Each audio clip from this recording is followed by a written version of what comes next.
A stack of $20 bills lay in front of Quinn. Tara placed another wrinkled 20 on the stack. Again! Quinn sighed and shook his head. I beat you in less than a minute this time. It's not fun for me anymore. Tara clenched her teeth. Again! Quinn tightened his grip on the game gauntlet, prepared to defeat her once more. Instead of entering the battle stage, he stood up, observing Tara's empty purse. No more money? You'll be homeless by the time I'm done. Jenny closed her eyes and rubbed her nose. I see you waited for her to go broke before calling it quits. Quinn wagged his hand. No. I clearly told her to stop throwing her money away. She'll never beat me. It's kind of your fault. Tara slowly got to her feet. Wait for me to get more cash. Jenny stepped in to block her. Tara, are you out of your mind? If you're beat, you're beat. Let it go. You got nothing to prove against this guy. Tara glanced over at Quinn, who yawned. She was sure that was purposeful. What irked Jenny most was Quinn's lack of effort to spare Tara from his insults. He hates sore winners. Quinn threw his hands up. Forget it. This kind of recklessness isn't fun. I do love noob stomping every 30 seconds, but I don't want Jenny putting me on toilet duty for the next week. Jenny furiously turned to confront him. You're still mocking her.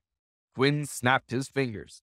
I got it. You should learn how to play first. Darn, learn how to play. Then come back and challenge me. Glory isn't just about speed. Not completely. Knowledge is power, and so far you're proving to be powerless. Jenny was taken aback. Tara, ablaze with determination, paid no heed. Her steps halted, lost in contemplation. A modest surrounding crowd, curious by the commotion, held its breath, anticipating a significant resolution. Jenny noticed movement in her peripheral vision. Glancing over, she saw Quinn giving her a meaningful look and gesturing towards her. Jerk actually wanted her to hand over the money? Jenny seethed with anger. She waved at the onlookers. What are you staring at? It's done. Move along. Go back to your games. Seeing Tara unmoving, the crowd hesitated. Clayton approached Quinn. Hey, bro. What weapon is that? Only those unfamiliar with glory would ask that question. Even Jenny, torn between curiosity and comforting Tara, strained to catch Quinn's answer amid her busy thoughts. Quinn laughed. It's nothing. Just a thing I made myself. Clayton was shocked. Self-made weapon? Those are rad. How? The crowd immediately erupted into commotion. Clayton leaned into the crowd. Self-made equipment is high-end content beyond the reach of ordinary players. Truly legendary self-made equipment surpassed even high-level specialty weapons. They could only be found in professional leagues. So it begs the question, why would these clubs share methods for making self-made equipment with Quinn? He held up a hand. Quinn, can we take a look at it? Quinn laughed as he opened the 1,000-chance umbrella statistics and allowed everyone to inspect the weapon. Here you go, but try not to drool all over the floor. Jenny put her hands on Tara's shoulder. Don't go. Let's go upstairs and rest a bit. She couldn't help but stretch her neck to peek at the umbrella. Seeing this, Tara laughed. If you want to go look, then go look. I'm fine. Jenny, relieved that Tara wasn't as down as expected, still led her upstairs. I'll go look later. If he dares not to let me look, then I will fire him. The crowd examining the 1,000-chance umbrella's attributes was awestruck. Most were players on the new server, and only familiar with low-level weapons. With a glance, they recognized it as a genuine, legendary weapon. Clayton examined the attributes. Amazing! How did you make it? Quinn smiled, but remained silent, dissuading further question. Clayton hummed. What a pity. It's only level 5. Players commented one after another. It was just noise to Quinn. The server just started, that's all. You start collecting materials now, then you'll be level 70 before you know it. Really? I heard that self-made equipment only looks at materials and not the materials' levels. Oh, now you understand, huh? If you do, go make one. I heard. That's just what I heard. Quinn smiled at their disjointed discussions, choosing not to join in. Normal players had limited knowledge of such high-end content and couldn't delve into it deeply. A legendary self-made weapon had indeed emerged as a topic everyone could discuss. Clayton couldn't help but shake his head. He liked being the guy that knew the game. He leaned into the crowd. Level 5 equipment. Tisk. No matter how overpowered it might be, its value remained negligible. Everyone grasped the reasoning behind it. While most players understand that self-made equipment could be upgraded in the editor, upgrading is as challenging as crafting. A minor error could ruin the weapon. Starting at level 5 means requiring substantial upgrades. Some theories have the thought that it might be better to create a high-level one directly instead of going through the trouble of upgrading. Clayton stepped up to Quinn. Are you going to make any other professional-level weapons? You could sell them. The talent capable of crafting such a weapon has more value than the weapon itself. Quinn leaned back in a chair, his feet propped up. You noobs can't afford it. Quinn's advantage was his own. He hated sharing any of it. He didn't mind carrying less skilled players to world records, but giving them his own tools was a line he never crossed. Clayton scoffed. Money just means we're serious. If I'm willing to pay, that means I'm in it for real. Quinn wasn't moved. Go play some mobile games then. It was a minor but important distinction. Players that were carried were at least present, even if their contributions were minor. But getting an advantage just because of a wallet was an idea that irritated Quinn. Quinn grinned. If I really wanted to just be rich, I wouldn't be sitting here fielding dumb questions from bad gamers trying to buy their way to glory. It was true. Someone capable of crafting self-made equipment held more value than typical experts. They could amass wealth in seclusion or join a professional club's tech team. Besides, Quinn had no interest in being a living vendor in glory. He couldn't make equipment quickly, and the amount of grind it'd take to make a valuable weapon would take up all his gaming time. A cafe regular, Eugene, pushed his glasses up. Do you want a dungeon? Let's go together. Quinn didn't want to play with them in the slightest, but he hesitated and thought of a diplomatic way to decline. He was working there after all. I've already reached the entry limit. Yeah, that's it. The crowd gradually dispersed. Quinn puffed out an exhale of relief. Self-made weapons were incredibly valuable and meant to be kept hidden. In glory, players couldn't use the system to check other people's equipment, providing a good cover. The 1000 Chance umbrella was too unique. What game featured such a transforming weapon? Players with a bit of common sense could deduce it was self-made. In an actual battle, the weapon's greatest value and features had to be displayed, making it impossible to conceal such a weapon. As Quinn closed the equipment interface, Jenny rushed at him like lightning from the second floor. She ran behind him. What is that weapon? Quinn helplessly reopened the interface. A self-made weapon. Pretty cool if I say so. Jenny admired it, completely forgetting her anger from earlier. That looks great. Like any other player, she had countless questions, but she also understood that Quinn wasn't the type of person to openly share. His answers would be snarky and rude. You're playing as an unspecialized character because of this weapon? Quinn gave her a thumbs up. Smart. Did you think of that all by yourself? Jenny grunted. No reason to be a jerk about it. Quinn tilted his head. I see plenty all the time. By the time Jenny finished examining the 1000 Chance umbrella, Tara returned downstairs. Quinn and Jenny both looked at her without saying anything. Tara walked to the table. How can you just leave your money there like that? She neatly folded the money on the table and handed it over to Quinn. Jenny sighed. This girl really took things seriously and wouldn't back out on her word. Jenny hoped Quinn would just take the money, avoiding any unnecessary issues. Quinn didn't disappoint. He stood up to accept the money. This was precisely what Jenny wanted. Seeing Quinn prepare to take the money angered her. You have the nerve to take it? Quinn and Tara both looked at each other. They both said, What's wrong? Jenny lost her argument. She wasn't part of the bet. It was up to them. Tara handed the money to Quinn. I'll win that money back sooner or later. Quinn laughed. That confidence is what got you here in the first place. After pocketing the money, he logged out of the game, bid farewell, and left. Jenny ground her teeth. Does it just make you angry? Tara shrugged. Relax. I kind of like you. Jenny pointed to the VR set. Hurry up and practice. Ruthlessly sort Quinn out and put him in his place. Tara picked up the headset.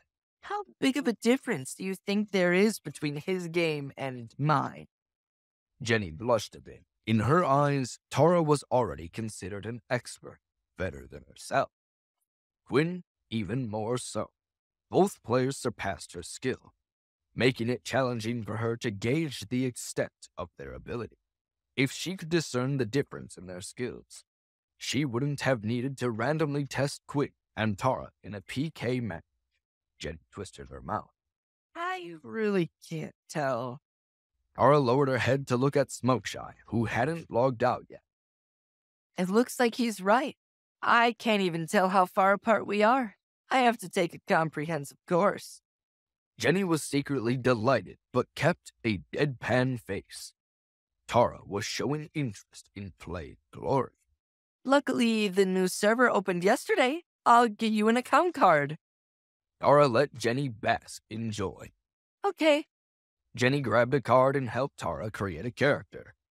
They chose a name for her avatar, Bona T, and Tara entered the game. The beginner village quests couldn't be any easier. Even so, Tara read parts of the beginner guidebook that Jenny felt were unnecessary. Tara was finally channeling her seriousness into Glory. Jenny was eager to discuss a crucial matter with Tara. What class do you want to play? Tara concentrated on the game. I still haven't thought about it yet. Jenny walked back and forth. There's no need to hurry. Before level 20, you can learn any skill from any class. You can try them all and see which class you find most suitable. Tara twisted her gauntlet. If you keep leveling and simply don't change classes, then you'll be an unspecialized character like Quinn, right? Jenny's face stiffened. He's playing recklessly. Don't learn from him. Reckless play? Tara asked. Jenny sighed. After a character reaches level 50, they need to complete a class awakening quest to continue gaining experience and leveling up. But unspecialized characters don't have a class awakening quest. So when they reach level 50, they have no way of leveling. That's why the unspecialized playing style disappeared. Tara lifted her headset. But didn't Quinn say a moment ago that he could continue leveling when he got into the heavenly domain at level 50? Jenny rolled her eyes. Please, it's the heavenly domain. That dueling quest you did for me was so difficult. How could a level 50 do it? Tara pursed her lips. Then Quinn, Jenny tossed her head back. He's crazy. Tara furrowed her brow. If he can do it and I can't, won't that mean he's better than me? Jenny was startled for a second. If he can do it, you can try. Anyone can start the Heavenly Domain challenges at level 50. Do you remember Quinn's weapon? That's the reason he chose to play unspecialized. That guy actually has a self-made weapon. The server has just been open for 2 days as of now. I don't know how he got it. The more Jenny said, the more she doubted it. Tara exposed her newbie status in Glory. Self-made weapon? The extremely strong equipment that you said only professional players had? Right, and it's extremely powerful. It's only level 5, but does some damage. Tara examined the sword in her avatar's hand. How do you make a silver weapon? Jenny grabbed the guide. That's what I want to know, but there's probably something in here about it. It would be better if you just became a launcher like me. You're most familiar with that class, so you'll definitely learn it quickly. Tara hesitated. Launcher? I'm more intrigued by close combat classes. Jenny waved off the discussion. Let's just take it one step at a time. Tara meticulously trained her avatar, preparing for a rematch, imagining the moment she chops off Bloodhawk's head.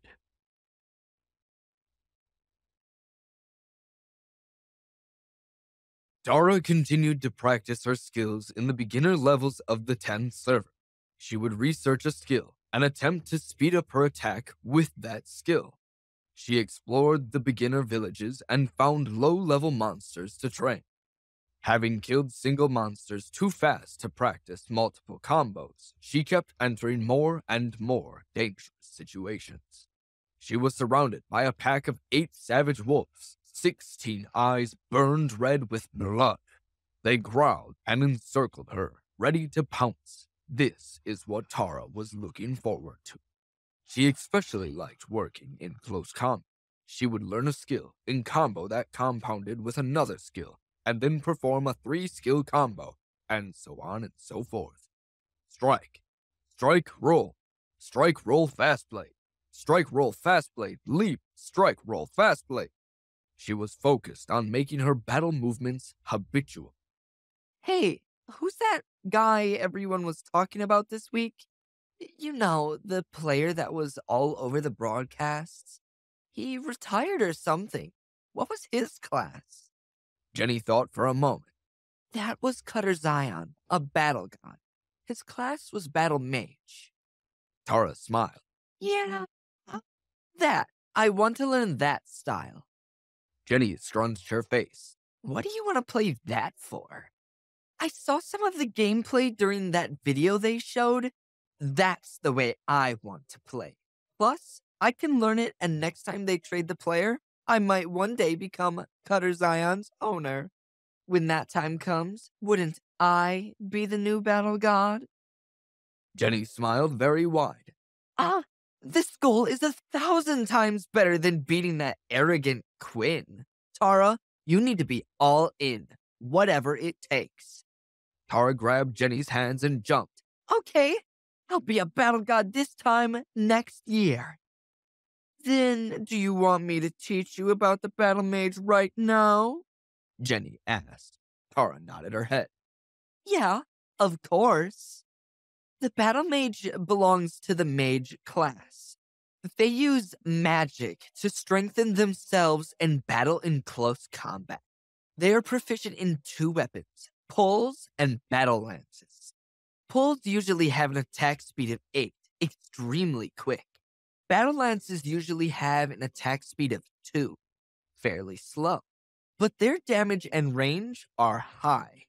I personally like battle lance because they're more tyrannical. If it wasn't tyrannical, how could it be called battle god? See, Fated Universe, a player I follow some, also uses a battle lance. One time, Tara waved her hands frantically. Jenny, you're going off topic. Stay with me. Jenny laughed and flicked her eyebrows up. Oh, the battle mage's main features are that they can buff their own attributes using magic. After awakening, they also have Battle Spirit. Battle Spirit is a passive skill that completely relies on the operator's skill. If you see that the battle mage gets stronger as he fights, don't be surprised. Fated Universe was considered a battle god because their skill could... Tara was becoming helpless. Jenny, you're doing it again. Jenny motioned to the laptop at the table. Okay. Let's look at one of my videos. While you look, I'll explain. Tara nodded her head. Okay. Jenny didn't even need to look up videos on the internet. How could she be short of Battle God videos? She didn't know how many she had collected. After choosing one, She turned the laptop to face Tara and explained it. After explaining it for a bit, the only words she said were gasps of surprise. Tara's mouth was wide open. Wow! Look! This time? Whoa! An 88 combo!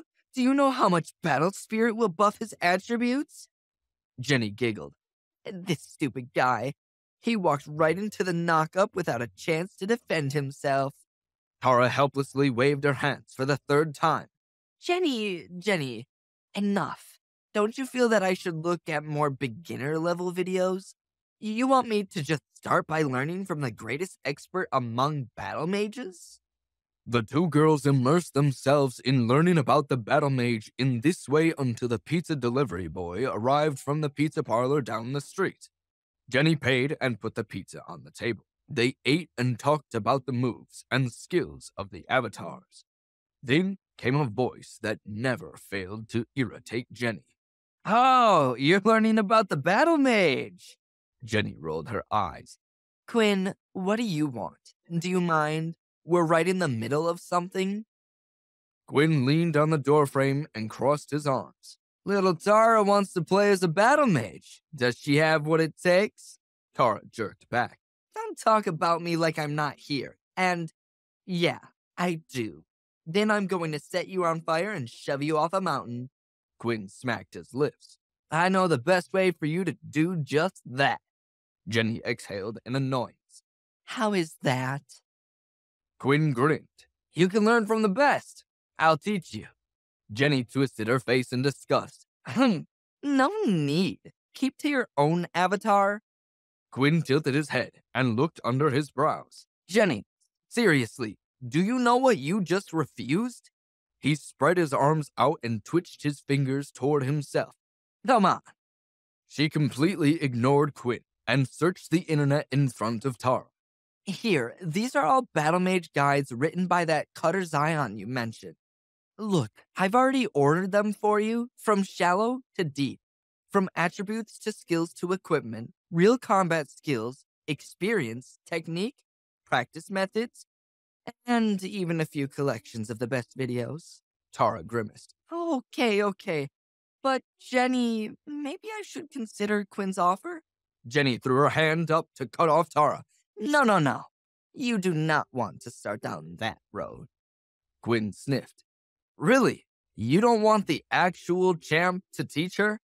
Do you really want to teach her yourself? Don't we remember losing 40 times to the same player not too long ago? Jenny groaned and flicked her wrist for Quinn to leave. You go somewhere else. Your teaching can't compare to just 0.25% of these guides. Quinn sighed. If you say so, but you may end up regretting it. Jenny stopped paying attention to Quinn. So noisy, isn't it, Tara? Tara smiled at Quinn. If I have any questions, I'll come ask you. Quinn winked. Chances are, you'll come across one soon. He tossed his focus to Jenny. I can almost guarantee it. That guide you're looking at is from 9 years ago. There's been many changes in the game within those 9 years. You can still look at the guide, but the things mentioned there aren't suitable at all for the current battle mage. Tara was a newbie in this area, so she obviously didn't understand the situation. And Jenny, she played launcher. Jenny had watched many wonderful videos on battle mages, but she never truly researched the class. She had browsed the internet and read up on guides just this afternoon. Jenny was recklessly relying on a hopelessly optimistic gamble. Her search words were battle mage and the author, Cutter Zion. Seeing a match, she picked the guide without thinking too much about it and arranged them for Tara in volumes. But they had only started on the first page, and Quinn already criticized it. Tara read some of the guide. Now that you mentioned it, it really has been 9 years. Who knows how many times Glory has been tweaked since then? Is there any class that hasn't experienced changes? Jenny cleared her throat. Quinn, are you telling us the truth? Yup. Tara perked up. Then what are you talking about? Quinn tapped the pizza box. Why don't you two go eat your pizza? I'll revise the guide for you with a little golden touch. Jenny looked at Tara. Then we'll eat dinner first? See what this fool can do to the guide while we're doing that. Tara nodded. Okay. She looked at Quinn. Sorry to trouble you. Quinn drove away the two of them. Go. When you come back, there'll be too much to learn from the guides. Jenny saw that Tara didn't take the $100 she lost seriously. You don't seem to be taking losing your money that bad. You don't care? Tara ate her pizza. Of course I care, but I lost. What can you do? I need to keep up my skills and then I'll win the money back. Jenny shook her head. Not from Quinn. Even when you beat him, I don't see that guy having any spare cash to pay you with. He'll probably have to take it from me again. Tara laughed. I need to keep dueling him. That way, I'll get better faster. I should challenge him again, but bet less. Jenny stared wide-eyed. I'd think twice. You've lost all your money. What are you going to eat this month? Tara smiled. Aren't you in charge of food? Jenny was helpless. She promised her employees at the cafe that when they worked, she would take care of food and, if they needed, she had a room for shelter. She offered it, but never kept the employees on for too long if she thought they were the type to spend their income before they earned their next paycheck. Jenny flicked her hand at Tara. Hurry up and eat. I want to see what new tricks Quinn comes up with. We'll take all his secrets. Jenny put the last 2 slices of pizza on a plate for Quinn, and they made their way back to the VR station. Quinn quickly revised the outdated parts. He looked at the materials Jenny arranged for Tara. He saw that Miss High and Mighty Jenny's trademark awareness was strong, but lacked a sense of planning. She had picked everything that had the name Cutter Zion on it. Seeing this, Quinn really didn't know whether to laugh or to throw it all out and start over. He cleaned up the structure of the guide and tossed anything unnecessary, repeated, and most of all, outdated.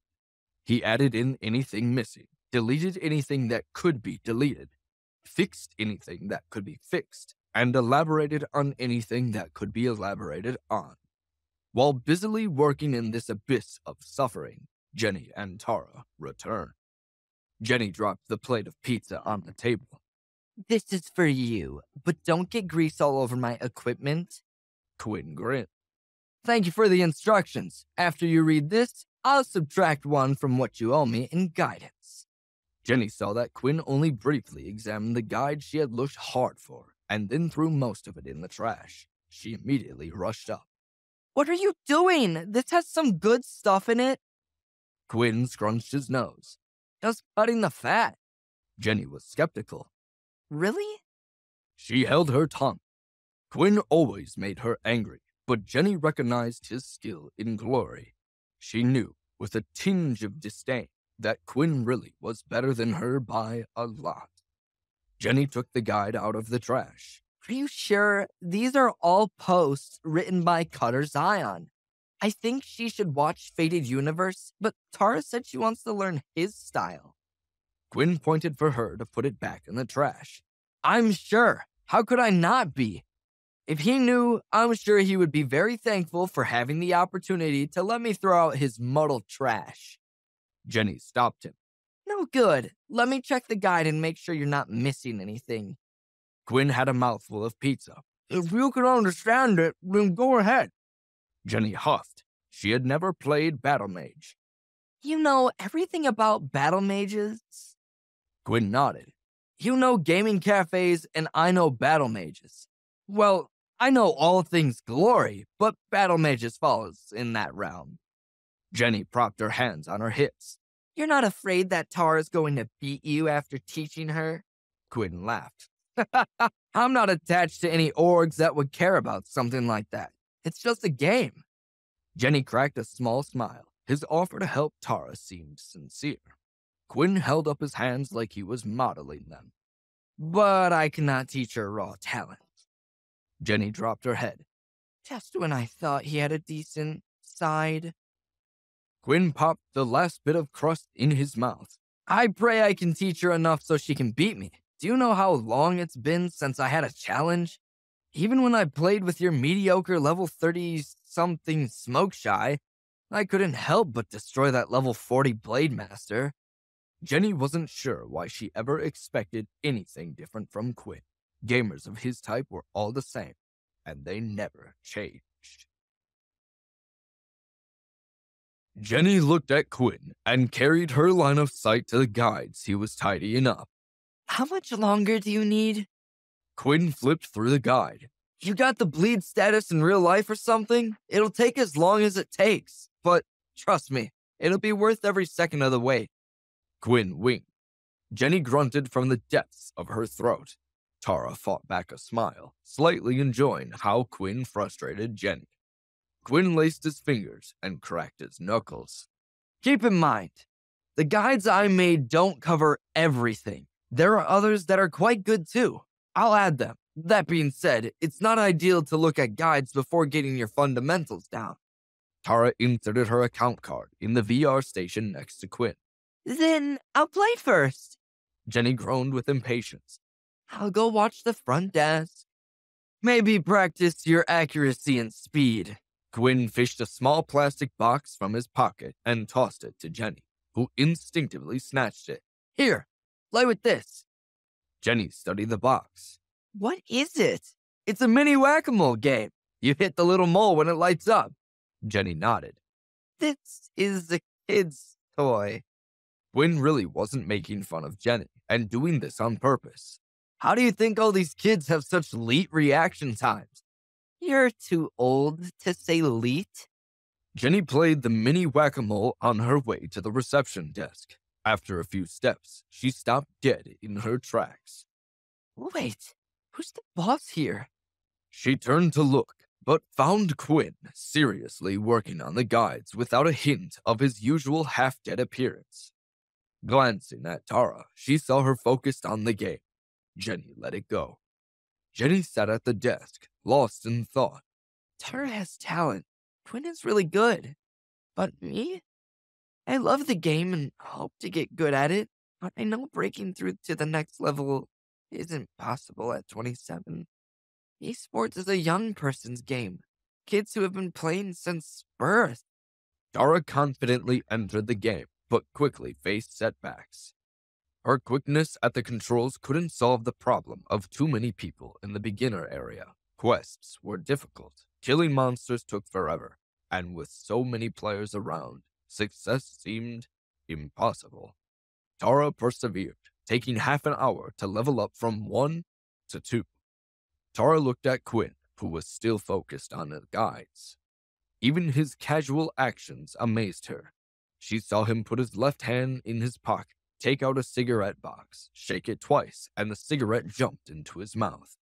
Throughout the entire process, his eyes never left the screen, and his right hand kept moving the mouse without pause.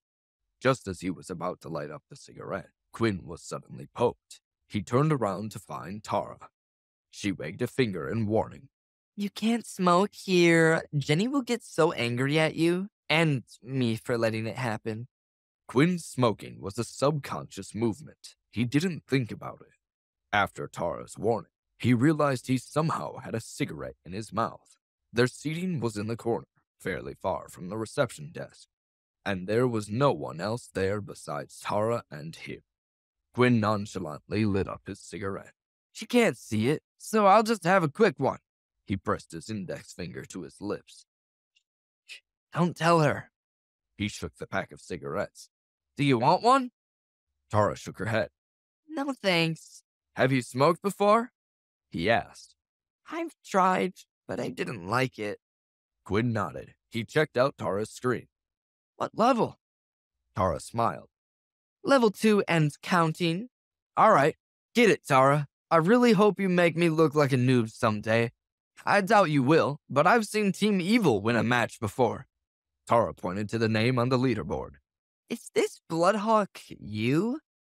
Quinn saw the dungeon records. The name Bloodhawk flashed on 4 of the lists. Quinn grinned. You're planning on breaking my record? I'll see if I can make that happen for you. Too late for first clears, right? Quinn nodded.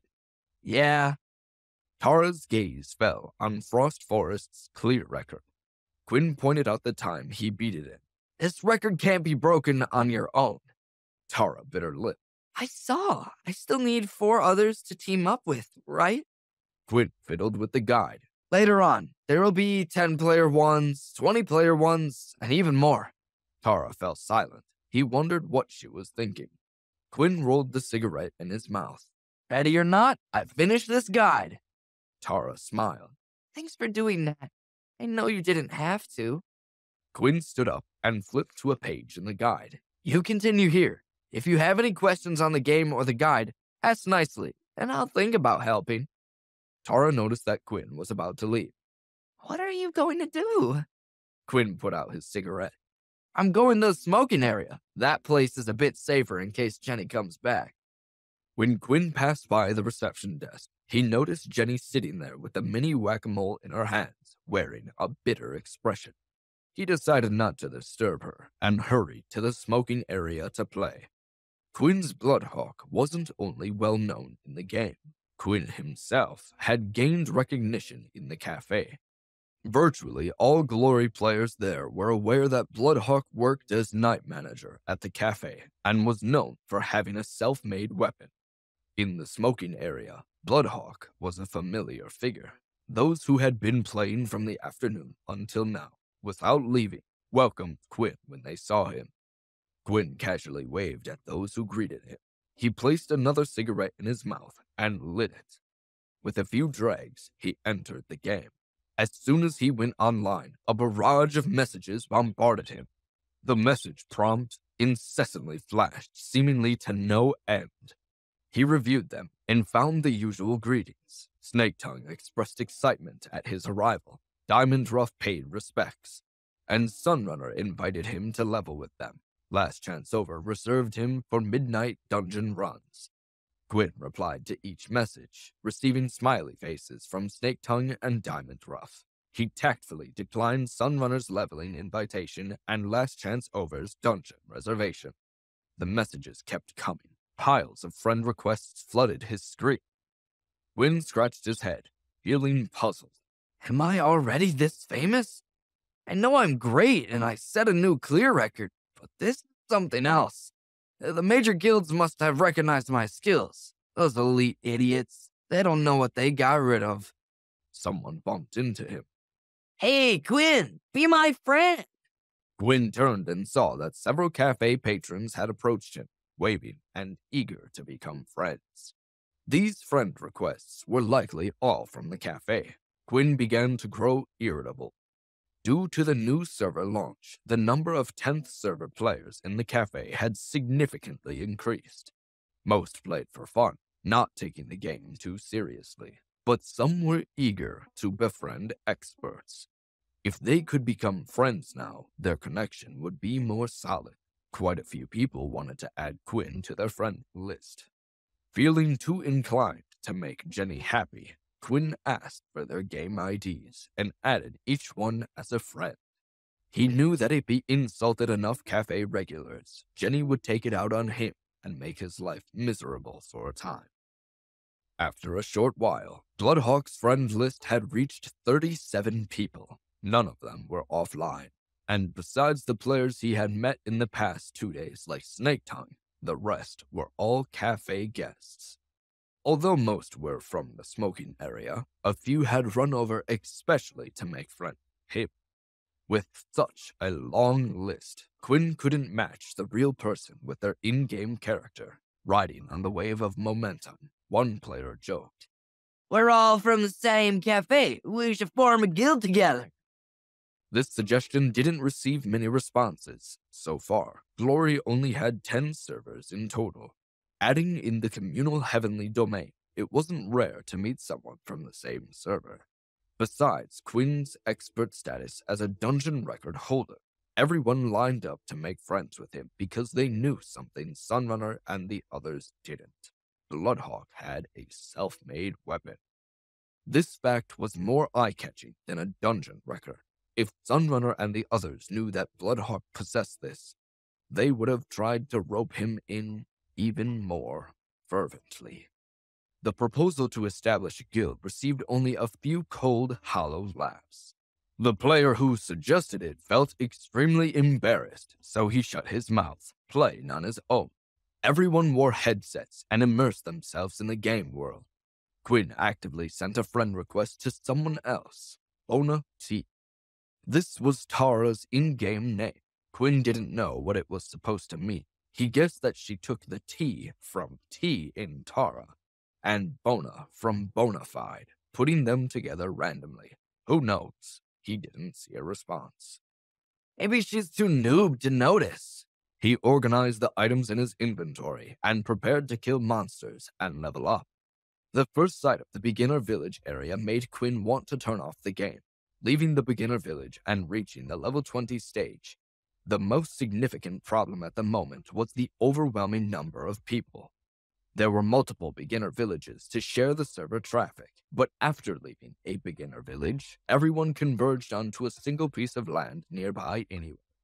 It seemed like literally every level 20 player settled there. The beginner villages themselves weren't much better. The surroundings also had vast crowds of people. Last night, Quinn took advantage of the very early hours in the morning when there were fewer people online to grab and complete a few quests. Now, during the peak of internet activity, doing quests would only slow down the leveling process. Receiving quests and completing them both required lining up and killing monsters, and had to be scrambled over. Just thinking about all this made him shiver in annoyance. Rather than quests, it would be better to find a firm location to clear monsters to level up. At this stage, which leveling area had fewer people. Of course, it was the higher level areas. Players would lose experience when they died in glory, so most players wouldn't rashly take risks. They preferred to line up for quests, line up for monsters, and level up safely. If they weren't experts, they wouldn't even think of going to high-level areas to level. In glory, dungeons were the fastest way to level up, followed by completing quest lines.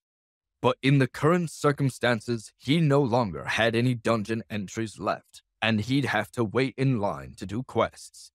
Clearing monsters was the only real choice. Difficulties and so on weren't in Quinn's considerations. With his peak level of skill, as long as the NPC's level wasn't too high above his, there wouldn't be any problem. The experience gained by killing monsters depended on the level difference, using 5 as a standard. If the monsters were 5 levels above or below the player's level, the player would only receive minimal experience. Within that range, the higher the level, the greater the experience. As a result, monsters that were 5 levels higher than the player gave the most experience. 5 levels might not sound like a lot, but in glory, each level higher had the problem of level suppression.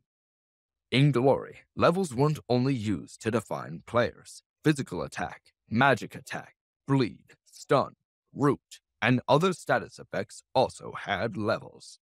When the system didn't display the difference in levels, these levels would all be the same as the player's level. In other words, the current Bloodhawk's level was 21. If he used Double Stab to cause a hidden boss to bleed, then the bleed's level would be 21. A level 21 damage would have a reduced effect on monsters level 22 and up. The higher the level gap, the more obvious the reduction. This situation was called level suppression. The difference between being high-leveled and low-level wasn't just the difference in attributes and equipment. The concealed calculations of level suppression added to the difficulties of challenging those at a higher level. With all this in mind, Quinn scoured the game for higher-level monsters to battle. He wanted as much experience as he could get. Despite facing a chance of death, he was a god, and a god needed to hunt for more powerful monsters. Bloodhawk was level 21. Killing level 26 monsters gave him the most experience. With each higher level, the experience gained would increase. A 5-level difference would give an extra 10% of experience. With these 5 levels, the difficulty was staggering. However, the chances of death and losing experience increased exponentially as well. But Quinn had a larger motive to farming the higher-leveled monsters. He did it to avoid the crowds of people and to look for a quiet place to be by himself. After sorting his equipment, Quinn moved Bloodhawk to the Boneyard. Players like Righteous Warriors Guild Sunrunner, higher-leveled guild elites, had already conquered the Boneyard dungeon. The record showed that the Boneyard's first clear party was done by the Threatening Death Guild. Quinn saw that Last Chance Over's name was among the players credited. The Boneyard clear record had already been broken 4 times. The newest record was held by the Shallow Grave Guild. As for Boneyard's 3 hidden bosses, the Righteous Warriors Guild first cleared 2 of them. It looked like these dungeon records spun in the 3 great guilds' palms.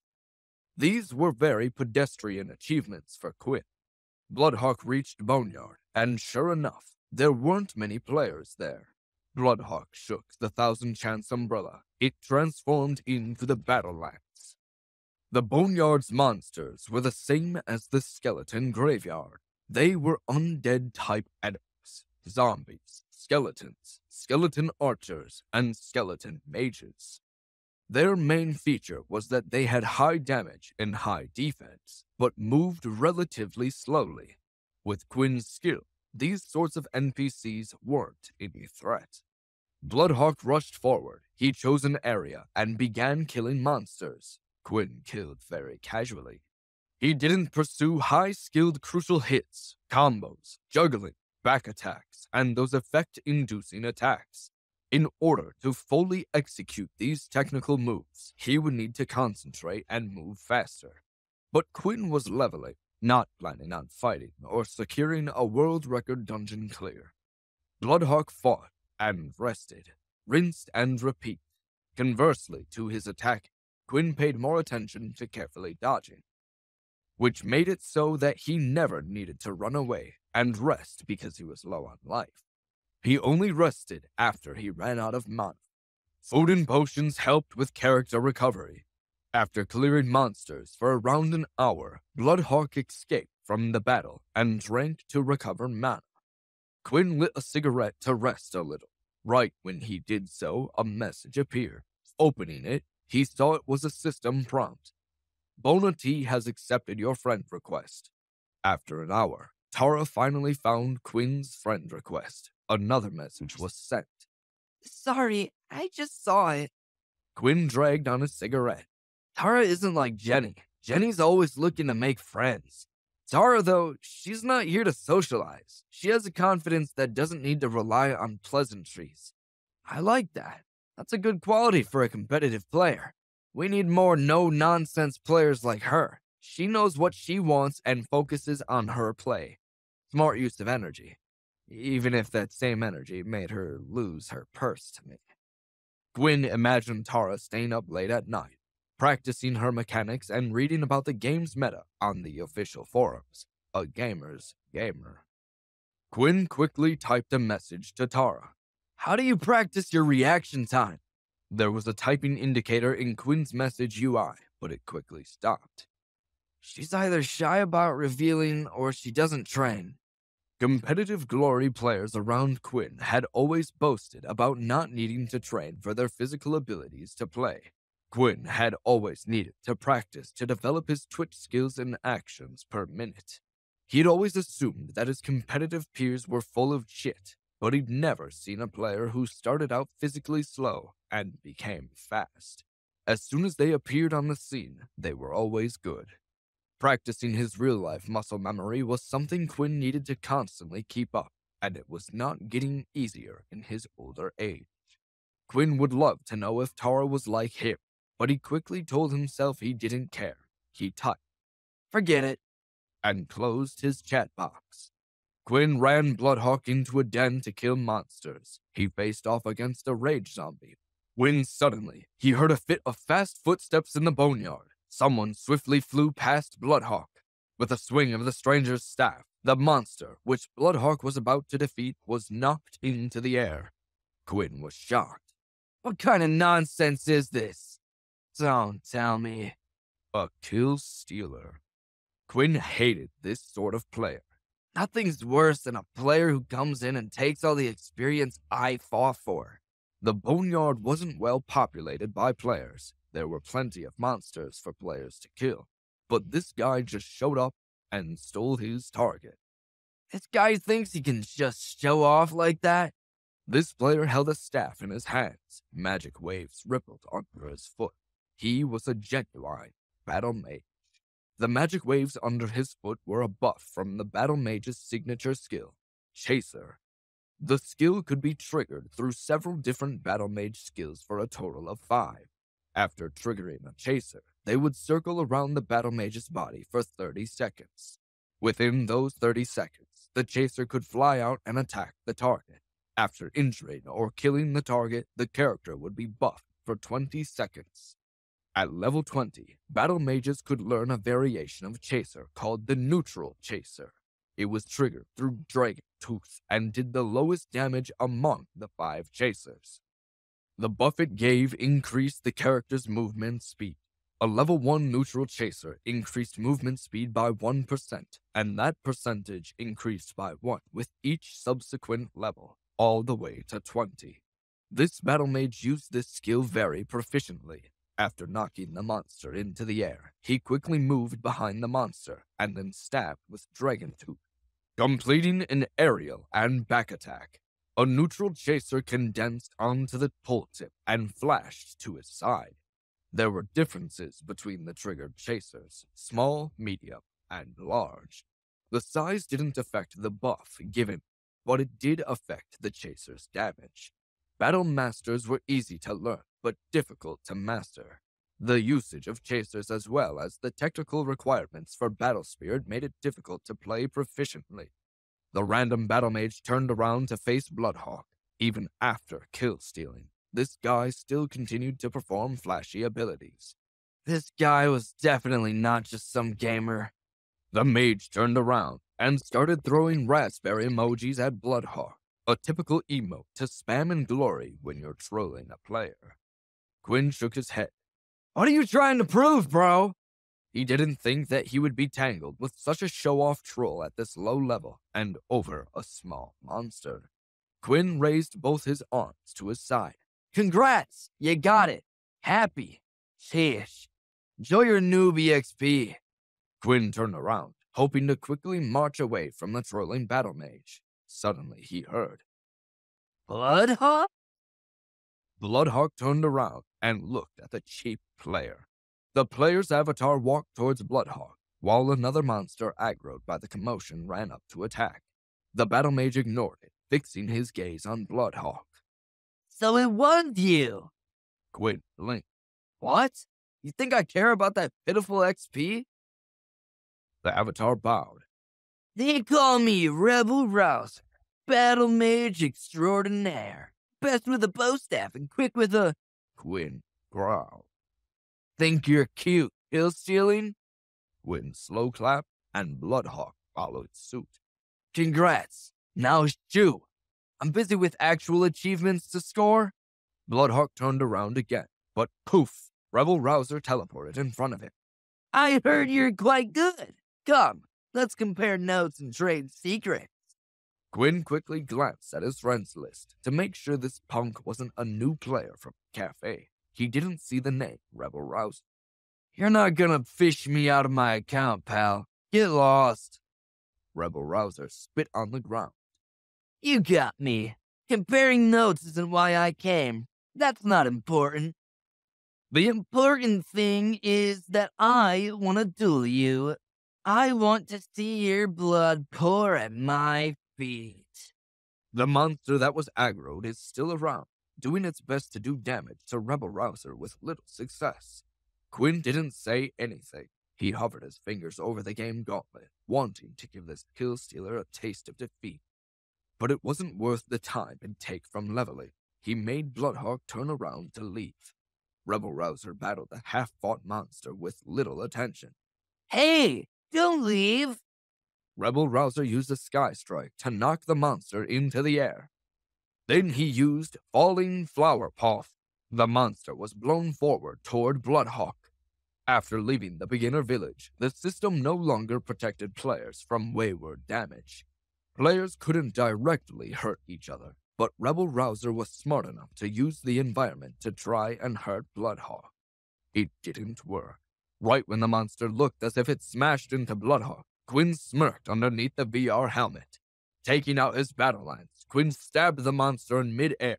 With a wave of his arm, the monster fell to the ground. He then used a circle swing and finished the combo, killing off the monster that Rebel Rouser threw. Rebel Rouser clapped his hands. Look, I'll be nice. I'll allow you to go to the arena rather than drag you to a PvP zone so you won't lose any experience when I pull your heart from your chest. PvP zones were areas in Glory where players could freely attack other players. Deaths in PvP zones would lose players a lot of experience and run the risk of equipment and armor breaking. If a piece of equipment or armor broke, it was lost forever. Players would need to find a new one. Bloodhawk was getting tired of this conversation. A crawling zombie moved toward him. He used a sky strike at the monster. Then he used Falling Flower Palm to knock the monster to Rebel Rouser. This time, the Falling Flower Palm was done quicker, and the monster flew towards Rebel Rouser with force and speed. Rebel Rouser hooked his staff upwards. You may want to put your loot in a chest in case someone wants to rob your body. Rebel Rouser executed a perfectly timed staff hit. The monster tumbled in the air. Rebel Rouser was grinning with a smug expression, thinking that his previous action was quite cool. He used a circle swing to finish off the monster. Suddenly, the zombie hit the ground. His staff unexpectedly stabbed the air. Rebel Rouser was stunned. Bloodhawk had actually used Falling Flower Palm with just the right strength and calculated that Rebel Rouser would use Circle Swing. As a result, the monster was blown away just outside of the Circle Swing's range, making his staff miss. What type of terrifying skill was this? Quinn lifted his chin. You still have a long way to go, young grasshopper. I recommend taking a training course. When Rebel Rouser heard this, he immediately moved. Bloodhawk was walking away, while Rebel Rouser himself was being attacked by the monster he missed. You'd better not leave. People who loved to show off, naturally, were most afraid of losing face. Now that he was being played with and felt insulted, Rebel Rouser wouldn't give it up. He once again blasted the monster toward Bloodhawk. Bloodhawk showed his unmatched skills once again. He lifted his hand and used Dragon Tooth. The monster that was flying at him was pushed off in midair, following up with a Sky Strike. He hit the monster high up into the air and then used Double Stab. The monster landed at Rebel Rouser's feet. It opened up its arms and lunged towards him. Rebel Rouser, who had rushed forward too fast, didn't have time to react. He didn't think that Bloodhawk would play around with this monster for so long before hitting it back. The monster wrapped around Rebel Rouser. From a first-person view, the entire screen was filled with a repulsive, rotting zombie corpse. Utterly disgusting. Rebel Rouser was hit down onto the ground. The zombie landed on top of him. After pushing away the zombie, he immediately got up. But he discovered that the zombie had latched onto his thigh and opened his rotting mouth about to bite down. Rebel Rouser beat it with his staff. After killing off this zombie with great difficulty, he heard creaking bone sounds. He didn't know when, but a skeleton had aggroed onto him. The skeleton raised its machete and charged. Bloodhawk struck a zombie and ran around 3 skeletons to engage, but quickly angled them at Rebel Rouser.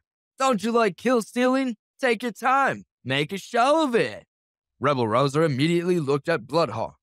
This guy had already gathered 4 monsters in that short amount of time? A Falling Flower Palm exploded out, and the 4 monsters was smashed towards Rebel Rouser. Quinn aggroed 4 monsters and ran towards the battle mage that trolled him. 4 monsters, 4 directions. Adding to the scene was a skeleton swinging a machete, hacking through the air, eager to cut flesh. Rebel Rouser couldn't escape this time. He dodged the blade and moved, only to face another gang of undead monsters. Bones and rotting flesh surrounded him. The boneyard minions were coming from all angles now, from behind tombstones, out of the ground, materializing from scattered bones and rotting limbs. The undead monsters moved very slowly. Rebel Rouser shifted, ducked, rolled, and was able to get some distance from the decomposing hands grabbing at him. Bloodhawk didn't back off. Carrying his battle lance, he approached in large strides. Rebel Rouser, not expecting this onslaught, couldn't help but jump back and get away from the attack. He felt a bit regretful. WTF? Why am I running? Wasn't I the one who wanted to teach him a lesson?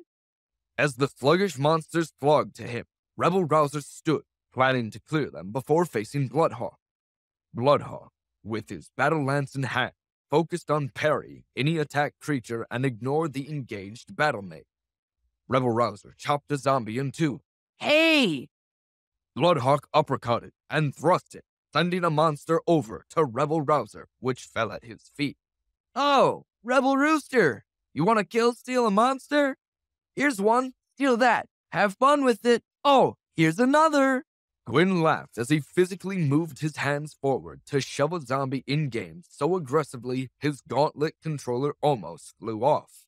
Rebel Rouser was baffled. He had never felt this way before.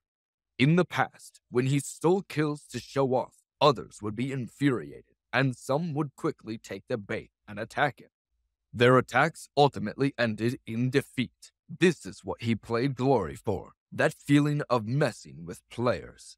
But this time, Bloodhawk's response made him feel childish. Another gathering of 5 monsters were rampaging towards him. Rebel Rouser stared blankly, unmoving.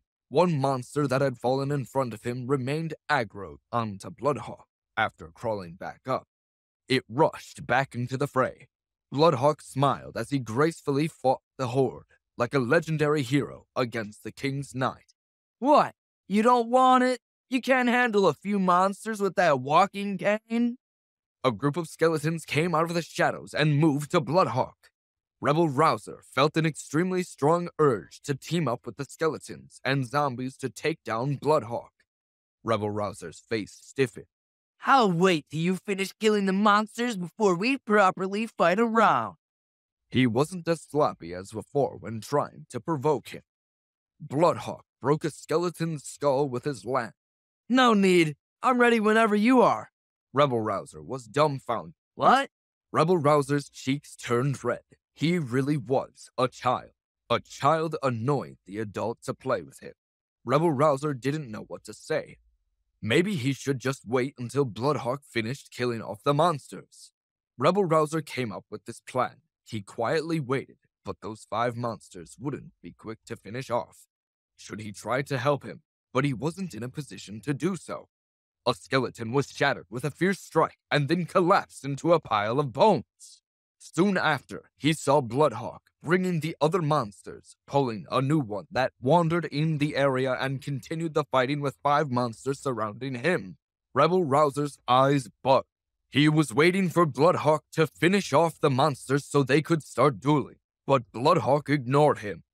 Gwyn was doing what he came here to do all along, leveling. Rebel Rouser grew angry. I'm deciding to help.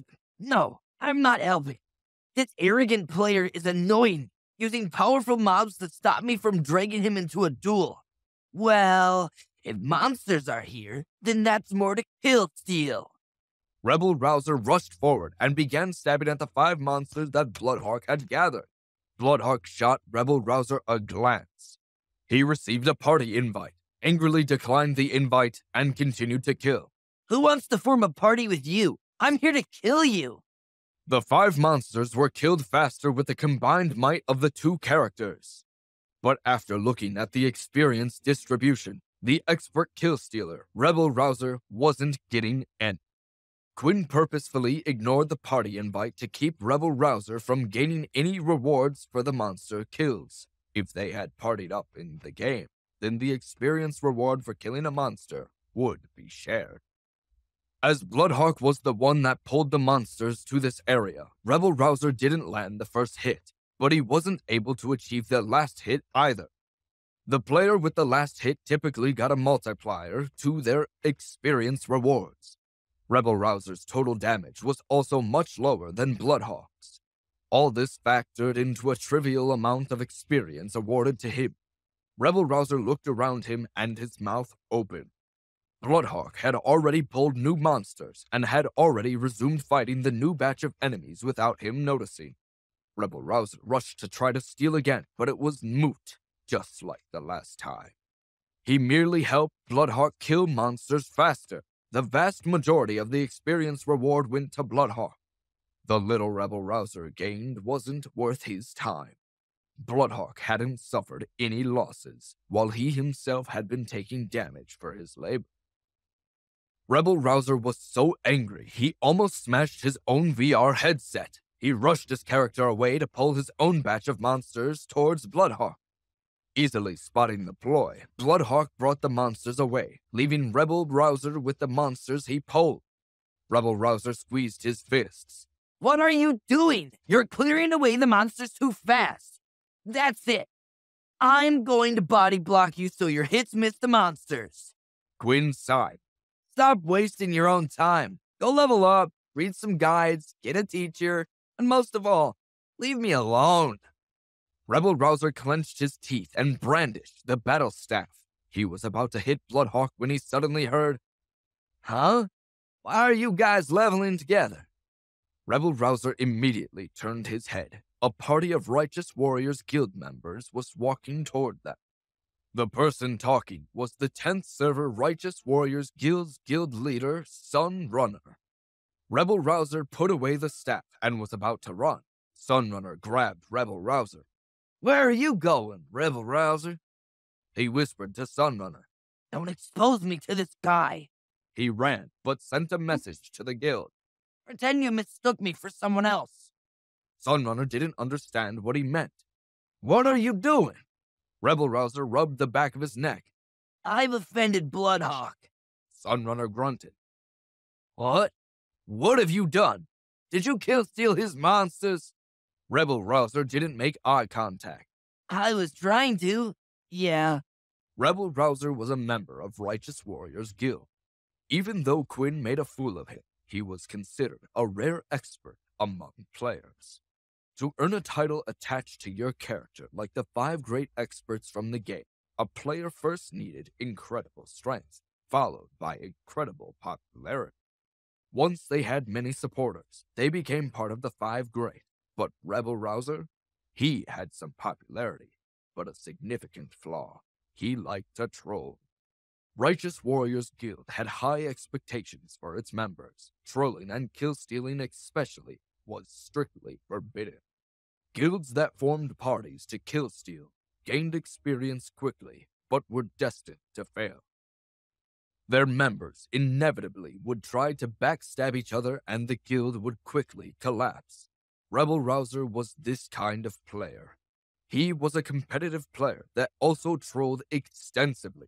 The rest of the guild didn't really like him, but they were unwilling to part with such an expert. They turned a blind eye.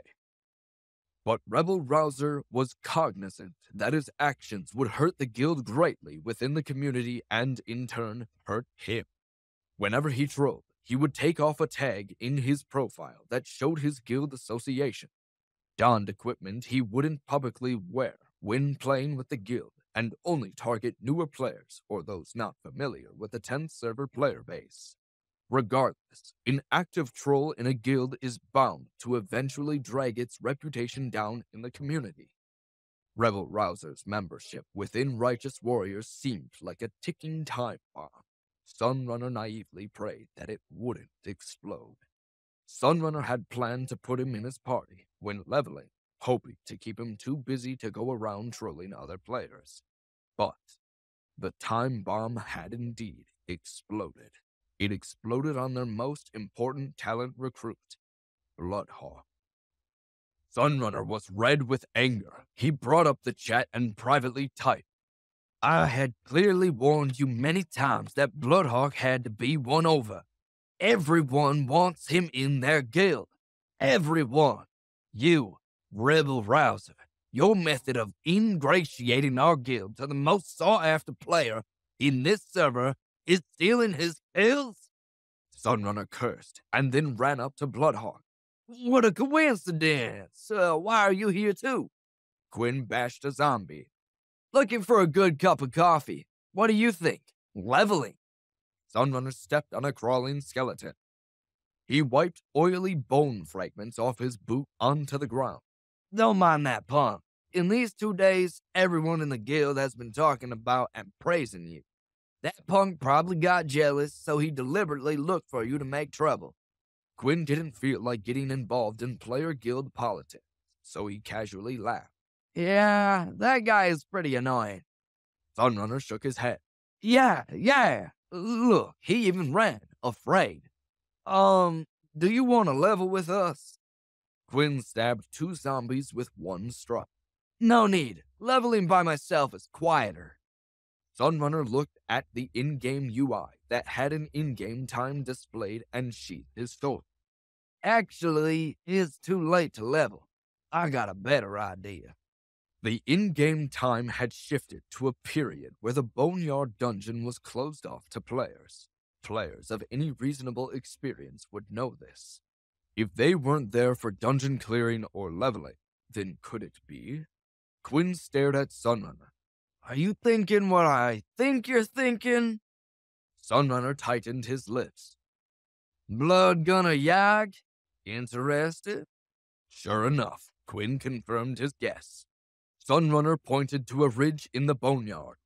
Bloodgutter Yogg was Boneyard's wild boss. As you know, wild bosses respawn. They're even more valuable than hidden bosses because this boss would only respawn 3 times every week. Wild bosses also had their leaderboards. There were first clears and also the kill number. The first clear could only be given to one party. The kill number was the same as clear records, and the leaderboards would show the first 3 ranks. There hadn't been any wild boss kills in the 10th server. There were only 2 in their level range. One was Boneyard's Bloodgunner Yogg, and the other was Frost Forest's Goblin Merchant Lord. The beginner village, naturally, didn't have any wild bosses. Quinn also had achievement requirements for wild bosses, but these kinds of in-game enemies could only be stumbled upon and not sought. Quinn wouldn't vainly attempt it alone. He had originally planned on getting the items from wild bosses from the markets. But if he happened to come across one, then he might as well try. Quinn put down the last skeleton attack.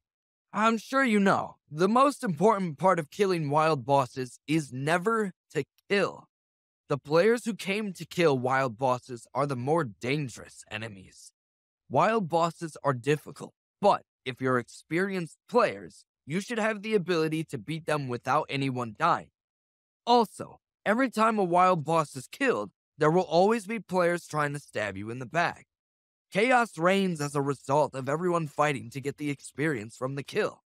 Quinn had the ability to fight, but there was no way he could single-handedly steal the boss from an entire guild. Item drops from bosses were different from small monsters. Wild bosses had the most terrifying amount of health among bosses of the same level and needed a long duration of heavy damage output.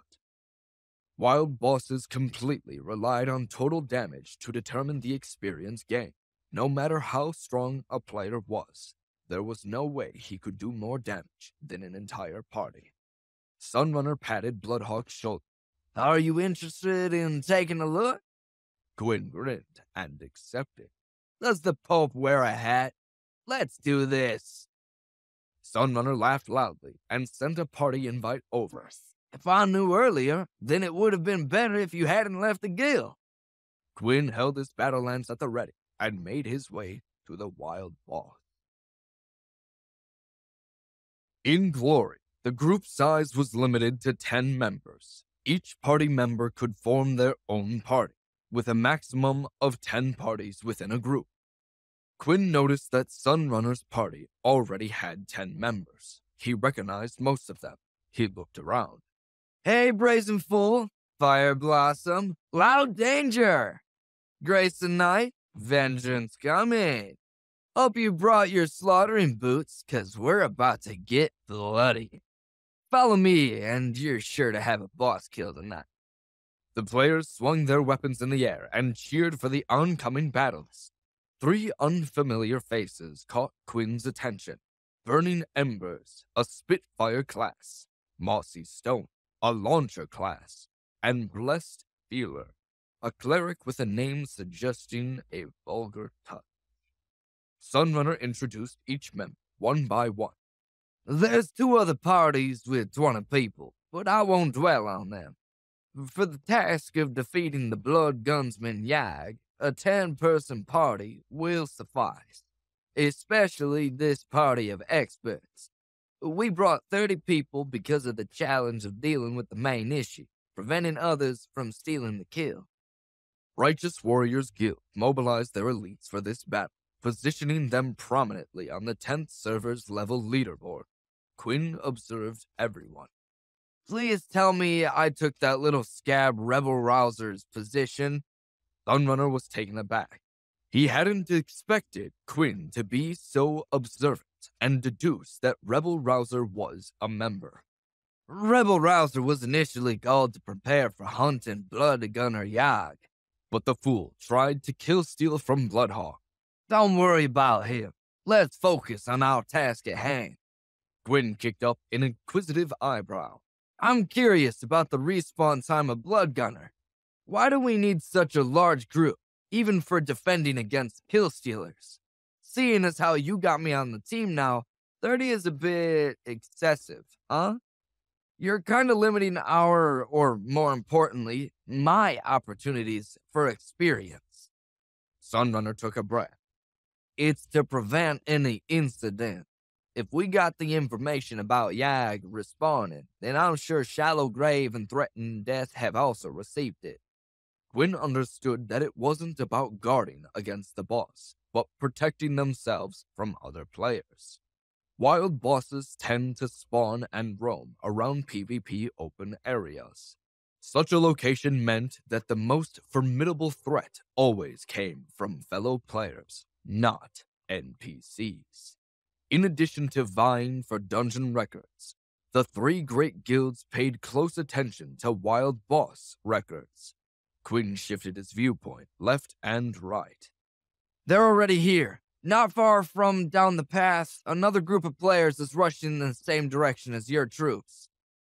Sunrunner spotted the approaching players. Damn, I knew it. I think I've seen those names before. They're from Shallow Grave. Sunrunner was their experienced rival. They were well acquainted with each other. As Sunrunner recognized Shallow Grave, the opposing side also recognized the Righteous Warriors Guild. Shallow's Grave 10th server guild leader, Deadringer, quickly messaged Sunrunner in the chat box. Sunnyside, if you have any integrity, you can see that we arrived here first. Both sides knew Blood Gunner's location, and currently, Shallow Grave was closer to it. With similar levels and equipment, the Righteous Warrior Guild's chances of taking the lead worked promising. Sunrunner scoffed. Get lost, deadhead. Wild bosses aren't strictly first come, first served. Deadringer looked at the large war party. How many people did you bring?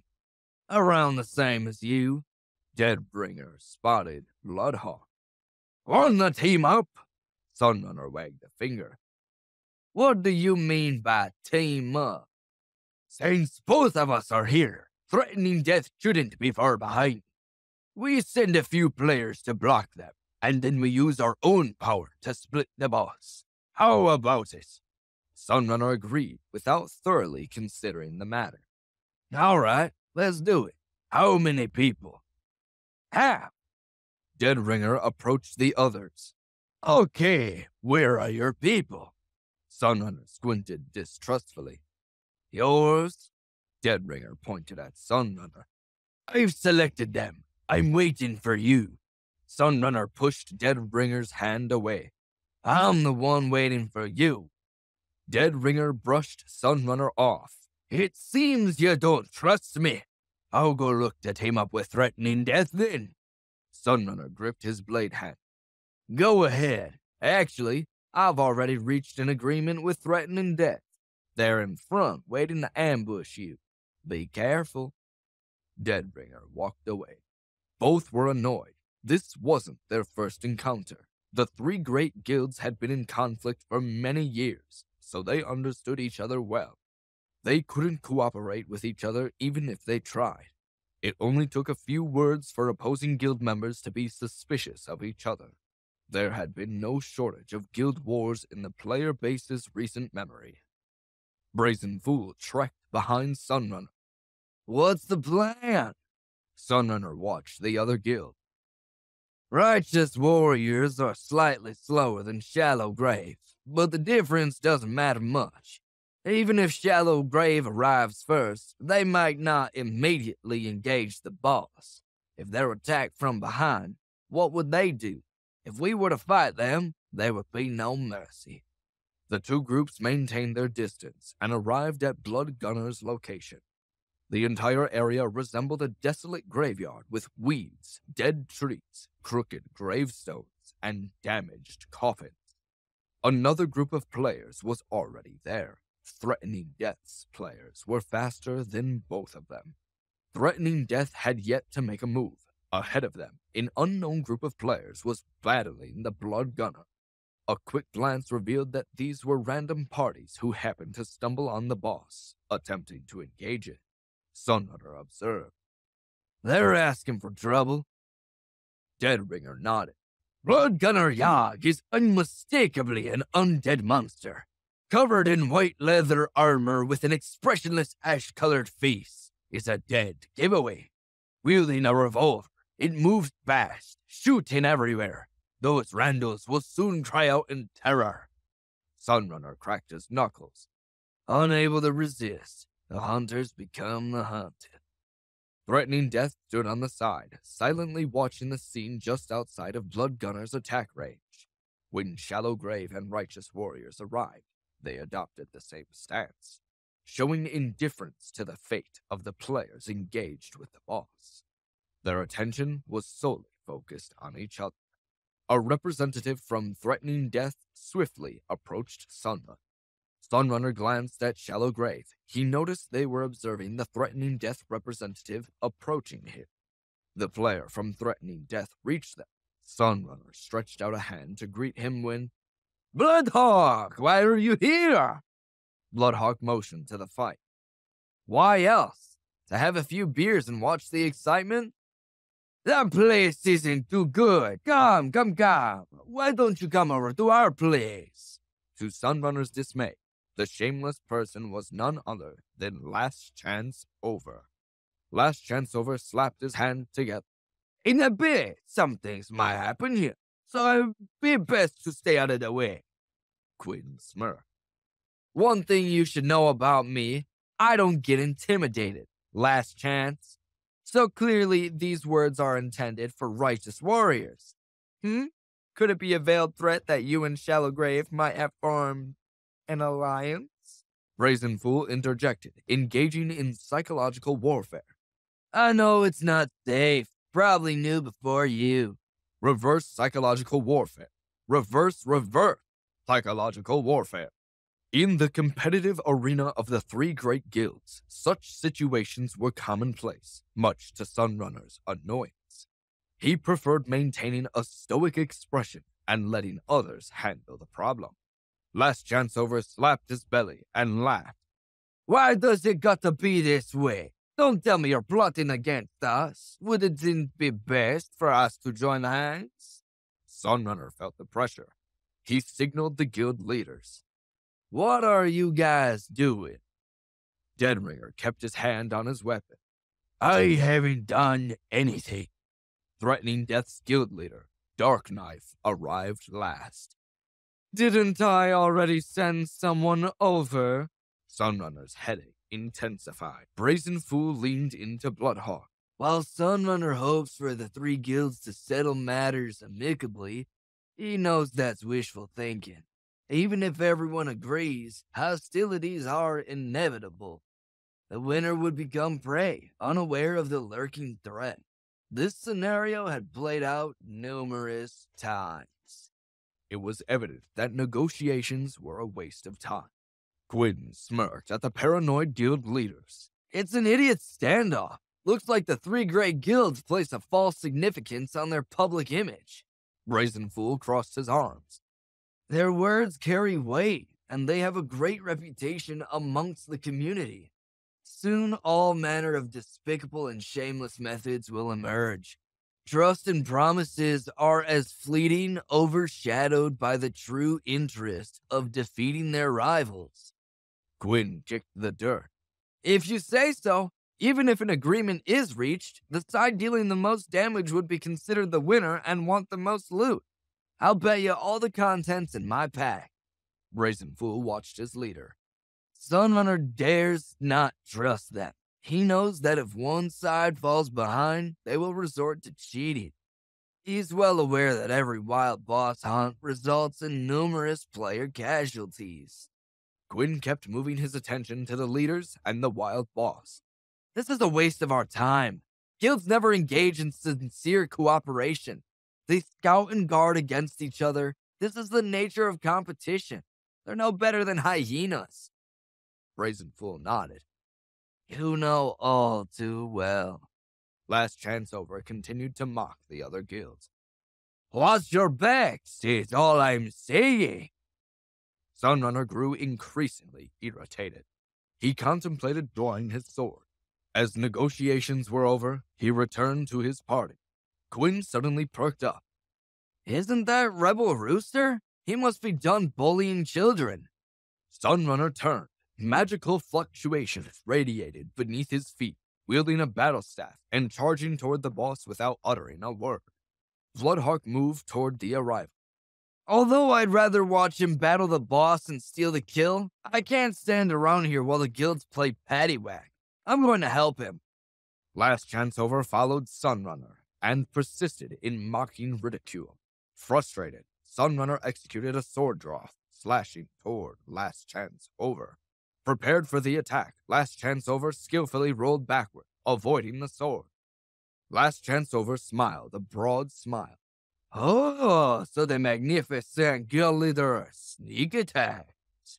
Sunrunner sprang into action, prompting several players beside him to prepare. Last Chance Over had moved back to his party. Threatening death mobilized, leading righteous warriors to swiftly withdraw. They hesitated to clash with threatening death, considering shallow grave may help them. The great guilds were entangled, and none dared to act impulsively. They were in a stalemate. Meanwhile, Gwyn kept count. In the wild boss battle, a 10-member party had dwindled to 5. Dead players littered the dirt field. Bloodhawk rushed forward. A dying avatar reached out. Why are you all standing there watching? Hurry up and kill! If these 5 players failed to slay the blood gunner, death awaited them. The 5 damaged players implored Rebel Rouser to invite them, who had joined the fray late. They sent him an invitation through their UI, but he ignored it. Bloodhawk surged forward. Watch where you're flailing that walking stick, Rouser. I'm coming in. Puzzled, Sunrunner wondered about Bloodhawk's intentions. His sudden departure from the party to join a random group left him even more perplexed. Brazen Fool tapped his chin. If Bloodhawk is killing the boss, are we going to steal or not? Sunrunner stared blankly. Are you intending to exploit the fact that the great guilds hold Bloodhawk in high regard, Braz, assuming they won't steal the boss from him? Brazen Fool frowned. No, that seems naive. The guild's backing down was contingent on their initiative, not Bloodhawk's unilateral actions in this particular scenario. Rebel Rouser maneuvered strategically, awaiting the right opportunity. The 5 players were under relentless attack from the Blood Gunner, but everything changed when Bloodhawk entered the fight. Bloodhawk swiftly and accurately captured the fast-moving Blood Gunner, launching it into the air with a sky strike. An attack Rebel Rouser had struggled to execute despite his prolonged involvement in the battle, executing Falling Flower Palm. Bloodhawk sent the Blood Gunner flying. Being a wild boss, and even stronger than hidden bosses, the Sky Strike hadn't propelled it very high. The blow-away effects increased during an aerial attack, and given the limited height, Bloodhawk had maximized the additional effects. Bloodhawk's figure shook, and two Bloodhawks appeared.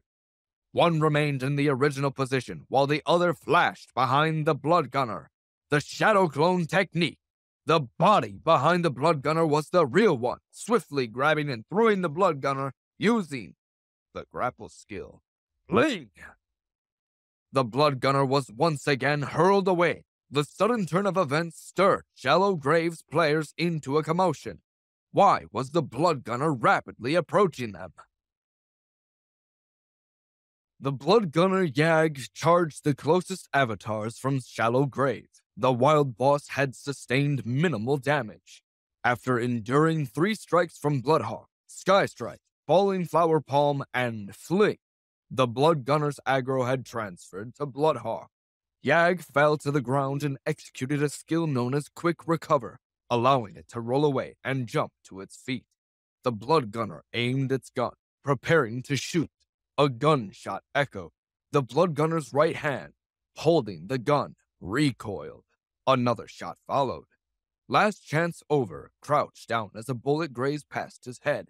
Watch out! Get out of my way! Unable to evade the next shot, he took a bullet to the forehead, losing half his life. Shallow Graves clerics rushed to his aid. They were unprepared when the Blood Gunner suddenly aimed its gun at them. From the perspective of the Righteous Warriors Guild, it was evident that Bloodhawk had somehow acquired a gun after tossing the Blood Gunner. The initial gunshot didn't originate from the Blood Gunner, but from Bloodhawk's gun, striking the Blood Gunner's hand and causing its gun to recoil. The Righteous Warriors Guild couldn't discern whether this was a coincidence or intentional. They acknowledged that this shot served both as an attack and a defense, incapacitating the Blood Gunner's counterattack. Puzzled by Bloodhawk's motives, Brazen Fool frowned. Is he really considering taking down the Blood Gunner in front of all of us? Fire Blossom approached Sunrunner. Damn! An aerial circle swing? Amazing! Sunrunner felt that this was an inopportune moment to stand there and admire the skill at play. He clocked Bloodhawk and the attacking wild boss. If the other guilds don't move, how can we? Brazen Fool had a revelation. Sunrunner, the other guilds, we're locked against each other. Sunrunner glanced left towards Shallow Grave and then right towards Threatening Death. He noticed that the other 2 guild leaders were similarly observing the movements of the opposing guilds. Sure enough, at this moment, none of the 3 guilds dared to advance. Whoever took the initiative would best set themselves up for success, but they would leave themselves open to the attentive onlookers. Bosses such as Blood Gunner Yag were not meant to be taken down without risk from other players after all. Sunrunner found the deadlock awkward. He immediately motioned to the leaders of Shallow Grave and Threatening Death. You two, are we really going to just watch this boss get split? Deadringer winked at Sunrunner. Old Sunnyside, you've finally learned treachery. Dark Knife stepped in front of Deadringer. I don't want to. It'd be better if your righteous warriors hurried over and captured the boss, while my Threatening Death waits outside the range and keeps the situation under control. What do you think? Sunrunner was speechless. It seemed like no matter what, Shallow Grave and Threatening Death would never trust him. The crucial factor influencing their wariness was their lack of understanding of Bloodhawk's strength. They didn't believe Bloodhawk could take down the Blood Gunner. He and Bloodhawk had set a dungeon record before and had witnessed Bloodhawk's strength. Dealing with the Blood Gunner solo at this level was unprecedented. Even a peak professional player wouldn't be able to accomplish it, and it would be a surprise to the community. It was a matter of mana, the in-game character resource that directly determined how many skills that character could perform at any given time, and wouldn't be able to keep up against the boss. Considering the Blood Gunner's life and the player's damage per second at this level, it was impossible to defeat Blood Gunner Yag if a player's mana ran out in the middle of the fight. Even with a full inventory of potions, it would take too much time to replenish before Yag would outpace your damage per second. Observing how Bloodhawk dealt damage at a rapid pace, they mentally double-checked the game's math and confirmed to themselves that beginner village level 1 potions were certainly insignificant. Attacks that didn't require mana wouldn't be enough. Skills, apart from dealing more damage, provided crucial crowd control effects. Sunrunner thought about Quinn's first attack. Sky Strike's knock-up, Dragon Tooth short stun, falling flower palms blow away, and circle swings no quick recover throw.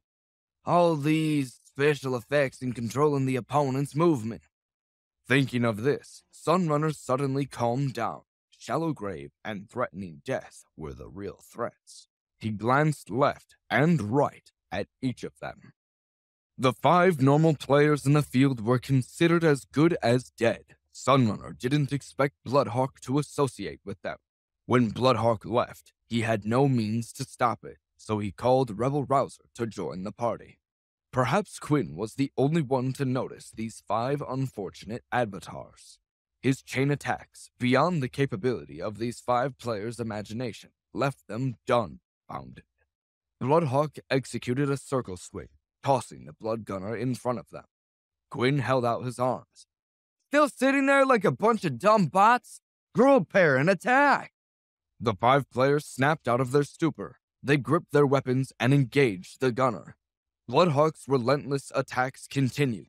You're attacking like a bunch of clueless 5-year-olds. Randomly and without any idea of what to do next.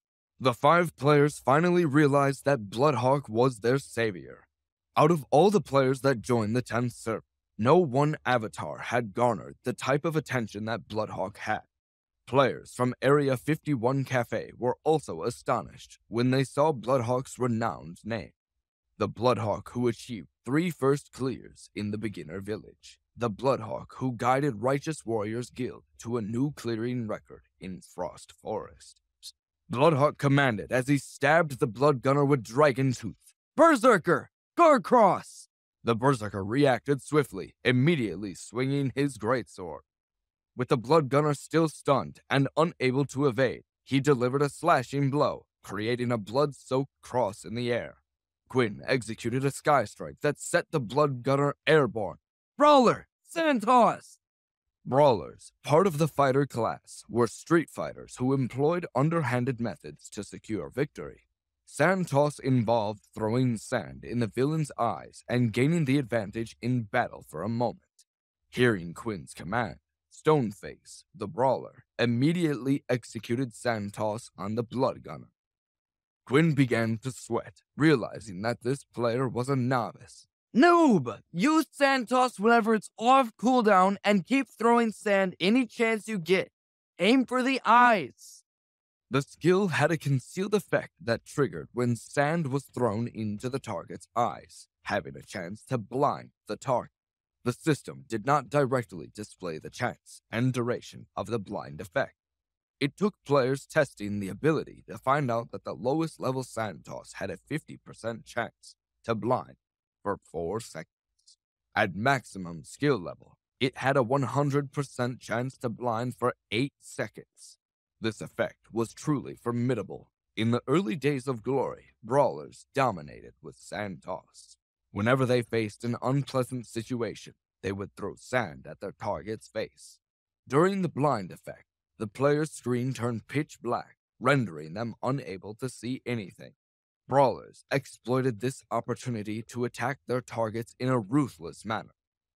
But as the game got older, players quickly discovered various ways to counter Sand Toss.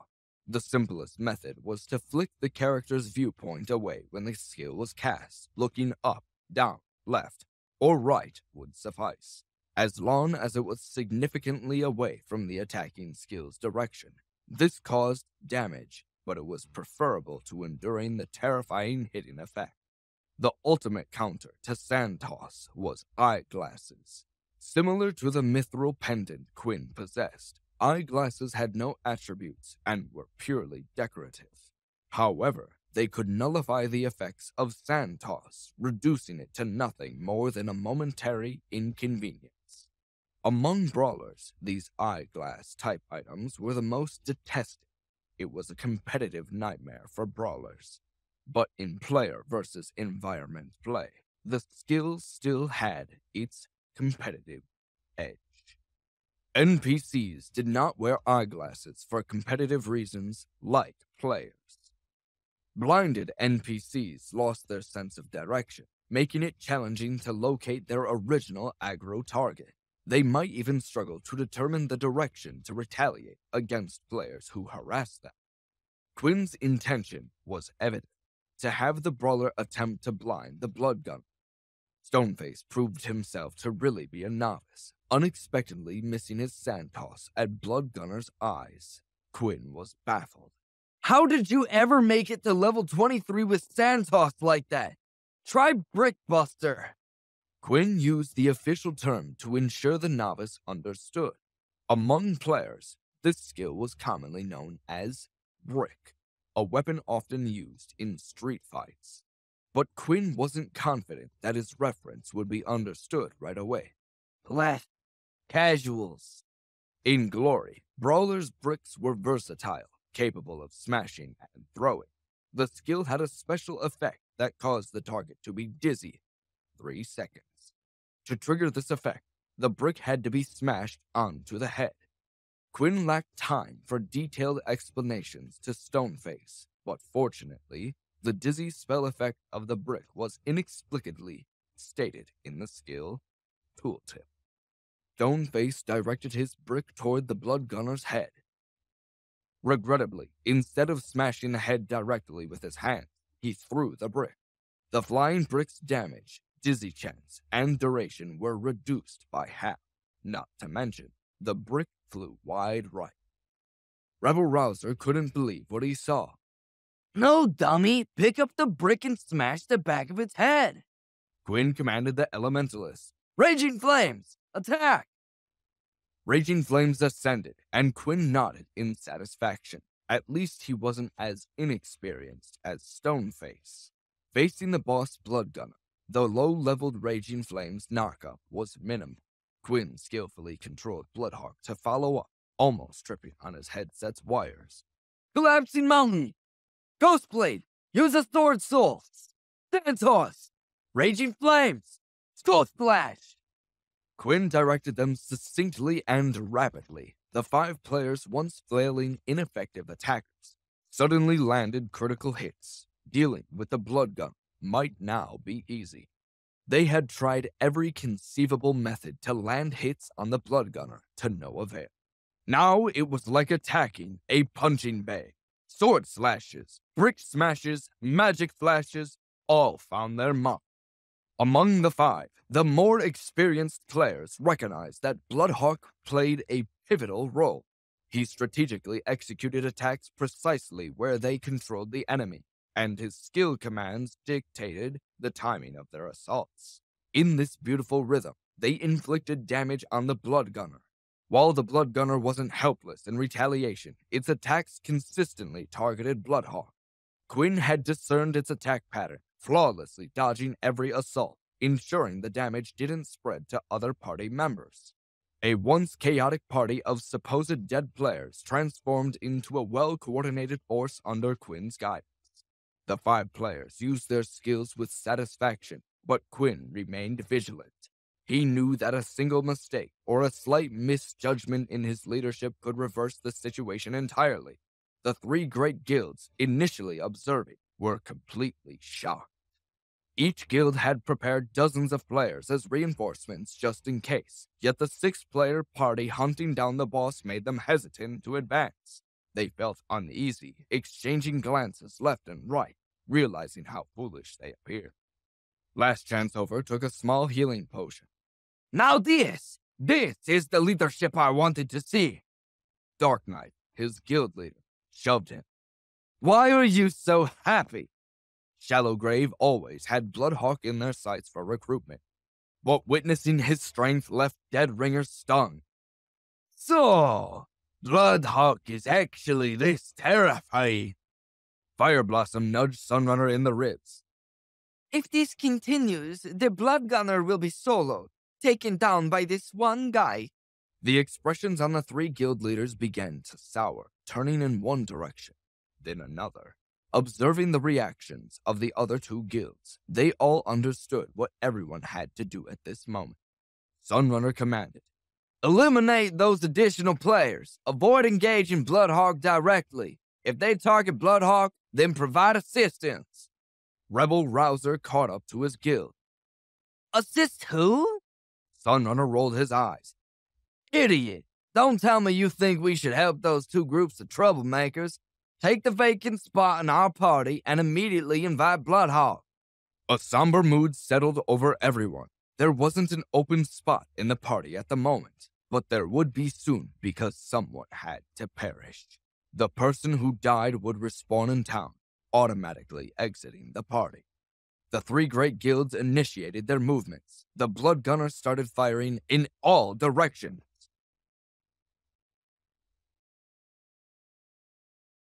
The Brawler's voice carried a tone of pleasant surprise. "Oh, these people want to help." Quinn sighed. "This guy doesn't understand the situation. These guilds aren't here to help. They are here to steal our loot. They were using hapless players to soften up the bosses and roll in when the boss wiped to have an easier job to kill the boss. So much for honor against kill stealing." Quinn gritted his teeth. "Open your eyes. The Blood Gunner can easily kill you, and I'm not sure how long I can hold it off. Leave before I let it kill you." The Brawler was unable to make head or tail of the command. "What?" The other four players were also too inexperienced to notice what Quinn was seeing. If they weren't, they would have known about the Blood Gunner's strength. They wouldn't have gathered around it and killed themselves to begin with. But they were more perceptive than the Brawler, recognizing that the situation was far from good. The guilds in the distance had only moved when they saw the smooth progress of the boss fight. This was not helpful behavior. Quinn performed a sky strike to keep the wild boss from killing. "Are you blind and deaf? If you don't run, then you're looking to die. I can't make it any simpler than that." The party berserkers sensed that something was amiss, but if they ran now, why had they fought so hard before? "And we fought for nothing?" Quinn rolled his eyes. "And if you die, does that count for something?" The five novice players were at a loss. Bloodhawk continued his attacks.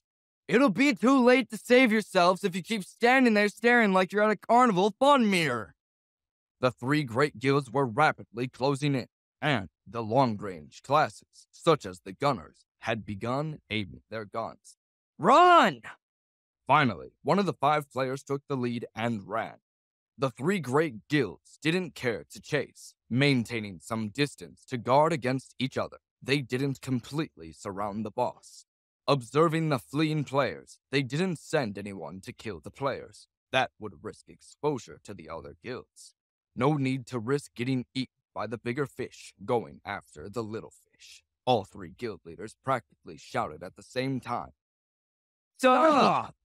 The numerous players urgently halted and watched each other. The Blood Gunner was almost in front of them, but rushing to surround the boss might leave them vulnerable to raids from more guilds that may happen upon the scene. All three guild leaders were deeply paranoid. The battle on the field still continued. The five retreating players had run halfway when they suddenly realized that Bloodhawk wasn't behind them. Looking back, they saw that Bloodhawk was still battling with the Blood Gunner.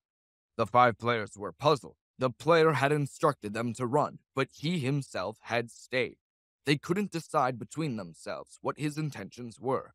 They idled there, pondering what to do next. Quinn rolled away from a gunshot. "Does that look like a safe distance? If you can see the gunner, guess what? He can see you. Run farther. Get out of its line of sight or be in its warpath. I'm done parenting you." The Brawler pursed his lips. "But they haven't come to kill us." "You're clueless. If you knew what they were thinking to do to you, you would be stunned." The Brawler listened. "Hurry and run!" The other four hesitated, but two of them followed the Brawler. The remaining two still stayed, a bit skeptical of Quinn's words, feeling that he was intentionally trying to get rid of them.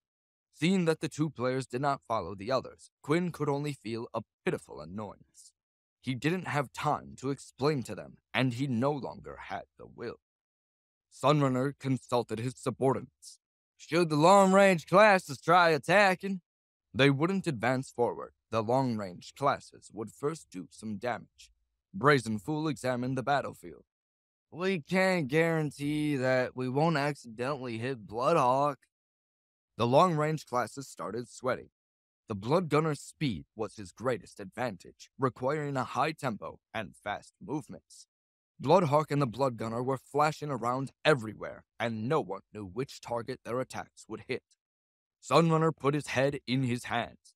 What is this guy thinking? On the other side, Shallow Grave's Deadringer laughed. What a hero! Add your party to my group. Only the drops will belong to you guys. Sunrunner silently cursed Deadringer's treachery. If any of those players join his group, then the previous damage they did would count towards Shallow Grave. Why hadn't I thought of this? Sunrunner immediately stepped forward. Join my side. The items are all yours. He felt somewhat closer to Bloodhawk and believed that, under the same conditions, Bloodhawk had no reason not to join their group. Threatening Death's last chance over, remembered that Quinn had an interest in White Wolf bristles. Join my side! The rewards are all yours! I'll gift you 20 White Wolf bristles! Sunrunner sneered. Bloodhawk, don't trust him! Deadbringer waved his hand. We have 20 here! Brazen Fool leaned towards Sunrunner. Could it be that this was his true aim? Sunrunner had a headache. Bloodhawk attacked the monster. As a result, the three guilds felt that the price tag wasn't enough and continued to raise the price. The two who hadn't run away, a berserker and the mage, were stunned. All of the items will belong to you guys! Alone had made their hearts speed up. They had never heard of the other items that the three guilds promised, but if they dared to bring them out, then they were clearly valuable items. The berserker and mage were anxious. They were just itching to respond on behalf of Bloodhawk, but the two quickly recovered. Even if he agreed, then it didn't matter.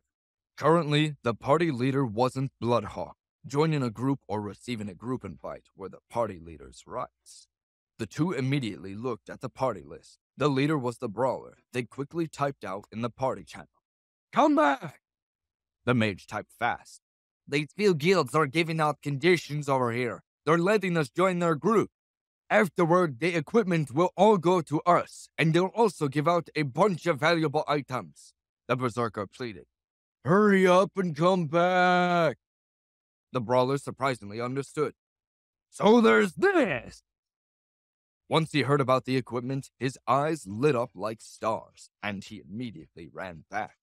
The other two who had seen the message also excitedly moved.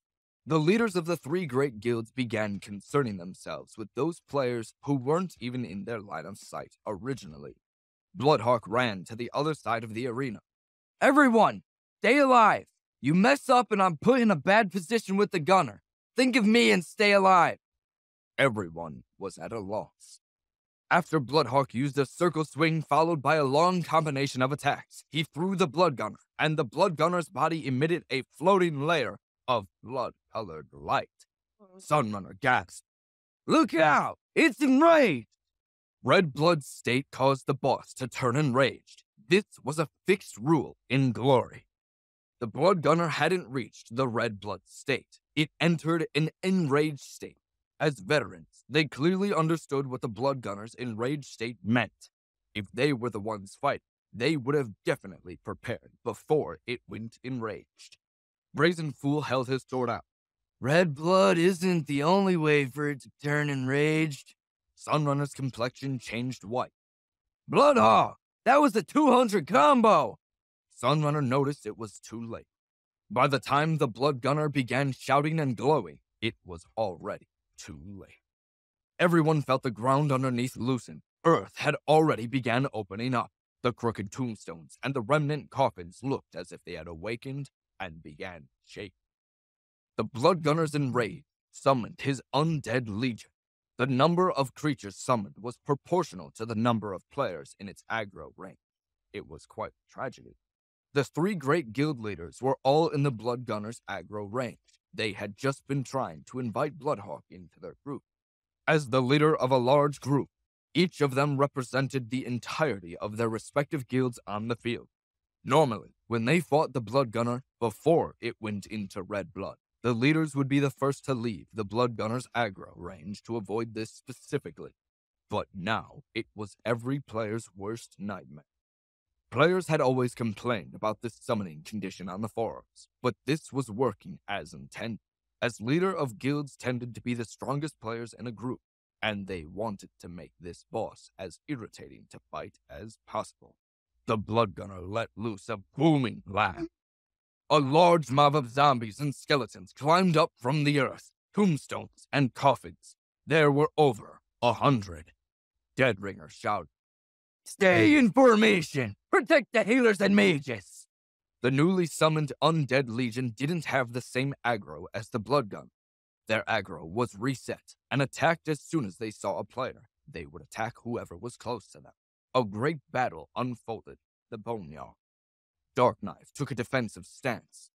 Remember, the zombies and skeletons summoned by the Blood Gunner are the same level as the Blood Gunner. Level 26, the highest level in the Boneyard. They'll level suppress every single one of us in the field. Adding to their sudden appearance and random distribution, everyone was caught off guard. In the first moments, there were players that were surrounded and instantly killed. The three guild leaders were all horrified. They knew that this 200 combo was something Bloodhawk had deliberately done. Under the concentrated fire from being attacked on all sides, it was easy for the combo to go over 200. Bloodhawk commanded a party to hit out combos, and he did it when the three great guilds were inside the aggro range. The Blood Gunner's aggro wouldn't change because it turned in rage. Its aggro was still on Bloodhawk. After turning in rage, it immediately shot violently and hit Bloodhawk into a cloud of white smoke. The one that was hit was Bloodhawk's shadow clone. Where was Bloodhawk's real body? After the shadow clone disappeared, another gunner's aerial fire shot up, and he flew back, flipping out a great number of bullets. The Blood Gunner swiftly chased him. The three great guild's players were being tangled by the Undead Legion and had no time to watch. They could only concentrate on stopping the Undead's advance. The brawler ran back, ready to join the group and reap the rewards. But who knew such an event would unexpectedly occur? The three could only helplessly watch as the other two members were instantly ripped apart into chunks of meat by the Undead Legion. He finally understood what the danger Bloodhawk warned him about was. He saw Bloodhawk fly out. Behind him followed the astonishingly fast Blood Gunner. Bloodhawk dodged the Blood Gunner. "Noob, I have a golden opportunity for you. Come over and kill the boss." The brawler, berserker, and mage turned and ran. Quinn gave commands. The three great guilds saw this clearly. They had no manpower to spare. Sunrunner almost died from anger. "That guy's bringing away the Blood Gunner. Bloodhawk, you're not nice." Bloodhawk was running. He would occasionally stop to throw down the chasing Blood Gunner. "What's wrong, son? Wish you could have thought of this first? Don't beat yourself up. I outsmart players better than you before breakfast." Sunrunner cringed. "What do you mean? What's wrong?" Sunrunner froze, unable to speak. "Wild bosses had always been there to be stolen, but it had always been stolen by the three great guilds. If someone else apart from us stole it, then why should that suddenly be not nice?" Last Chance Over sliced a zombie in half. "You're very fierce, Bloodhawk, but don't be too pleased with yourself yet. With those few people, do you really think you'll be able to beat the Blood Gunner before we kill off this trash? Do you really think we won't be able to find you?" Gwyn laughed and inhaled a breath of smoke. "Honestly, no, I don't. The way I see you guys, I'd be surprised if you could find a goblin in Frost Forest. But if you mean it, you guys better hurry up." The brawler next to Bloodhawk trembled. "Uh-oh, people are heading towards us." Quinn smiled. "Don't panic. Give the party leader position to me and pay attention." The brawler, without thinking, gave the party leader position to Bloodhawk. System message. Player Snake Tongue has joined your party. Player Sharkhide has joined your party. Player Hooded Vulture has joined your party. Player Wolfclaw has joined your party. Player Diamond Ruff has joined your party. Sunrunner was dumbstruck. Quinn charged at the blood gun, almost tripping on his headset's wires a second time. Chill! Some of those who witnessed the battle called him an expert, some god, and others didn't say a word. Bloodhawk and his crew charged towards the blood gunner. Snake Tongue charged into battle with excitement. Bloodhawk, your loyalty is commendable. Quinn laughed. That's probably my third best quality. If you can guess the first two, I owe you a Coke. But save that for another time. As I said in my message, this will be like extracting a tooth from a hungry tiger's mouth. We have the gunner and the guilds to balance. I'm not certain if the guilds will let the matter slide, but good to see you didn't seem to care. Diamond Ruff rushed to join. Quinn wasn't sure if she fully understood what she was getting herself into, but he appreciated the enthusiasm nonetheless. It was a gamer's enthusiasm. Wolfclaw chopped down opponents. There's nothing to fear. Stoneface, the novice brawler, stood foolishly on the side. You called all these people? Quinn dodged a rotted hand. You know I did. I know the best battlers in a pinch. Stoneface scratched his head. When? When you were hanging on to dear life and kept the gunner from cutting your last thread. The three were astonished. What an ingenious mind. Quinn laughed, but didn't elaborate. He began instructing each person on their position and skill timing, even detailing when to consume potions. Potion usage had a cooldown, and understanding the optimal time to drink them to maintain endurance during battle was crucial knowledge. 9 players were fighting the monster. 8 acted as puppets, following Quinn's instructions to the T. It was a bit chaotic since Quinn could only give instructions one at a time. After some combat, Wolf and Snake Tongue, though not considered experts, showed their veteran instincts, while the novices, Diamond Ruff and Stoneface, performed decently. Quinn carefully observed each player's damage output and calculated that they wouldn't be able to defeat the Bloodgun before the 3 great guilds dealt with the Undead Legion. He quickly reached a conclusion. Continuing to fight recklessly here wouldn't be efficient. He adjusted his tactics and distanced himself. The blood gunner resembled a cornered beast, being attacked on one side and pushed away on the other. Roar. The more it moved, the more blood flowed. It was a pitiable sight. Quinn refrained from initiating another combo and attracting unnecessary trouble. It would come soon. There was no avoiding the blood gunner's enrage when it neared death. Quinn assessed the situation for both sides. Move fast, Snake! The guilds are likely finishing up, but the blood gunner's health remains at 20. Create some distance. Time is running out. Quinn glanced back. The boneyard offered little shelter, and in the distance, numerous players were already converging on their location. Snake Tongue saw the guilds running forward. Bloodhawk! They've all come over. With no other option, Quinn had to engage in the battle. Okay, let's pick things up. Increase your speed. Everyone concentrate. Don't let me down. The party needed to quicken its tempo within the limited time to defeat the blood gunner. The presence of several novice players in the party made the task more challenging, but there was no alternative. Quinn assessed the situation. We need to increase our hit rate and bring Yog's life to a critical low. Snake Tongue and Wolfclaw pushed to speed their attacks, using any skill at their disposal while their main attacks were on cooldown. Hooded Vulture and Sharkhide were struggling, but holding their weight in damage done. Whether they could sustain the heightened tempo depended on their concentration. Quinn had no expectations for Diamond Ruff, who was already struggling with repeated mistakes. Stoneface surprised him a little. He couldn't get close enough to Brick, but his sand throw was getting better. When given instructions, he executed them precisely without deviations. Quinn fired a blaze of flame from his lance. Fight! As expected, Snake Tongue and Wolfclaw easily kept pace, while it wasn't too challenging for Hooded Vulture. Sharkhide lagged a half-beat behind, and Diamond Ruff was in a desperate swinging. Stoneface, again, surprised Quinn.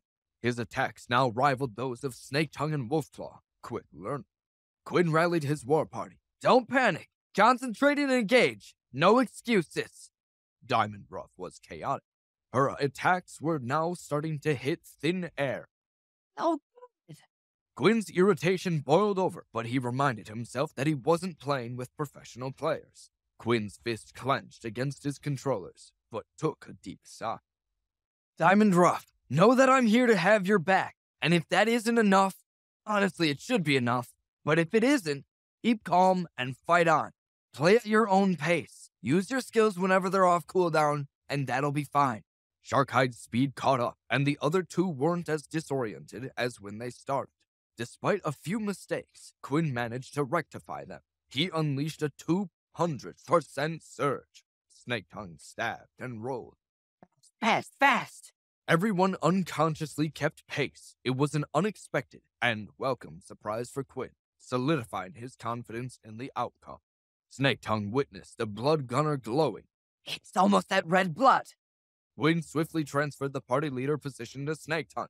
Everyone, get the hell out of here! Retreat! Snake Tongue, though unfamiliar with defeating the blood gun, was well versed in its story, which most competitive players in Glory weren't.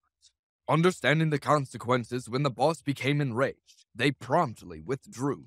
Quinn, grasping the situation better than Snake Tongue, required no reminders. Under Snake Tongue's leadership, the 8 players exited the Blood Gunner's aggro range. Quinn moved rapidly, and Bloodhawk's battle lance executed a series of skills, blurring their vision.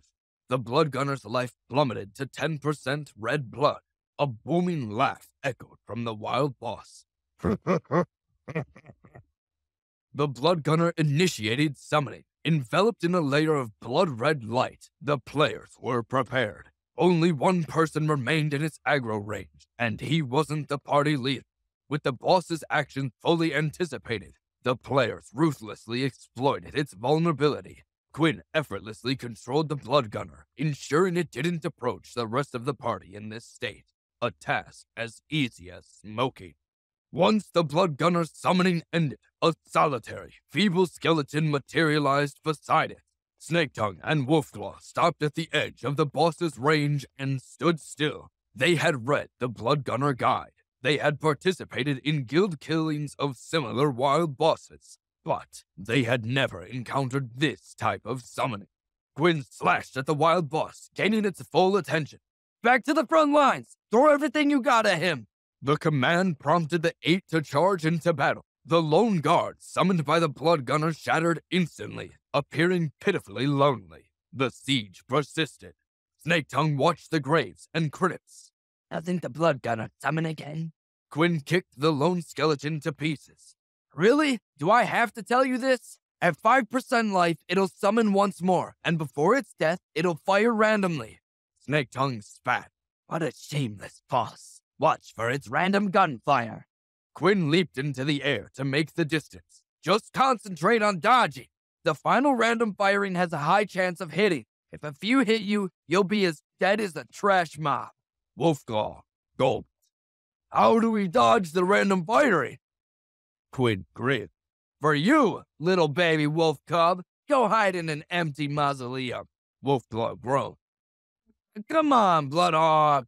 The situation was precarious. When the boss's life hit 5%, the 8 players once again exited the aggro range. The Blood Gunner summoned a loose zombie. Diamond Rough pulverized it with an assault from behind. Take that, you stinky corpse. Quinn still wasn't sure if Diamond Rough knew what encounter she was brought to help finish, but he was certainly pleased to see her contribute better. The players from the 3 great guilds, with determination in their approach, drew nearer. Last Chance Over whistled at Quinn. Still fighting? You must have been working hard. It'd be better if you joined our guild's group right now before you lose most of the experience. Quinn ignored him. At such a critical moment, he had to concentrate on killing the boss. If he died, nothing else mattered. Snake Tongue grew a bit anxious. We're running out of time. The sounds of the 3 great guild's gunners readying their bullets echoed in the air. Quinn rolled and darted to the left. Scatter, you noobs! The 8 players fled the scene without looking back. Witnessing this, the 3 great guild players subconsciously halted their footsteps. Deadringer gasped. How could he be so timed? Is he hacking? Sunrunner wasted no time. Troops, with me. He transferred his group leader position to Sir Vane and led the 10 most elite members forward. Threatening Death and Shallow Grave followed suit, forming their own 10-player parties. This way, even if the Blood Gunner turned and raged again, it could only summon 30 monsters. They left some backup capable of dealing with the Undead Legion while they targeted the Blood Gunner. The 3 teams raced forward recklessly, competing to see who could advance the fastest. They disregarded the other players engaged in the Blood Gunner fight as if they didn't exist. This was a habit. Sunrunner took command. Each group, take out 3 players to eliminate those guys. They couldn't allow that party to persist. Even if they didn't kill them, they had to force them away, allowing the Blood Gunner to enter an off-combat state. Only then could the damage to the boss be clear. As for Bloodhawk, Sunrunner felt regretful. Without cooperation, dealing with this situation wouldn't be easy. He hesitated. Threatening Death's guild leader, Dark Knight, had already agreed and dispatched 3 players from their party. Sunrunner observed Shallow Grave's side, noting the players sent out, but Deadringer was missing. Where's Deadringer? Sunrunner inquired. Corpse Forgotten frowned. Dead. Sunrunner burst into loud laughter. Dead? That's too funny. My stomach hurts. The chaotic assault of the Undead Legion had turned the situation into turmoil, and deaths were not uncommon. Deadringer's skills were not low, and his equipment was likely decent. He should have survived longer than most. Sunrunner could imagine the helplessness and the loneliness he experienced in that situation. Sunrunner's hearty laughter left Shallow Grave's players deeply disheartened, but their spirits plummeted farther with what followed. Threatening Death's Dark Knight rushed to the battle. What are you laughing at? Sunrunner prepared his Fireblade skill. Deadringer died? Dark Knight was emotionless. Really? Congratulations. Sunrunner nodded. Same to you, same to you. At this critical moment, as the players closed in on the Blood Gunner, Quinn waved his lance in the air. Keep your head on a swivel. Don't be a dummy. Avoid damage and hold your ground. Having learned of Deadringer's death, Sunrunner's mood improved, and he laughed with delight. Don't worry, Hawk. We can handle it. Quinn chuckled. That's good then. I'll remember that when you're begging for help. Rebel Rouser suddenly launched a lightning strike at the wild boss. Not good. This kill-stealing enthusiast had an innate sense for a monster's life. He eyed the Blood Gunner and had an ominous premonition. Sunrunner looked back. What's wrong? The Blood Gunner once again began yelling and emanating a blood-red glow. This time, it assumed a dueling stance, with its 2 hands crossed over its chest, its left hand supporting the gun in its right hand. Rebel Rouser zigzagged to find cover. Random firing! Random firing was unleashed. The Blood Gunner continued screeching. The gun in its right hand transformed into a blur of destruction. Countless bullets flew in all directions. The gun resembled a revolver. Its chain firing surpassed even a machine gun, requiring no loading. This was a skill. The 3 great guild players who rushed forward covered their heads and scattered like rats. 3 players fell on the spot, too close to dodge the rapid onslaught. Whether squatting, lying down, or contorting into the fetal position, survival was the only goal. Bloodhawk bore the brunt of the attack, but all anyone saw was a cloud of light smoke. It was the shadow clone technique. This time, his real avatar materialized above Yag's head. Bloodhawk descended, employing the fighter skill Eagle Stamp, landing consecutive steps on the Blood Gunner's head. 1 foot, 2 feet. The battle lance soared into the air, a mid-air circle swing. Although the Blood Gunner was in a super armor state during its random firing, circle swing was a skill that ignored super armor. The battle lance swung, propelling the Blood Gunner across the battlefield. Bloodhawk descended, both hands smashing the ground with his battle lance. He pinned the Blood Gunner to the ground, skewered with his 1000-chance umbrella. The random firing ceased, and the players from the 3 guilds felt as if they had reclaimed their lives. Bloodhawk swiftly executed a sky strike. Dragon Tooth and a falling flower palm. The Blood Gunner let out its final desperate cry.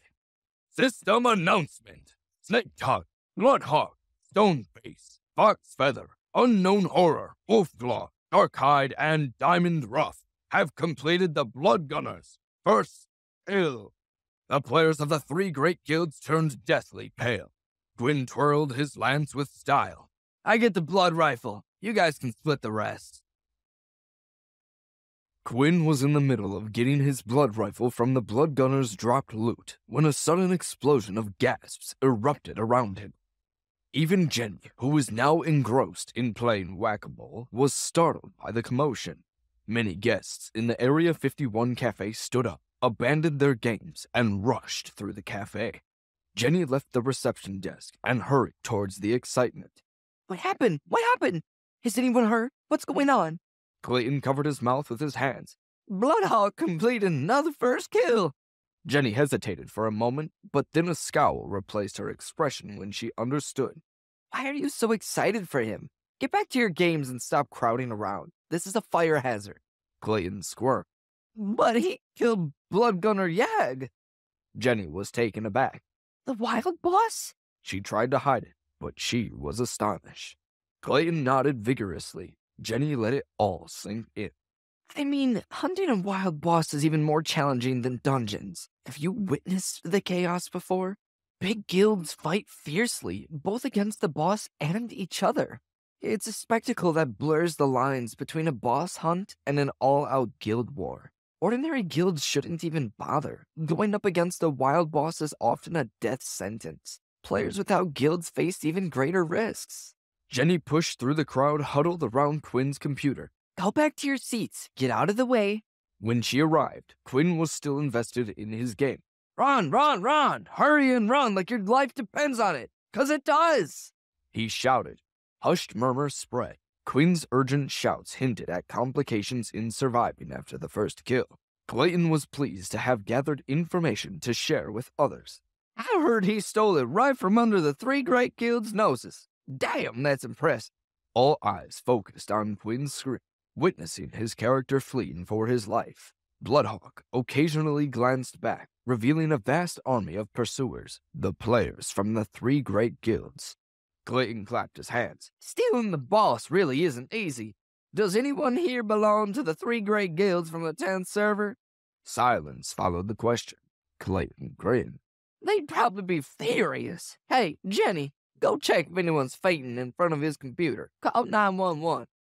Jenny remained silent, as did many others. All eyes were fixed on the screen, waiting to see if Quinn could escape the imminent danger. Evading the three great guilds wasn't a simple feat. He had managed to offend all three guilds at once. She didn't see him as brave or wise, but rather as a complete idiot. What fate awaited the so-called idiot? Jenny watched Quinn furiously hit his gauntlet to skillfully escape. She felt a twinge of worry. She couldn't help but felt a sense of admiration at the virtual athleticism as Quinn huffed and puffed in his VR set. Bloodhawk twisted on his heels. You guys run first. I'll hold them off. Clayton clapped again. A true hero. You all seeing this? Through Quinn's screen, they could see his teammates, all 8 of them significantly faster. They had no clue how this situation had unfolded. Bloodhawk turned around, and 4 players happened to reach his back. His battle lance swept across, catching them off guard. Falling light blade, usable only in the air, didn't give the appearance of a descending blade due to Bloodhawk's low jump.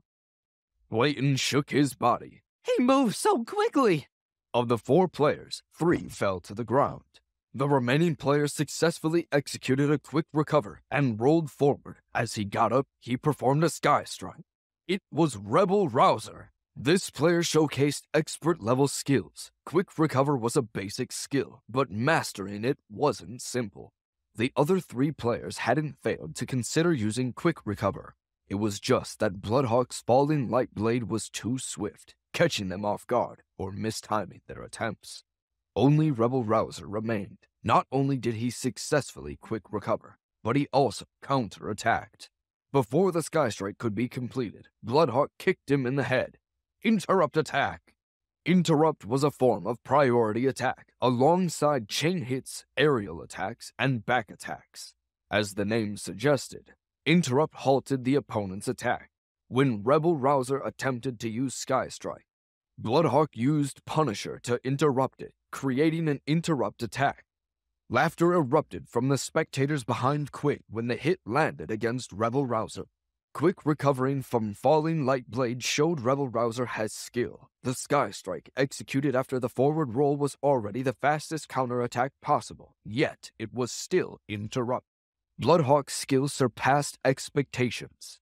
Considering what would happen if they were in his place, many players couldn't find it believable. Clayton slapped the wall. The 4 players defeated in the blink of an eye. All battle mages. Oh, their increased speed, evident in their neutral chasers, put them on Bloodhawk's heels. I bet they regret that.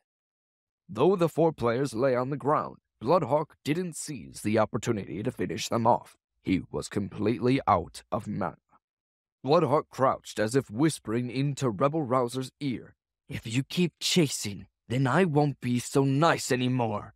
I'll make you look like a noob in a professional tournament. Everyone heard Quinn. The spectators laughed. It seemed like a bluff. Without mana, he was attempting to intimidate them. Bloodhawk got up and continued running. The spectators were anxious, eager to know if the 4 players were in pursuit. But Bloodhawk wouldn't turn. Observing his calm demeanor, they assumed the pursuers had been thoroughly intimidated. Clayton leaned on Jenny. How could they not be scared stiff? Bloodhawk demonstrates formidable strength. Jenny shoved him back. 3 players were effortlessly knocked down, including the highly skilled Rebel Rouser, who attempted a counterattack, but was also grounded. Continuing the chase was tantamount to running into certain death. Their only option was to wait for reinforcements. Sunrunner caught up with Rebel Rouser. What happened? Rebel Rouser avoided eye contact. We caught up, but we couldn't beat it. He's good. Sunrunner pointed to the rear. Then retreat. Rebel Rouser watched as Bloodhawk distanced himself farther. He clenched his teeth and wished he could give chase. The 3 great guilds seized their pursuit. Quinn, relieved, took off his headset and turned around, already sensing the lively atmosphere from the crowd behind him. Clayton gripped Quinn's shoulders. You're awesome. Quinn shrugged. I won't say I'm not awesome, but I won't stop you from saying it either. Just a bit of luck and good training. What did it drop? Quinn leaned back in his chair. Blood rifle? The Iron Beast refused to compete for the rifle. The question remained about the 3 newcomers. In random parties, dungeons often turned chaotic. If someone had equipment preferences, random parties weren't the best choice. Seeking out a guild or friends provided priority for class-specific equipment. Random parties were primarily for gaining experience and making money. Snake Tongue and Hooded Vulture waited to see the actions of the 3 strangers. If any of them rolled for the item, they would take their right to roll, assisting Bloodhawk in obtaining the item with their numerical advantage. In reality, the 3 players seemed too suspicious. They swiftly renounced the blood rifle, and after Snake Tongue followed suit, the blood rifle ended up in Bloodhawk's inventory. Urged by Bloodhawk to Run, run, run!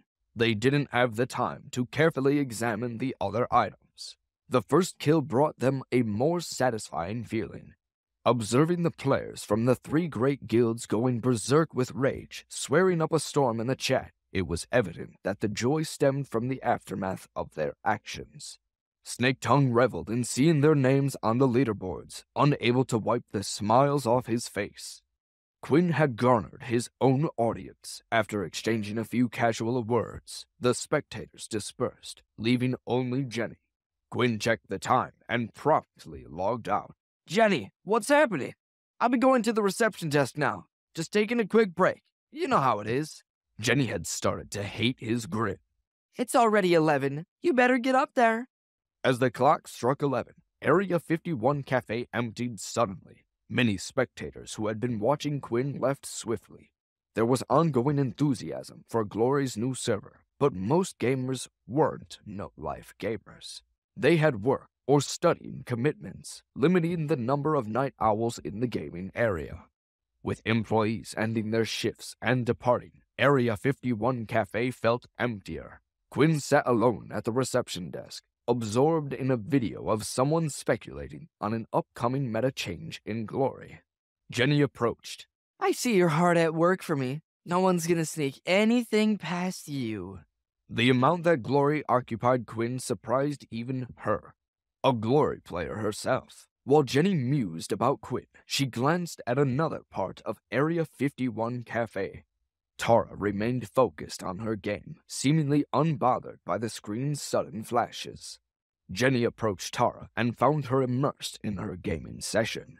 This girl had the misfortune of playing during the peak period of player activity, when completing quests felt like a tiring endeavor.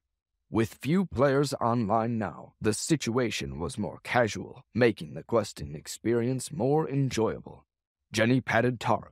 Tara turned her head, VR headset still on. What are you doing? Jenny removed Tara's headset. It's 11 o'clock. Tara hopped out of the seat. What? It's 11 already? Didn't realize. Jenny motioned to Tara's game. What level? Tara's progress had been slow due to playing during peak hours. Just 6. Jenny yawned. You going to sleep? Tara put on her headset and returned to the game world. You go first. I'll wait a bit. Jenny patted Tara on the back. Get to bed soon. Once her headphones were on, she could no longer hear Jenny's words. Jenny left, feeling a bit lost. She had once been Area 51 Cafe's biggest glory fan, but with Quinn's arrival and Tara joining in, her enthusiasm seemed to wane. She returned to the second floor to rest. Area 51 Cafe was devoid of idle individuals. Everyone sat at their stations, engrossed in their games, often glory. With Quinn's shift at the desk ending, he returned to the game. Snake Tongue, Hooded Vulture, Sharkhide, and Diamond Ruff bombarded him. Snake Tongue wiped the sweat off his head. I was worried if you made it out of the boneyard. Diamond Ruff hugged him. We didn't know what happened to you. I was worried for a minute. Quinn waited for Diamond to let go. It's nothing. I'm good. Who knew any of us would have made it out unscathed? Other than me, that is. I was always getting out alive. Snake Tongue waved it off. It wasn't a thing at all. Initially viewing the 3 great guilds as gods to be worshipped, Snake Tongue and Hooded Vulture's perspectives changed after mingling with Quinn. Compared to Bloodhawk, they realized their initial reverence was misplaced. Having successfully followed Quinn in stealing the boss from the 3 great guilds, they felt elevated and dignified. The joy in their hearts far outweighed any lingering concerns. As for Diamond Ruff, Stoneface, Box Feather, and Unknown Horror, they had no idea about their gains and losses, though they felt extremely happy when they split the equipment a moment ago. Quinn gave them the peace sign. See you on the battlefield. I'm going back to town. Diamond Ruff hugged him again. Oh, see you later, Bloodhawk. Quinn straightened out his clothes. Everyone, stay chilly. Bloodhawk ran back to Bulls. The small town was a safe zone where he couldn't receive any attacks, allowing him to put Bloodhawk aside and open the equipment editor. He inserted the blood rifle he had just obtained into the editor. In the past 2 days, he had easily gathered quite a few rare crafting materials. The 1000 Chance umbrella had several parts that could be upgraded. After opening the blueprint, starting from the umbrella form, Quinn began carefully dismantling the umbrella canopy. He chose a canopy part and placed it into the copy template and selected 5 strong spider silks. The copying process began. The strong spider silks transformed into the appearance of the umbrella canopy. He repeated this process 7 more times. With the new canopy being put together, the next parts to be upgraded were the gun and hidden sword. The umbrella pole was dismantled into 2 parts, the pole itself and the hidden sword within it. He added the blood rifle and the skeleton warrior's saber sheath and reassembled the 1000 Chance umbrella. He sat back and reveled in his grand design. This is my way back to the top. Look out, Elite. Time is coming to pay the Reaper.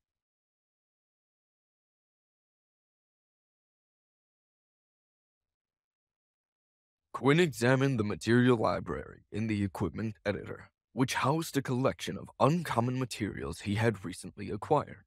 He opened the 1000 Chance umbrella to observe the chances. The modifications, both the 1000 Chance umbrella's sword form and the gun form, had raised the weapon to a more powerful status. The weight and attack speed remained unchanged. but the physical attack and magic attack differed significantly. Clayton knocked on the desk near Quinn. Hey, what are you up to? Quinn let out a huffy exhale and looked up. He bit his lip to keep from saying what was on his annoyed mind so as to keep the patron happy. Happy patrons, happy boss. Modifying my weapon, lance, sword, and gun. Clayton raised his eyebrows. Those are different class weapons, natural variations in attributes. How can you do that? Quinn wrapped his fingers on the reception desk. He pulled a sheet of paper and pen from the desk and handed it to Clayton. Write this down so you can use it for reference. Clayton eagerly took the pen and paper, unaware Quinn was trying to assure he wouldn't ask about his weapon again. Quinn tapped the paper. Even within the same class, a weapon emphasizes different attributes. In sword class, great swords had the highest physical attack but the slowest attack speed. Short swords had the highest magic attack and a moderate attack speed.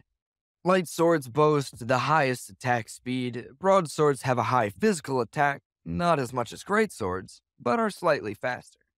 Dachis have a high magic attack, not as much as short swords, but again, a faster attack.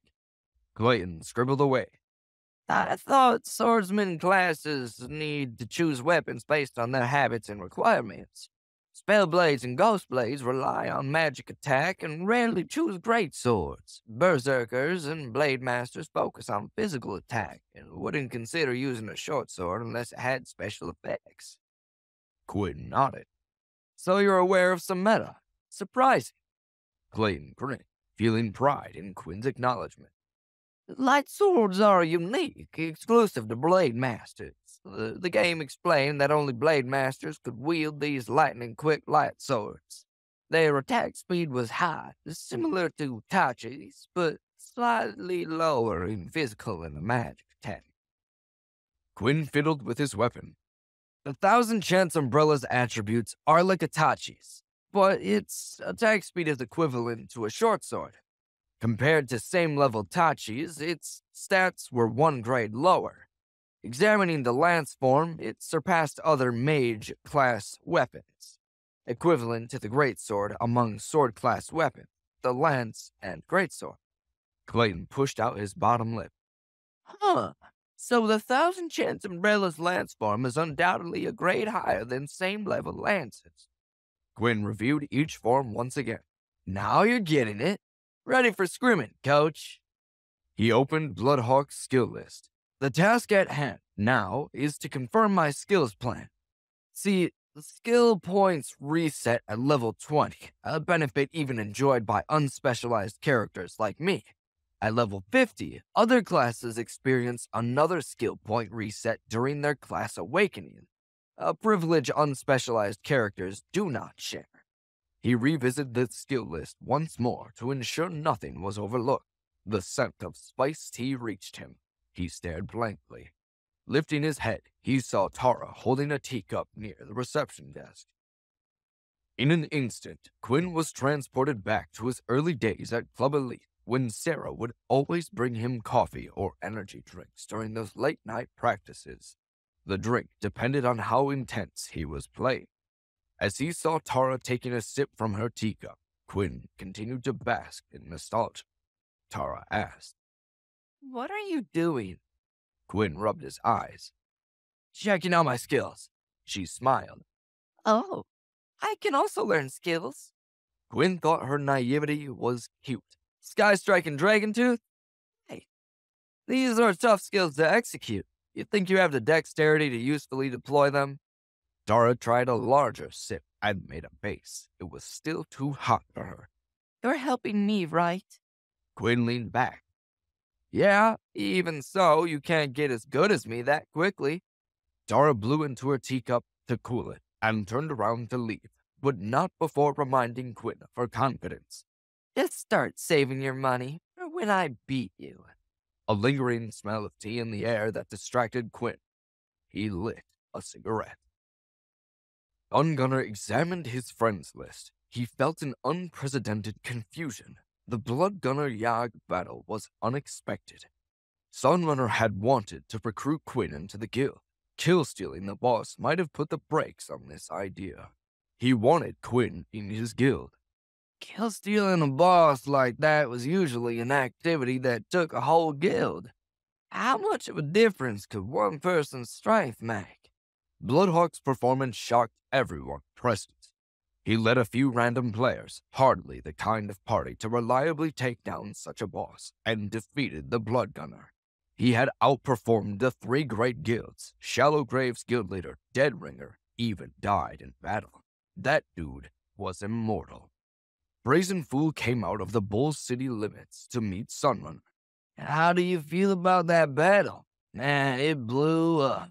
That Bloodhog, am I right? Sunrunner let out a long exhale. I don't know how the other two guild leaders feel about Bloodhog, but I know Bloodhog's skill surpasses my own. I know I couldn't have brought the Blood Gunner away, even if I fully exploited the conflict between the three great guilds. During that battle against the Undead Legion, Sunrunner shook his head in disbelief. Bloodhog's party almost killed Blood Gunner, surpassing the damage output of our guild's party. His leadership played a big role in that success. I lost a lot of faith in that fiasco. Brazen Fool chuckled. And you were the only one who brought Bloodhawk into the situation. Ironic. Sunrunner clenched his fists. I'm pissed Bloodhawk wasted our time. Deciding that he needed to address the issue with Bloodhawk, Sunrunner opened Bloodhawk's chat window and sent a message. Hawk, what you did today wasn't cool. Bloodhawk frowned. Almost like I learned a few tricks from the guilds. Guess I've been hanging out with the Grey Ones too much. Sunrunner was in total confusion. How am I supposed to reply to that, Braz? Should I flame him, or it'll seem like I was a poor sport? I should just let it go. But I don't wanna either. Brazen Fool placed a hand on Sunrunner's shoulder. A message popped up for Sunrunner. He read the message. Try harder next time. He looked at Brazen Fool. Try harder next time? Can you believe that? Sunrunner grunted. He's not taking this seriously. Brazen Fool humped. What he said was true, though. Wild bosses are like stealing from a thief. If you were stolen from and refused to accept it, then just steal it back. Getting mad was kind of something only noobs would do. Sunrunner stared down Braz. I'm not mad about him stealing away the Blood Gunner. I'm mad because he played me. Problem is, as you so delicately said, I was the one to invite Bloodhawk. But instead, Bloodhawk was the one to kill the Blood Gunner. I didn't get anything out of it. The guild didn't get anything. As for the boss being stolen, that's everyone for themselves. If Shallowgrave or threatening death killed it, then I'd care a lot less. Perhaps the reason he was so bothered was precisely that Bloodhawk was different from most two guilds. If those two guilds had stolen it, Sunrunner could have held back his feelings and taken revenge later, as guilds had their own base and had predictable play habits. But what should he do with Bloodhawk? Sunrunner tore at his hair. Was he going to just waste his guild's time looking for one player to take revenge? Hoping they just run into him in a PvP zone? Sunrunner paced. How do you see this situation, Braz? Brazen Fool tossed his head left and right. It looks like it won't be possible to rope Bloodhawk in. From this Blood Gunner incident, I think I can see his position. What do you mean? The three great guilds are all here and want to rope him in, but he won't help any of them. He brought a random group of players not from the three great guilds and, just like that, smoothly killed the Blood Gunner. Sunrunner rubbed his cheek. So you're saying that his skill is so great that he doesn't need to join a guild? Brazen Fool held up a finger. I think a more accurate way to say it is that guilds need him more than he needs a guild. Seems to me he only wants to be a hired mercenary and do work for the highest bidder. Sunrunner crossed his arms. Brazen Fool held his hands out as if weighing the options. Considering his skill, from the way he's doing things, We can see that his appetite is large. His requirements are huge. Sunrunner stared blankly. Pro player? Is he thinking of relying on this to make money? It's possible. Sunrunner looked into the sky to reflect. But if he continues like this, there'll be a time when he'll be at his limits. A first kill, setting new dungeon records. There's a limit to all these things. If no one invites him, then what's he going to do? Brazen Fool shrugged. It's a new server. Sunrunner started sweating. He forgot about this. If we look at previous servers, I've never even heard of a person doing something like this. Brazen Fool nodded. If there was a person like this, they'd be quickly recruited. It's actually kinda odd that Bloodhawk isn't with the pro guild yet. Sunrunner couldn't figure it out. Then, what is this guy's background? Brazen Fool started pacing as well. I don't know. We can't see how deep his strength goes. We can't see his reason. Up until now, he also hasn't changed classes. Sunrunner started throwing random WTF sticker emotes in the air. He'd recently found them in a loot drop and loved using it. Brazen Fool pointed at Sunrunner. You stay in contact and continue watching him. Sunrunner scratched his head. Should we continue trying to work with him? Those were inferences we made, right? Even if we can't recruit him, if we can establish a stronger relation with him, then at least he'll have us in mind. Sunrunner sighed. This is topsy-turvy. We're the ones begging for him. Imagine that. Guild's begging for one player. It should be the other way around. Brazen Fool remained silent. No matter how skilled an expert was, guilds would usually rope them in for their own benefit. But what about Bloodhawk? Why did it seem like everyone was revolving around him? Why did he give off the impression that he was the one waiting for others to offer him favors? This was unusual for a player to have this kind of impact on a server's community. Sunrunner thoughts cleared. After taking 2 deep breaths, he contacted Bloodhawk again. Oh, are you going to run some dungeons at noon? At 12 o'clock, everyone's dungeon entry limit was reset, and they could all start bustling again. Back in the real world, Quinn drummed on the reception desk, sending messages in the game through a Glory Companion phone app. Haven't thought about it. Sunrunner sent an invite. If you do, think about joining up. Quinn groaned. This guy is too persistent. Does he still want to recruit me after all that? I stole the boss to show them how I feel about the guilds. No one would needlessly express their goodwill to me, or to anyone. If they did, then even if I worked for them after insisting on refusing them, after some time, they would expect me to owe them favors. Not for me. I didn't leave Club Elite to go to another Club Elite unpaid. Quinn made up an excuse. I'm taken. Sunrunner immediately went on guard. Could another guild have beaten me to it? Sunrunner shook with anger. How about you help us kill the Goblin Merchant first? The Goblin Merchant was the Frost Forest's wild boss, but it hadn't appeared yet. Quinn leaned back in his chair to think. Oh, too late. I promised my expertise to another guild. Sunrunner frowned. Who? Threatening death. Sunrunner threw his sword in rage. What the hell? Now someone beat me to it. Brazen Fool picked up the sword. What? Sunrunner regretted his hesitation. Someone got Hawk to join their guild. Sure enough, Bloodhawk was the same as how Brazen Fool and Sunrunner had speculated. He wanted to eat up all the guilds. Threatening Death's players were really easygoing. Sunrunner was confused. They had already let the matter go and made a deal with Bloodhawk. Sunrunner maintained his elegance and messaged Bloodhawk. Then, when that time comes, we're going to be enemies. Quinn laughed. Don't tease me with a good time, sunshine. I'm up for anything. There's no need to show any mercy. Sunrunner let out a deep sigh. Quinn laced his fingers behind his head and propped his feet on the desk. Quinn, you're on your way back to the big league. Quinn found himself surprised by threatening death. Shortly after the Blood Gunner Yag incident, Last Chance Over sent a message.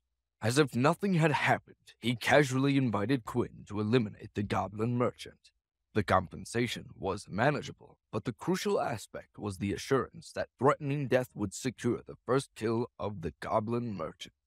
Quinn raised no objections, but he had requirements regarding the Goblin Merchant.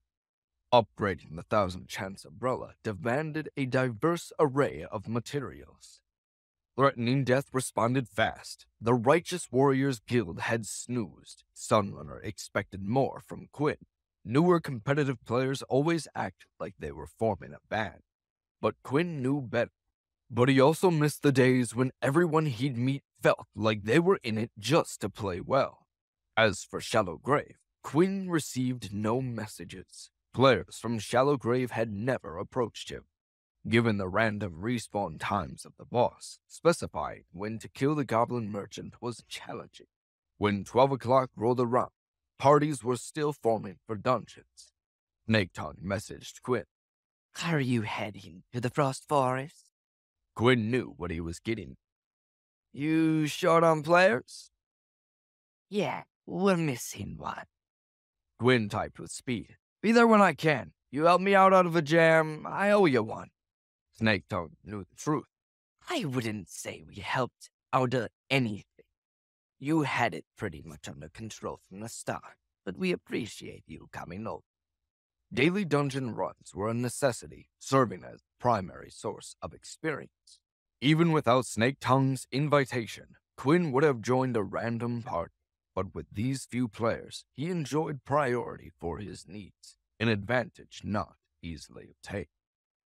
As Bloodhawk moved to Frost Forest, Quinn unexpectedly encountered the novice brawler, Stoneface. Quinn was bewildered. Stoneface, what? Are you looking for an autograph? 'Cause I don't do that. Glancing around, he noticed Wolfclaw was absent once again. Is this little guy still salty about me? Quinn wasn't sure. After all, Wolfclaw hadn't added him as a friend. Stoneface hung his head. I'm following these big bros to learn a thing or two. Quinn recognized this guy as a novice, but his gameplay was surprisingly quick. Snake Tongue greeted Bloodhawk. Wolfclaw played all day, so we went offline. Diamond Ruff also couldn't pull an all-nighter again. Hooded Vulture's face twitched in annoyance. Oh, and I can't run tomorrow either. Snake Tongue took the opportunity to inquire about Quinn's work and rest. And you, Bloodhawk? Over the past 3 days, it seemed that Bloodhawk played all night without fail. Quinn chuckled. You know me, I'll be playing all night. They formed a party, and the 5 entered the dungeon. Stoneface, who hadn't figured out quick leveling yet, held the highest level among them at 23. As they chatted and inquired, they discovered that Stoneface played excessively. When the server opened, he played for 48 hours with only 6 hours spent on eating and sleeping. Stoneface puffed out his chest. A dedication comparable to the great guilds. After some banter, they focused on killing monsters. As usual, Quinn led, and everything progressed smoothly. Quinn pulled Stoneface aside during a break. After Santos, don't immediately rush up and attack. These are only monsters, so it's fine for now. But if this were player killing, experienced players would definitely use a horizontal sweep or a similar attack as soon as they lost vision. You'll be in a vulnerable position if you don't think ahead. Stoneface shot a concerned expression. What should I do then? Snake Tongue rolled and hopped to the other side of Stoneface. Do that move to go around their back to attack. They can't see anyway. Quinn nodded. Going around the back is one method, but that wastes precious seconds of blind.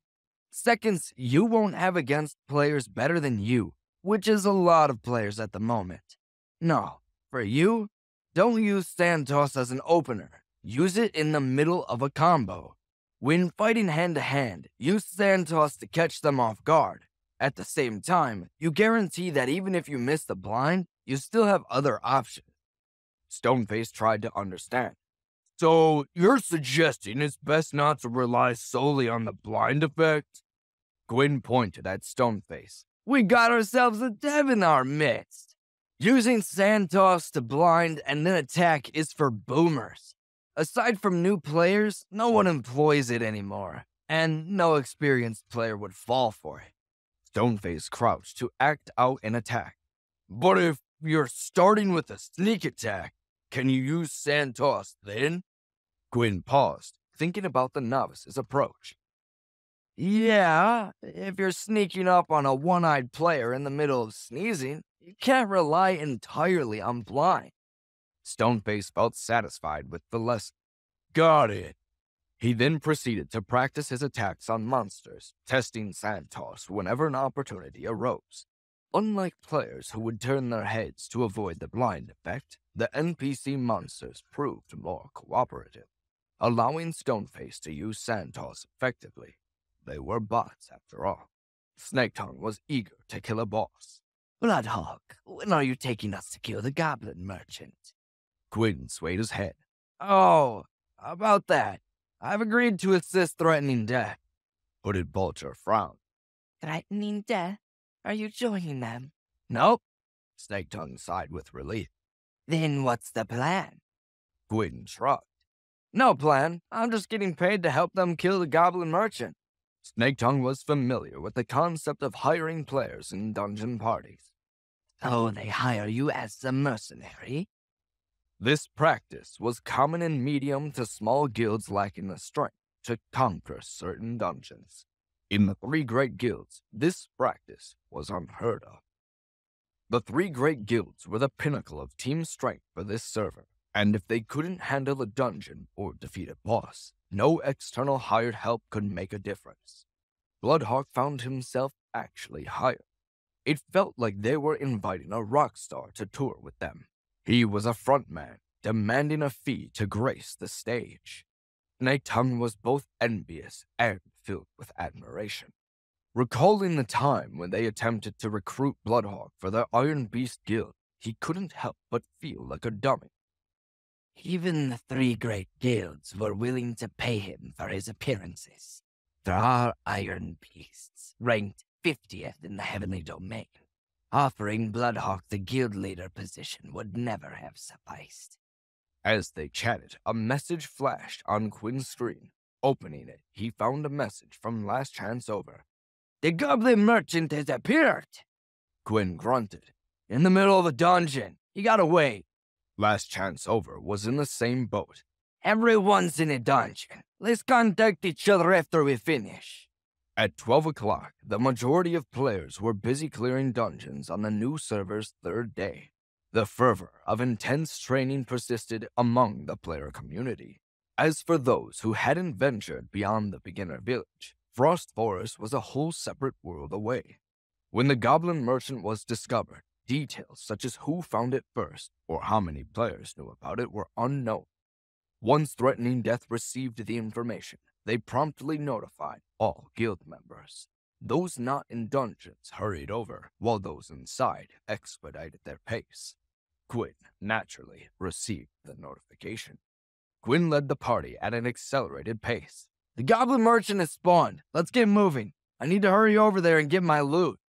Snaketongue, Hooded Vulture, and Stoneface didn't waste time. With Quinn's proficient leadership, they swiftly defeated the Frostthane in 28 minutes.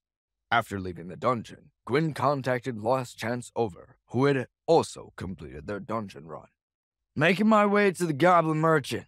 Be there. Snaketongue wanted to witness the exciting battle, and Gwyn didn't object. The dungeon was situated in the Frost Forest jungle, with the areas outside serving as leveling zones. Along the way, Gwyn noticed several others heading in the same direction. He wasn't the only one taking advantage of the situation. Gwyn received a message while running. I see you. Glancing around, Gwyn spotted Last Chance Over. An invitation followed, and Gwyn joined the party. This was evidently Threatening Death's main party, led by their guild leader, Dark Knight. Last Chance Over clapped as Bloodhawk arrived. Welcome, Bloodhawk. The other players in the party followed suit. Quinn made a twisted, disgusted expression. There are too many people. What's the deal? Last Chance oversaw the crowds. Yeah, the three great guilds aren't the only ones here at this time. There are a lot of players who came to get in on the action. Gwyn tried to spot the high-level weapons and equipment amongst the crowd. Besides Shallow Grave and Righteous Warriors Guild, what other guilds are strong? Eternal Articles are the only ones to worry about. They have Slimy Wild, Maze, Page, Riot Joker, Meadow Fog. Gwyn was getting the idea that Last Chance Over had a tendency to never stop talking. Okay, I got it. It's just that there are too many players. Too much strength trying to kill the Goblin Merchant. Guild leader Dark Knight placed his blade point in the dirt and cupped his hands on the hilt. With such a complicated situation, Bloodhawk, what do you think is the most important point? Gwyn always knew how to strategize. Aggro. Whichever side can stabilize the Goblin's aggro will be able to take the initiative. Dark Knight waved his index finger. But you have to know, whoever pulls the Goblin's aggro will also pull every other player's aggro too. Gwyn mockingly wagged his finger back. Learned that from a noob this morning, did ya? So the person who pulls the aggro can't be the only one. Dark Knight rubbed his chin. Can't be the only one? Gwyn motioned to Dark Knife's guild. Here's a little introductory course. Form a full high-damage party. The DPS output has to be able to completely restrain the boss and guarantee that at any time and anywhere, if any person hears the command, they can immediately OT. Last Chance Over ridicule. How much do you like full DPS parties? Dark Knight cleared his throat. Won't a lot of players die? Gwyn pointed to the trees in coverage. That jungle makes for perfect guerrilla warfare. If you completely use the jungle, then there shouldn't be a lot of deaths. I know I'm not dying. Dark Knight squinted. How exactly are we supposed to do this? Gwyn sighed. Am I the only person who's battled a boss before? Give me 5 level 20s with high-powered weapons to output damage. Dark Knight smiled. No problem. Everyone in this party has a powerful weapon. Last Chance Over proudly held his staff. I have the greatest weapon of them all. Gwyn rolled his eyes. Cleric, behave yourself. Dark Knight crossed his arms. What classes do you want? Gwyn didn't hesitate. All long-ranged. Dark Knight nodded. I'll call you. It was evident that his party lacked 5 long-range classes. Gunners were entirely long-range classes, and mages and spellblades possessed a certain amount of long-range strength. Among the 5 players Dark Knife gathered, 3 were gunners, a sharpshooter, a launcher, and a spitfire. The other 2 were an elementalist and a spellblade. Gwyn examined the players. Tell me their ability to output damage. After understanding the players and their skills, Gwyn kicked up his eyebrows. Is there still anything on the player profile that I can see? Dark Knife wasn't sure if this was a rhetorical question or one he should answer. Gwyn waved off the question. You 5 players get into position. Pay attention to me. Dark Knife stopped quick. What about us? Gwyn looked at Dark Knife like he was a noob. I feel like I'm talking to myself. Our party is for pulling the aggro. You guys are for the damage. Dark Knife wasn't sure how to handle the situation. Gwyn led the group forward. Wait! It's the Goblin Merchant. Stick to the plan, greenhorns. They came to the scene filled with noise and excitement. Players were scattered everywhere, shouting and attempting to capture the Goblin Merchant. The Goblin Merchant, green skin from head to toe, had a simple and honest appearance. It carried a massive backpack on its back and energetically ran through the forest. Occasionally, it would fish something out from its backpack and throw it. Firecrackers, grenades, Molotov cocktails, bricks, wine bottles. Anything was possible. After throwing a Molotov cocktail, the scene transformed into a sea of fire. The Goblin Merchant leaped off a tree stump. A sword light flashed and streaked across the dusky forest. The sword wind swept up the dry leaves on the ground, fluttering up in a straight line. The goblin was accurately slashed in midair and fell to the ground. Blade Master's skill, sword draw. A player emerged from behind the wall of smoke and fire. Sun.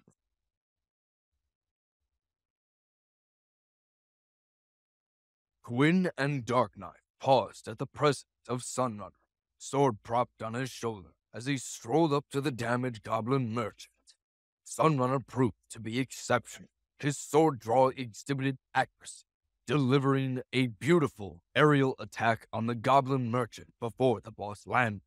Sunrunner followed this with an unleashed triple slash, a combination attack and movement in the Blade Master's skill.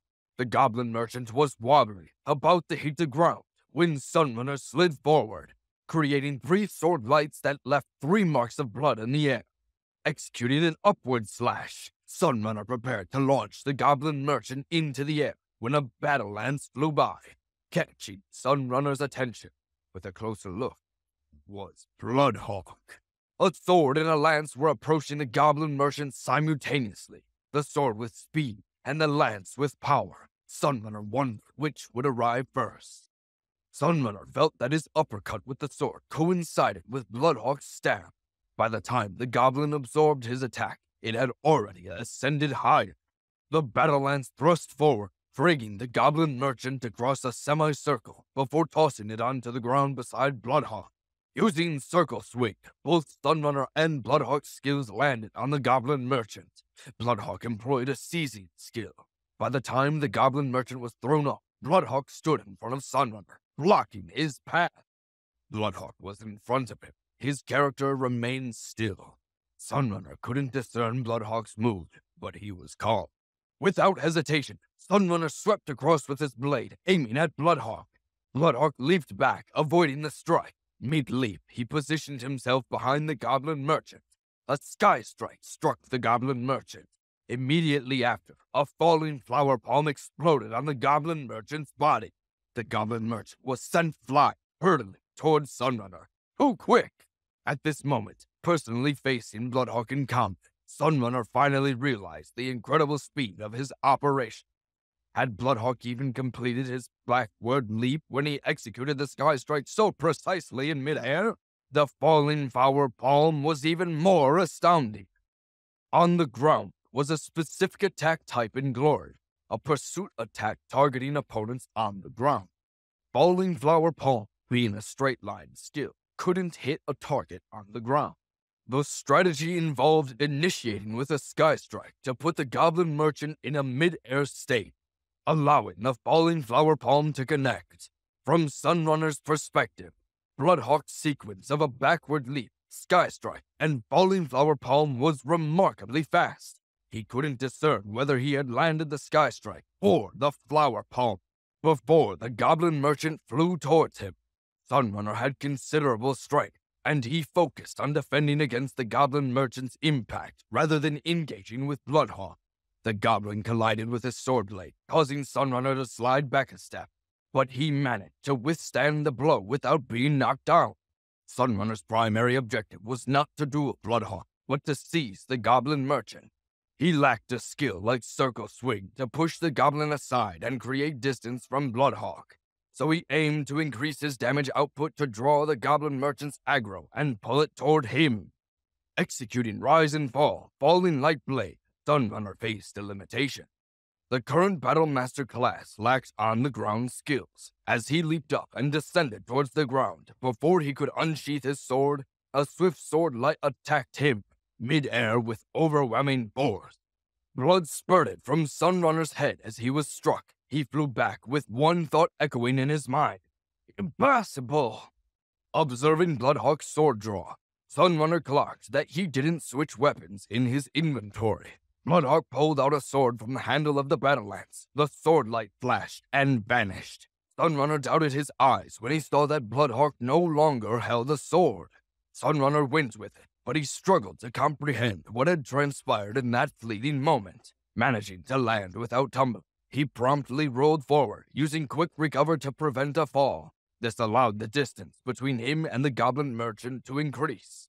An impatient Sunrunner swiftly ran forward, only to be hit. He was thrown into the air once more. Sunrunner wiped blood from his lip. This was his own mistake this time.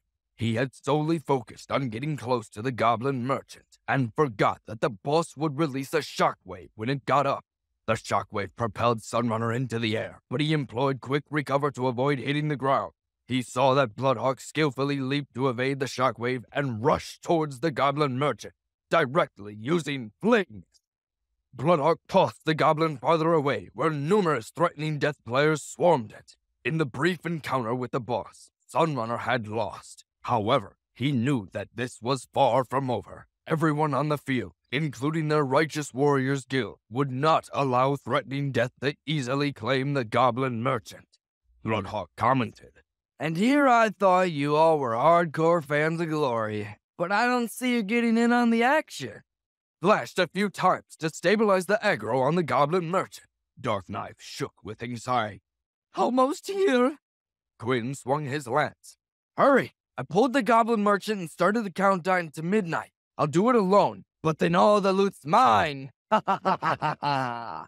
A loud crowd of players rushed towards that area. The goblin merchant was currently at threatening death's mercy. Sunrunner was exceptionally decisive. Without thinking, he led and rushed forward. More than a dozen righteous warriors followed closely behind him, evenly matching the threatening death players. Quinn leaped. "Here comes the bottom feeders! Scatter!" Dark Knight followed his orders. The goblin merchant was once again sent flying by falling flower palm. The Spitfire and Maze Cage, an Elementalist and Metal Fog, positioned themselves on the left and the right, mostly hidden behind a tree. When the skills were off cooldown, they would suddenly appear and attack the goblin merchant. Dark Knife led close combat experts, not surrounding the boss, but paying attention to its movement path. When the goblin merchant passed by a tree, a player would emerge and strike at the boss. Sunrunner was dumbfounded. He had never seen anyone fight the boss like this before. All the threatening death players scattered into the woods, utilizing guerrilla warfare. The goblin merchant usually bounced around and freely threw explosives from its backpack. In this battle, when it threw a grenade, Bloodhawk hit it back in midair, causing it to explode on its head. Hitting the grenade back at the goblin merchant required not only speed, but also precision from Bloodhawk. Sunrunner, while madly chasing after them, watched in disbelief. Bloodhawk was attacking and leading the goblin merchant away, not moving at his fastest speed. Sunrunner and the others quickly caught up. Behind Righteous Warriors Guild, a crowd of other players kept pace. The Blood Gunner incident had taught Sunrunner a bloody lesson. Hesitation could lead to threatening death gaining the advantage. Sunrunner ran in and out of the tree. "Rebel Rouser, go around to the front and block him." Rebel Rouser was rattled. "Why me? Have one of the others." Sunrunner was in no mood for catching others up to speed. "You're a battle mage. With the Chaser's additional effects, battle mages are faster than most." Rebel Rouser shook his head. "In Bloodhawk's eyes, my skill is nothing." Sunrunner rolled under a fallen tree. "How many times have you fought with him?" Rebel Rouser whined. "I don't believe you can't see his terrifying skill." Loud Danger ridiculed him. "Don't worry, Rebel Rouser. We've already caught up." The goblin merchant had already entered their range.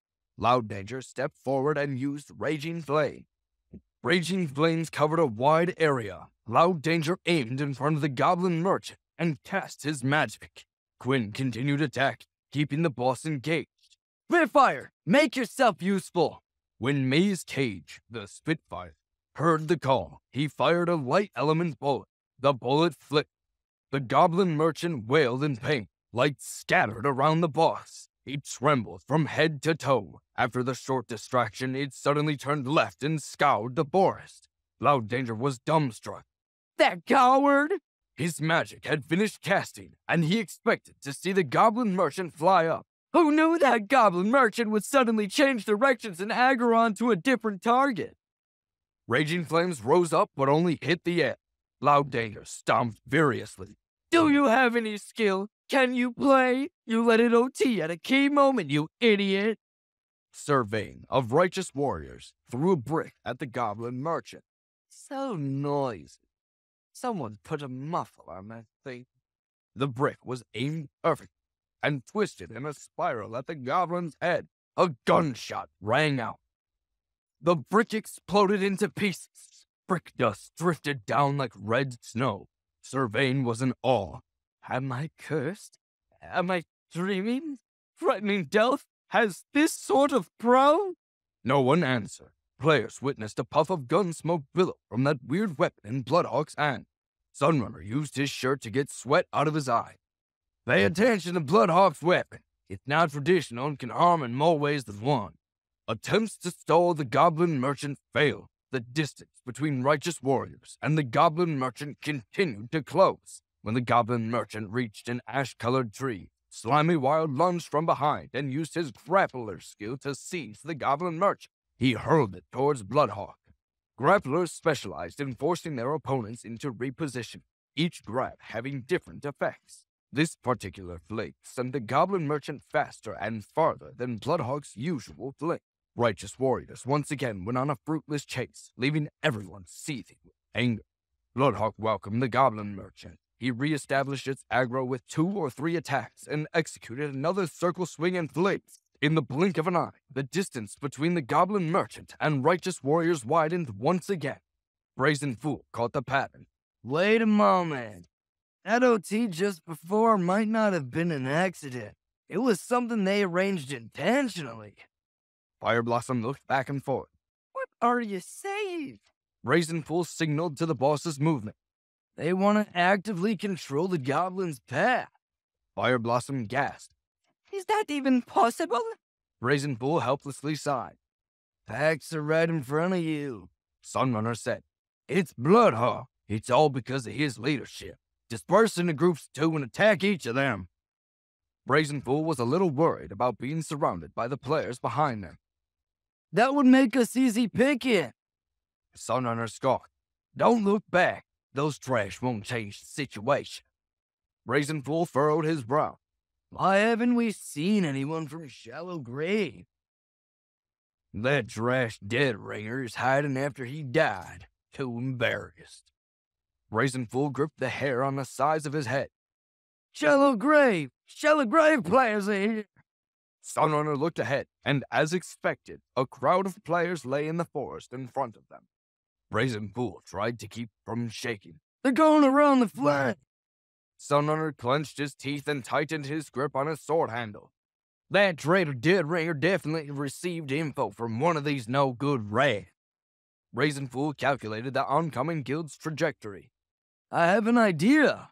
Sunrunner swung his hand, gesturing for him to hurry up. Now isn't the time for formalities. Just say it. When they go to block Bloodhawk's path, take advantage of the situation and steal the boss back. Sunrunner charged with his blade raised over his head. Forward!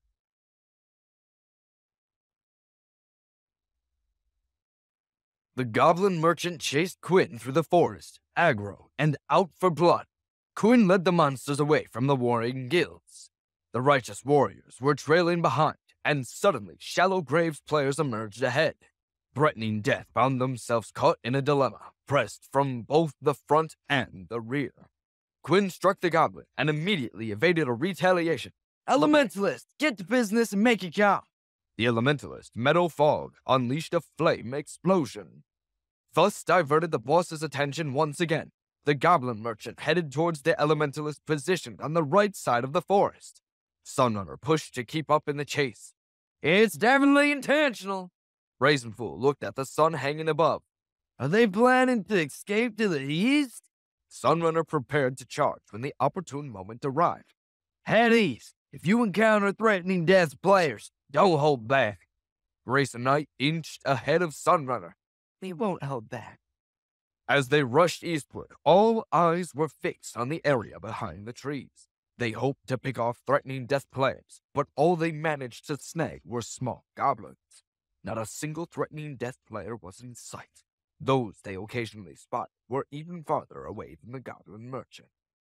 The Shallow Grave players in front refused to lag behind. When the righteous warriors changed direction, Shallow Grave raced against them, heading east. Witnessing the abrupt change in the direction of the guild, Brazen Fool became alarmed. Could they be trying to mislead us? Sunrunner sensed that something was amiss. Take a few players and circle round to the west. Brazen Fool swiftly selected a few players, and the Righteous Warriors Guild split into two forces. One group went east to intercept, while the other went west to prepare for an interception. Shallow Grave responded in kind, sending a portion of their forces to the west. To an outsider, it would appear as though these two groups were working together, but in reality, each guild hoped the other would make a mistake. The Goblin Merchant, charging at the metal fog, suddenly received a repel from behind a tree. The monster slid back before a gunshot echoed. Hesitant, the Goblin Merchant turned around again. It was indeed a misdirection, and the Righteous Warriors in Shallow Grave witnessed this scene and wondered about its implication. The Goblin locked eyes with Bloodhawk and screeched. It was Bloodhawk who drew the aggro and diverted the attention of the Goblin. He ran northward, and even though Shallow Grave had divided its forces east and west, there was still time to regroup and block the enemy's path. If they continued to run, they would collide with an impenetrable barrier. Sunrunner analyzed the strategies and speculated on Bloodhawk's intention. He's definitely going to change routes, right? Shallow Grave took this matter seriously, as they were there to obstruct his path. The dilemma was deciding where to wait, east, west, or the original direction. Deadringer reluctantly split his forces into three, forced to defend on all sides. There was no choice. If the other side intended to draw aggro, they would. Regardless of the route they wanted the Goblin Merchant to take, they had to defend on all three sides. Sunrunner occasionally got a glimpse of Bloodhawk. The focus was on the Goblin's movement path. Bloodhawk led the Goblin Merchant straight toward Shallow Grave's interception. A dozen or so Shallow Grave players formed an arc to surround it. Long-range gunner-class players readied their weapons and fired, while mages began casting spells. Bloodhawk leaped, prompting gunners to adjust their aim. Without warning, he spun 180 degrees in the air. Ignoring the unusual move, gunners swiftly aimed at him. A gunshot echoed. Admiration surged within the hearts of the gunners. No one could aim so fast to hit this guy. Such incredible speed. Then, they witnessed Bloodhawk sliding across the horizon. All the gunners exclaimed in fear. Deadringer braced himself. Damn! It's his aerial fire! In aerial fire, the higher the recoil, the faster the flying speed. Bloodhawk's gun had to be at least a rifle grade. The gunners opened fire, but they only hit thin air. Bloodhawk moved too swiftly, eluding their shots.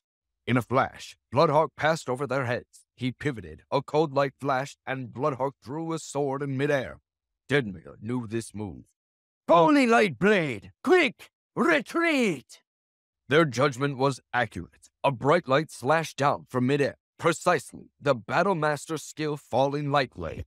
These dozen Shallow Grave players were no ordinary individuals. Each of them leaped backward, avoiding the light wave that rippled out upon impact. After the light was dispersed, Sunrunner led a dozen players. Forward! Bloodhawk's Thousand Chance umbrella shook, the umbrella flipping and abandoning the battle lance form. A third of the umbrella ribs suddenly broke off. The remaining two-thirds of the ribs bent into a sickle-like shape. The umbrella handle extended outward as if pulling out a sword, stopping two-thirds of the way. Eventually, the umbrella handle lengthened. This transformation occurred in an instant. The surrounding players saw only a blur, and Bloodhawk's weapon had already morphed into a different shape. They struggled to grasp what the weapon was. His arm swung, and the Thousand Chance umbrella drew a circle. When the starting and ending points connected, the circle emitted a sudden blue light. Surveying stared, entranced. Damn! Rising emblem! This time the surrounding players retreated a bit too late. The floating blue circle expanded, and a pale blue ring ascended. The dozen players found themselves inside the ring, unable to dodge in time, and were thrown into the air. Priest-class exorcist skill, Rising Emblem. The skill dealt magic attack and launched all players caught inside the Rising Emblem into the air. By the time the dozen players descended to the ground, Bloodhawk had successfully breached their blockade. Some players made valiant attempts to attack Bloodhawk while airborne, but hitting a moving target in midair was no easy feat. As they were recovering, they noticed a grate in their midst. an explosion. The dozen players swayed from side to side with the surging smoke. In the midst of the chaos, the Goblin Merchant effortlessly passed through them. The Goblin Merchant's aggro wasn't focused on their characters, and the explosion clearly wasn't intended for them. It was evident that Bloodhawk had purposely drawn the Goblin Merchant to unleash the explosion in their vicinity. Brazen Fool slapped his cheek. Why is this Goblin Merchant assisting him? Couldn't it have thrown a brick instead? Did it have to use an AoE grenade? Still swaying from the earlier explosion, the players had no time to recover before a dozen threatening death players emerged from behind the trees and charged. Seizing the opportunity, the threatening death players swiftly threw grenades and cast magic without wasting a moment, then resumed their pursuit of the Goblin Merchant, their true target. The dozen players found themselves swaying once again, their spirits dampened. Just as they began to recover, righteous warriors raced past. Sunrunner mercilessly ridiculed their adversaries. Trash! All of you are trash! He led his group, taking the chance to slash and cast spells with ease. These dozen unfortunate players were tossed to and fro, their luck taking a turn for the worse. Bullied and taken advantage of, they succumbed to defeat, falling and meeting their demise. Deadringer was seething with anger. The boss had not been halted, and his guild members were exploited. You're all dead! Sunrunner sneered. I'll believe it when I see it. You can't even stop the boss. Deadringer pointed at Sunringer. You were here all day, and you guys couldn't do anything. Both guild leaders fell into silence. The Goblin Merchant sustained increasingly severe injuries. Threatening Death's reinforcements were gradually arriving. Every time Sunrunner and his team closed in, Threatening Death skillfully drew aggro, keeping them at bay. The Goblin Merchant's progress became erratic, frustrating everyone. Sunrunner had hoped that Shallowgrave's interception would aid in catching up. To his disappointment, Shallowgrave's players proved to be ineffective. Helpless, he had no choice but to stick to his original plan. 2 players in a team. Look for Threatening Death players and eliminate them. They were unable to catch the Goblin Merchant. Although they occasionally landed a hit or two, these hits only aided Threatening Death's damage output. Unable to steal aggro or take control from start to finish, if they continued wasting time, Threatening Death's damage output would be sufficient. The boss could target anyone it pleased, and as long as someone from Threatening Death survived, snatching the boss away was impossible. The only solution was to eliminate everyone who had attacked the boss, turning it into a significant PK problem. The skill of the guild made killing players more challenging than killing monsters. The complications seemed never-ending. Righteous warriors didn't fret, directly engaging with Threatening Death and engaging in PK battles to secure the boss were scenarios they were accustomed to. The crucial point for them was that Threatening Death's strength was on par with theirs. It was a better option than standing idly by. With around 20 players at their disposal, righteous warriors were divided into 10 small 2-member teams, scattered throughout the forest. At the sight of a Threatening Death player, they closed in on their targets. Chasing players wasn't a simple task. Loud Danger ran in pursuit. Where did Goblin Merchant go? I can't see it anymore. Brazen Fool slid to a stop. We've been tricked. Sunrunner sighed. Let's give up on this boss. The guild members remained silent. Such situations were rare for the renowned righteous warriors. Giving up midway, especially with a familiar boss like the Goblin Merchant, and against the equally familiar Threatening Death, usually only happened with the release of new dungeons and bosses. Facing a mere Goblin Merchant and Bloodhawk from Threatening Death, they unexpectedly found themselves in a difficult situation. Deadringer slowed his steps, but kept moving. Hey, why aren't you guys chasing anymore? Sunrunner flung his wrist. It's all yours. Deadringer frowned. What are you planning? Keep chasing and you'll know. Because Deadringer had just shifted from being in the front for interception to chasing from behind, he hadn't yet experienced how Threatening Death used OT to control the Goblin Merchant's path. After Shallowgrave chased for a while, they too were shocked by the OT movement. Deadringer was frustrated by their unsuccessful attempts to alter the Goblin Merchant's course. 2 players in a team. Start killing Threatening Death's players. Even though righteous warriors had given up, they still casually followed to witness the excitement. After 5 minutes, Deadringer cursed Sunrunner. You son of a... Why you didn't just say so earlier? Sunrunner laughed. If I said it, would you have believed me? Deadringer muttered to himself. I definitely wouldn't have. He shook off the ink. What do we do now? Are you going to give up? Sunrunner shrugged. Yeah. Deadringer opened his mouth and shut it. I don't really believe. Among the various guilds and players present, those with skill had already noted that Shallow Grave and Righteous Warriors had given up. At this moment, if everyone united together, there still might be a chance. But who would lead them? Deadringer grew restless. He positioned himself in front of Sunrunner. If we can't kill it, how can we just let Threatening Death easily take it? If we all unite together, it doesn't matter who lands the first kill. It better not be under Threatening Death's name. Sunrunner sighed. It's just a goblin merchant. Is there any point in making such a big scene? There really was no point. This was the smallest wild boss. If Threatening Death claimed it, it didn't signify much. There was still a long road ahead. Deadringer clenched his fists. You're always backing down from a fight. Sunrunner rolled his eyes. And you go ahead. Not like I'm stopping you. But you are, 'cause I'm not going to do it on my own. 2 of the 3 great guild's leaders sulked as they watched Bloodhawk defeat them single-handedly.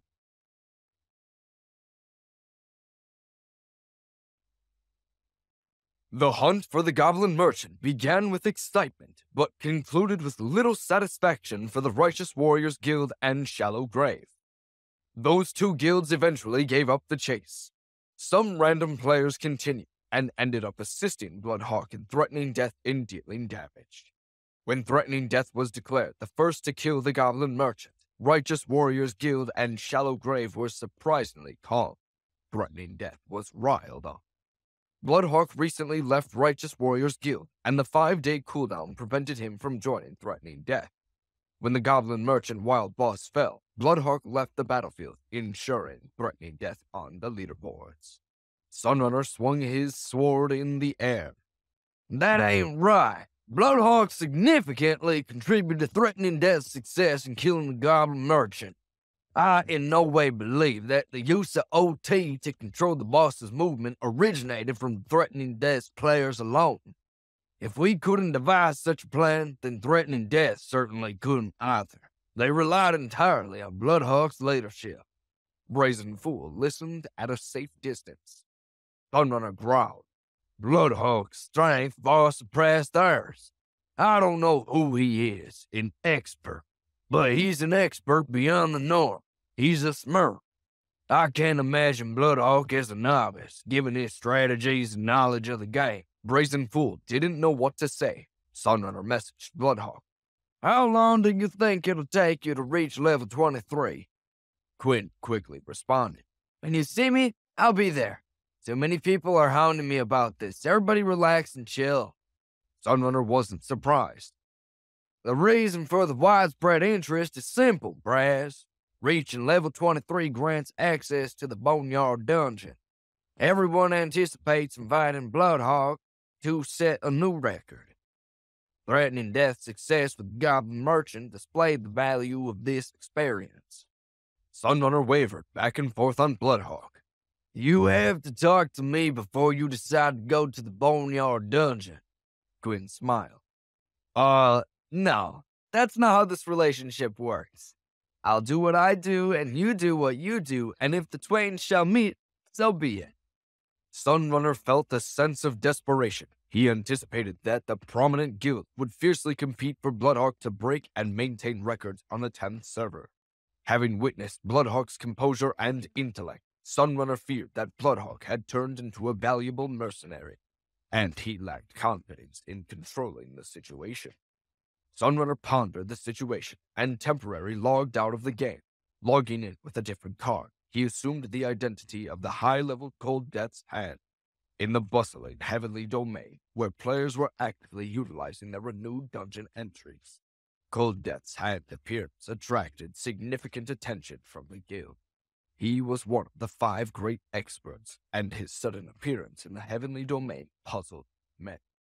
The first message Sunrunner received was from Static Thunder, the head leader of Righteous Warrior Guild, consisting of 4 big questions. Sunrunner messaged, "Busy?" Static Thunder was clearing a Dungeon. "Let's talk after you're out." Static Thunder's messages were consistently concise, not due to the lack of words, but rather his inclination towards brevity. Sunrunner had grown accustomed to old Static's style. He didn't say anything else, and wait. After 10 minutes passed, Static Thunder sent a message. "Where?" "Mount Brook City." Mount Brook City was one of the major cities in the Heavenly Domain, and the Righteous Warriors Guild had established their base there. Shortly after, Static Thunder hurried over. "Did something happen?" Sunrunner took a deep breath. "A great expert appeared in the 10th server." Static Thunder was astonished. "How good?" Sunrunner shrugged. "Don't know exactly, but he is better than me." "What class?" "He still hasn't changed classes." Static Thunder leaned back. "Hasn't changed classes?" Sunrunner tightened his face. "Yeah, he learned skills from many different classes. It's as if he's playing unspecialized." Static Thunder chuckled. "If he's unspecialized, then of course, his early levels are strong. His advantage in the number of skills he has is too prominent. But later on, without the damage from mid to high level skills, he won't be able to keep up. He also needs too many weapons. The heavy weight would impact his speed. Once he reaches level 50, there's no way to play anymore. He still plays unspecialized." Sunrunner ran his hand in his hair. "I also thought this when I first saw him. I admit to the skills advantage in the early levels, but from this guy's playing speed to theory crafting to leading to coordination, they're all extremely strong." Static Thunder felt that this explanation was too far-fetched. "To play unspecialized in this day and age, of course, this guy has a comprehensive knowledge of the game. But," he hesitated, "someone with just a comprehensive knowledge of the game wouldn't have moved Sunrunner like this." Sunrunner believed that these accomplishments were compelling enough. "In the 10th server, he secured 3 first kills in the beginner village. Through his participation in the Frost Forest dungeon, our party set a new record. In the Goblin Merchant hunt, Threatening Death claimed the first kill. As for the Blood Gunner, he led a party of random players and snatched the first kill right from under the eyes of 3 great guilds." Static Thunder was perplexed. "He's played with us, helped Threatening Death, and then stole the Blood Gunner away from the 3 great guilds? Which side is he on?" Sunrunner looked down. "He's not aligned with any side. I've tried to recruit him, but he's not interested.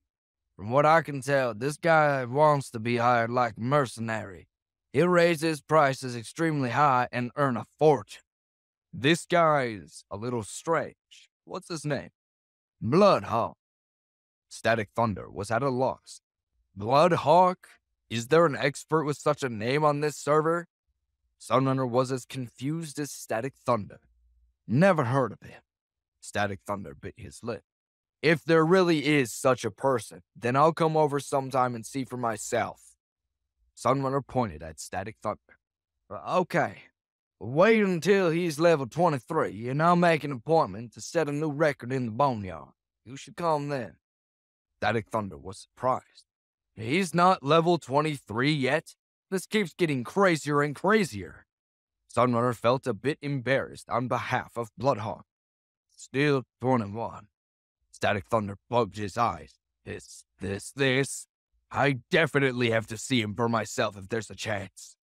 "Then I'll call you over next time."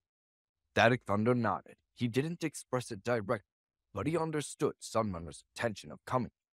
To know the guild leader's decision regarding this expert and whether or not they should go all out to recruit him. After some conversation, Static Thunder left. Sunrunner, habitually admiring his high-level account, was about to go offline when he heard a voice he didn't like. Oh, old Sonny, why did you come over? Unlucky. He had only been back for a short time, and he ran into this guy. Sunrunner sighed and turned around, spotting Coastal Reef with his full set of opulent equipment. Sunrunner rolled his eyes. Nothing much. I had a bit of business to do here. Coastal Reef seemed clearly interested in settling their unfinished duel. If you have so much time, why don't we compare notes in the arena? Sunrunner swung his hand to brush off the idea. No time. I still need to go back to the new server to dungeon. Coastal Reef dropped his jaw. Oh, it won't take that long. Coastal Reef seemed to relish controlling his demeanor to appear in control. From his fighting style to his equipment, everything about him was extravagant. Naturally, the implied meaning of his words suggested he could easily defeat Sunrunner. Sunrunner was someone who cared deeply about maintaining his reputation. His blood boiled, and he was ready to teach Coastal Reef a lesson. Sunrunner, shouldn't you hurry up? Static Thunder returned, though he wasn't sure when. Sunrunner ignored Coastal Reef. I'm going. Static Thunder had returned to bail him out. Sunrunner understood this. Many players in the guild were aware of Coastal Reef's eagerness to fight. While the current rumor suggested that the guild leader had sent Sunrunner to the 10th server with the intention of giving Coastal Reef a role, Sunrunner knew that Static Thunder's actions were partly aimed at preventing a damaging conflict between him and Coastal Reef. Though it may appear that Sunrunner was relegated from the core of the heavenly domain, in the 10th server, he held a position of authority. Sunrunner could recruit promising experts in the new server, and upon their entry into the heavenly domain, these players might not hold Static Thunder or Coastal Relief in high regard. Sending Sunrunner to the new server was a strategic move to develop his foundation. Any notion of banishment was too simplistic. This understanding was something Static Thunder had calmly explained to Sunrunner, even expressing his lack of optimism if Sunrunner engaged in PK with Coastal Reef. Static Thunder believed that in a 3-round fight, Sunrunner had only a 30% chance of winning. Feeling helpless and lacking confidence in defeating Coastal Reef, Sunrunner observed Static Thunder's intervention with clarity. Deeply moved by Static Thunder's attentiveness, Sunrunner chose not to engage in an argument with Coastal Reef and promptly went offline. Sunrunner entertained a peculiar thought. I look forward to seeing the terrified expression on Coastal Reef's face when he's completely suppressed by Bloodhawk. Realizing the negativity of this thought, Sunrunner hit his head. Regardless of the enmity between them, Coastal Reef was still a fellow guild member. How could he allow an outsider to make Coastal Reef lose face? A part of him still looked forward to it. Sunrunner acknowledged that he was attempting to deceive his own emotions. After releasing 2 long sighs, he inserted his account card and returned to the 10th server. Someone from his guild summoned him to dungeon. Sunrunner noticed that he was almost level 25, and a realization struck him. I forgot. He messaged Bloodhawk. When do you want to clear Frost Forest with us again? The clear record for Frost Forest wasn't at its limit, and the several players online were approaching level 25. Once they switched to level 25 equipment, they could aim for Frost Forest's final record. Even with the upgraded gear, mimicking Bloodhawk's one-wave rush method proved challenging. They had attempted it discreetly before. Sunrunner had been contemplating the Boneyard once Bloodhawk reached level 23 and forgot that Frost Forest's record wasn't settled yet. Quinn took a bit of time to reply. When I know, I'll tell you. Sunrunner frowned. Did someone already make an appointment? Is it threatening death again? Quinn laughed to himself. If you need to know, it is. You want me to tell you when I'm staying over at a friend's place too? Sunrunner slouched. I asked for an appointment at the Boneyard, but you told me that you'll talk about it later. Why is it that when they ask for one, you agree? Quinn cracked his knuckles. Newsflash, sunshine. Take a look at my level. The appointments you make are all things I can't do yet. Tell you what, I can do Frost Forest tonight. Sunrunner felt helpless. He resolved to keep a close eye on Bloodhawk's level, intending to make a boneyard appointment the moment Bloodhawk reached level 23. The thought of Frost Forest being broken again saddened him. They had just set the record not long ago, and tonight it seemed inevitable that it would be surpassed. Even though everyone's levels would reach level 25, their equipment might not catch up so quickly. Sunrunner couldn't shake off his gloominess. If the Righteous Warriors Guild could do it, so could Threatening Death. Sighed, Sunrunner couldn't escape the sense of impending defeat.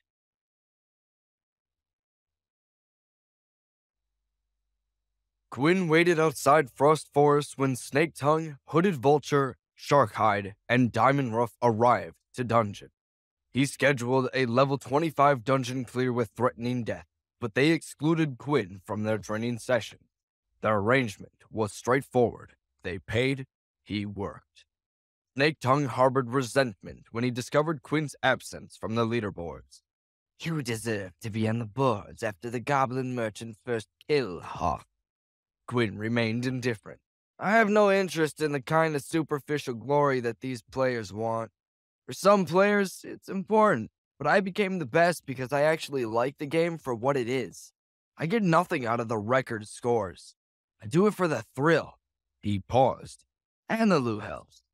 Snake Tongue slammed his fist in his palm. You should at least acknowledge your skill in defeating the boss. Quinn shrugged off the thought. Nah, I consider it a cost-effective decision. Threatening Death had no alternative. Their guild prioritizes glory even more than regular players. Having their guild name on the leaderboards is crucial for them. It's like a golden fleece for them. Doesn't hurt that they're willing to pay me a high price for it. Snake Tongue deemed it unworthy, but didn't want to argue. What did you get following the Goblin Merchant's first kill? Quinn examined his loot. I got 20 White Wolf bristles and 30 spider teeth from Threatening Death. Diamond Ruff was astonished. Wow, where did they get all that loot? Quinn pointed to the beginner dungeon. Spider teeth are from the two hidden bosses, the Spider Elite and the Spider Warrior, in the Spider Cave dungeon. Snake Tongue knew the game well. Those bosses have unique characteristics, Diamond. The Snake Warrior wields a spider-shaped spider shield, and the Spider Elite uses its 8 legs for boxing. Diamond Ruff laughed. I'd love to see that. Snake Tongue grinned. A comical sight, but also a dangerous challenge if you don't know what you're doing. Threatening Death, having cleared the beginner village dungeon repeatedly, probably has an abundance of these materials. Acquiring 30 spider teeth is a routine task for them. Hooded Vulture checked her gear for dungeoning. As for White Wolf bristles, they were dropped by the Frost Forest's hidden boss, White Wolf. Snake Tongue furrowed his brow. Again, Threatening Death, like all the bigger guilds, hastily formed parties to run the Frost Forest dungeon after killing the Goblin Merchant. Dark Knife cut down a wolf minion. You know, getting this loot for Bloodhawk, I can't help but wonder who is truly doing the labor. Sometimes it feels that they were the ones slaving away to repay the debt. Last Chance Over finished a 3-move combo. Bloodhawk has an insatiable need for precious materials. Dark Knife pulled his blade from the last of the monsters. And with our levels rising, more dungeons and wild bosses await. Is it feasible for us to rely on him every time we work for a new record? His appetite is enormous, and he's a bit shrewd. Have you noticed he only wants hidden boss materials, making it impractical for us to keep funding him? Last Chance Over grabbed the loot. Even if we could afford it, the deal is becoming burdensome. If this single guy going to always control the leaderboards on the 10th server, particularly the wild boss first kills and dungeon records for whichever guilds hire him. We'll all be gaming in a circle, hiring him and trying to beat each other's record. The sudden appearance of this expert seemed to have thrown the 10th server into chaos. Where did he come from? Dark Knife sought advice at his guild's headquarters, but found no answers. Dark Knife disregarded his worries and arranged with Quinn for the Frost Forest clear record. Last Chance Over was threatening Death's guild contact with Quinn. He messaged, Hello, we're on level 25. Ready to break the record? Quinn typed while killing monsters. Oh, you'll have to wait a bit. I'm in a dungeon, playing beasts and crushing records. Last Chance Over gulped. You haven't used up all your dungeon entries, have you? Quinn hissed this passive-aggressive statement. I still have one more. Don't worry. Last Chance Over bounced anxiously. They hurry. We don't have all day. Quinn grimaced. Pump the brakes. No need to rush me. I don't need a cleric for the clear record. Last Chance Over huffed. Let me ask you if you want the loot and what kind. Quinn didn't hesitate. 10 white wolf bristles, 2 mithril pendants, 1 ice crystal staff. Last Chance Over laughed. You white wolf bristle maniac, you. Their entire guild barely paid off the debt for their 20 white wolf bristles after running Frost Forest, and now Quinn wanted another 10. Dark Knight nearly flipped his lid. Is he looking for trouble? He's intentionally looking for trouble, right? Why does he need so many white wolf bristles? If he wants money, aren't all the materials the same? White wolf fangs, white wolf fur, white witch's tears, ice remnants? Ask him if any of these can replace it. Last Chance Over relayed the message. Quinn rocked back and forth. I'll first take these up front, and then when you guys find enough white wolf bristles, we'll make a trade. Last Chance Over observed Quinn's insistence. What do you want with all these white wolf bristles? It appeared that Quinn had a specific purpose for these hidden materials, rather than seeking monetary gain. Quinn scrunched his face. You ask too many questions. Take it or leave it. I got guilds knocking down my door as we speak. Last Chance Over rolled his eyes. I don't believe it. The primary use of these hidden materials was for crafting equipment. At level 20, crafting low-level equipment seemed unwarranted. If he was making equipment, it would undoubtedly be the highest level ones.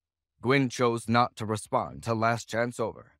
Last Chance Over refrained from further questioning and set aside the matter of the white wolf bristles. The mithril pendants were deemed trivial, possessing no significant value.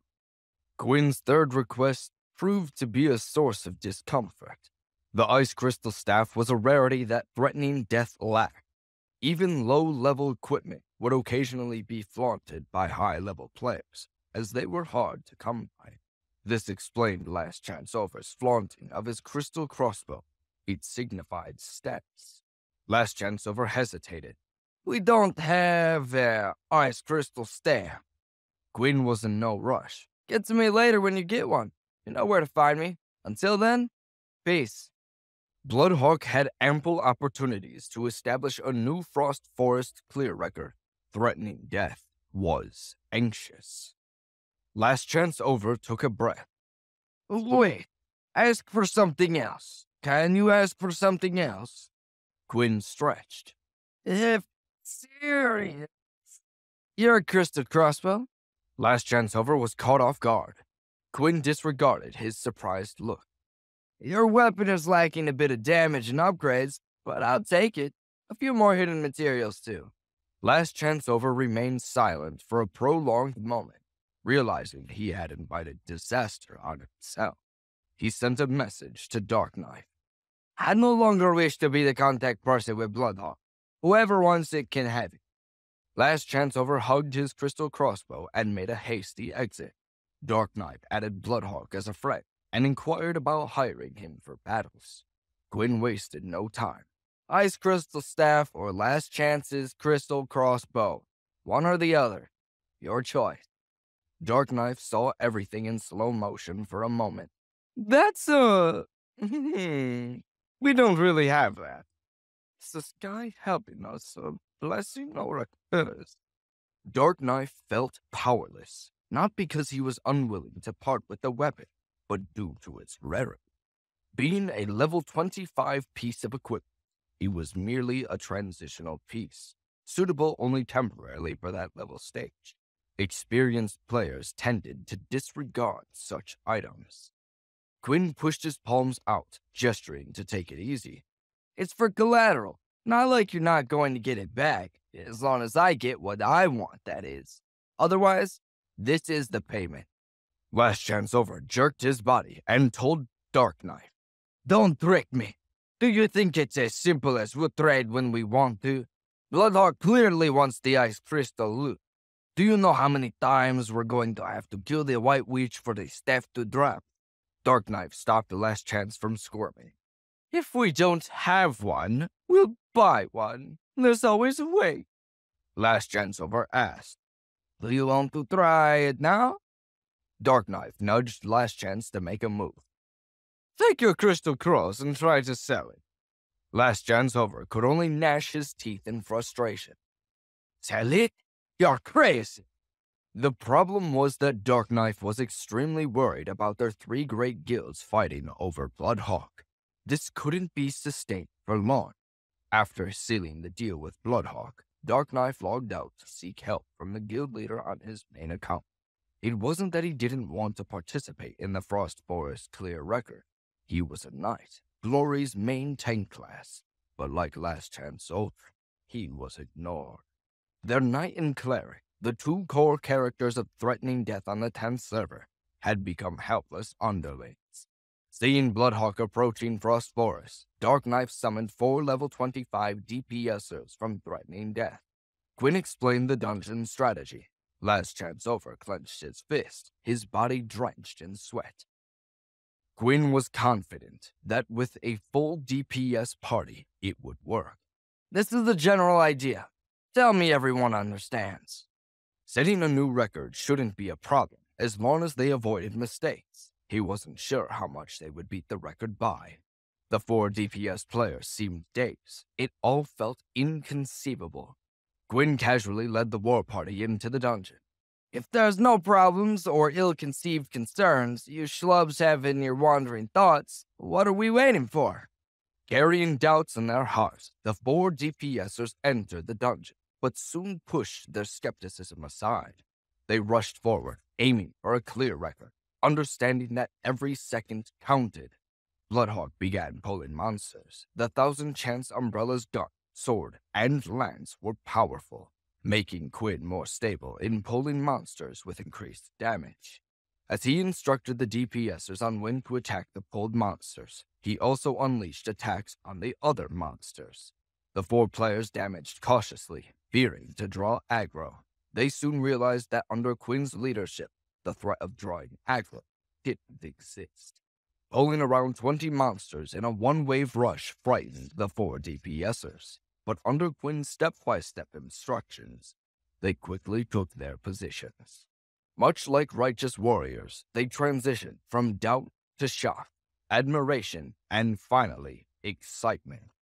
Last Chance Over was running the dungeons with other threatening death players, but none of them were thinking about their own progress like he was. Their focus was entirely on that record-setting party with Bloodhawk. Last Chance Over occasionally glanced at the time, and in an instant, 10 minutes had passed, not knowing the progress of the other party. Last Chance Over couldn't help but wonder about it. He was extremely curious, but refrained from asking, fearing that his message might disrupt their concentration. 5 minutes quickly passed, and the record-setting party had already been in the dungeon for 15 minutes. Last Chance Over grew even more anxious and opened the dungeon leaderboards to check. The current record still stood at 20 minutes. Their players' strength had increased substantially, and the record could be newly set in a heartbeat. Last Chance Over, still looking at the previous record, quivered. He turned towards the system announcement and was taken aback. System announcement. Congratulations to Shallow Graves players, Deadringer, Corpse Forgotten, Morbid Taste, and Roaring Ghoulie for breaking Frost Forest's clear record time, 17 minutes. The 4 Shallow Graves players were astonished. Last Chance Over breathed casually. Don't worry, it's not the end yet. Every big guild had reached the level 25 realm and could use all their strength to clear the Frost Forest dungeon. With Shallow Graves' level, it wasn't anything to fuss about. This record could still be beaten by their party. Bloodhawk's party had entered the dungeon. They should also be done soon, right? Last Chance Over's expectations weren't wrong. When Shallow Grave broke the record in 17 minutes, Quinn didn't even blink. Unfortunately for Shallow Grave, their players could only be happy for a minute. The 4 threatening death players excitedly thought about this. On the other hand, Quinn continued his steady damage output. Suddenly, another system announcement popped up. System announcement. Congratulations to Eternal Oracle's guild players. Powerhouse, Icy Ranger, Avius Crow, and Light Raindrops for breaking the Frost Forest clear record. Time, 13 minutes and 44 seconds. The entire server was shocked.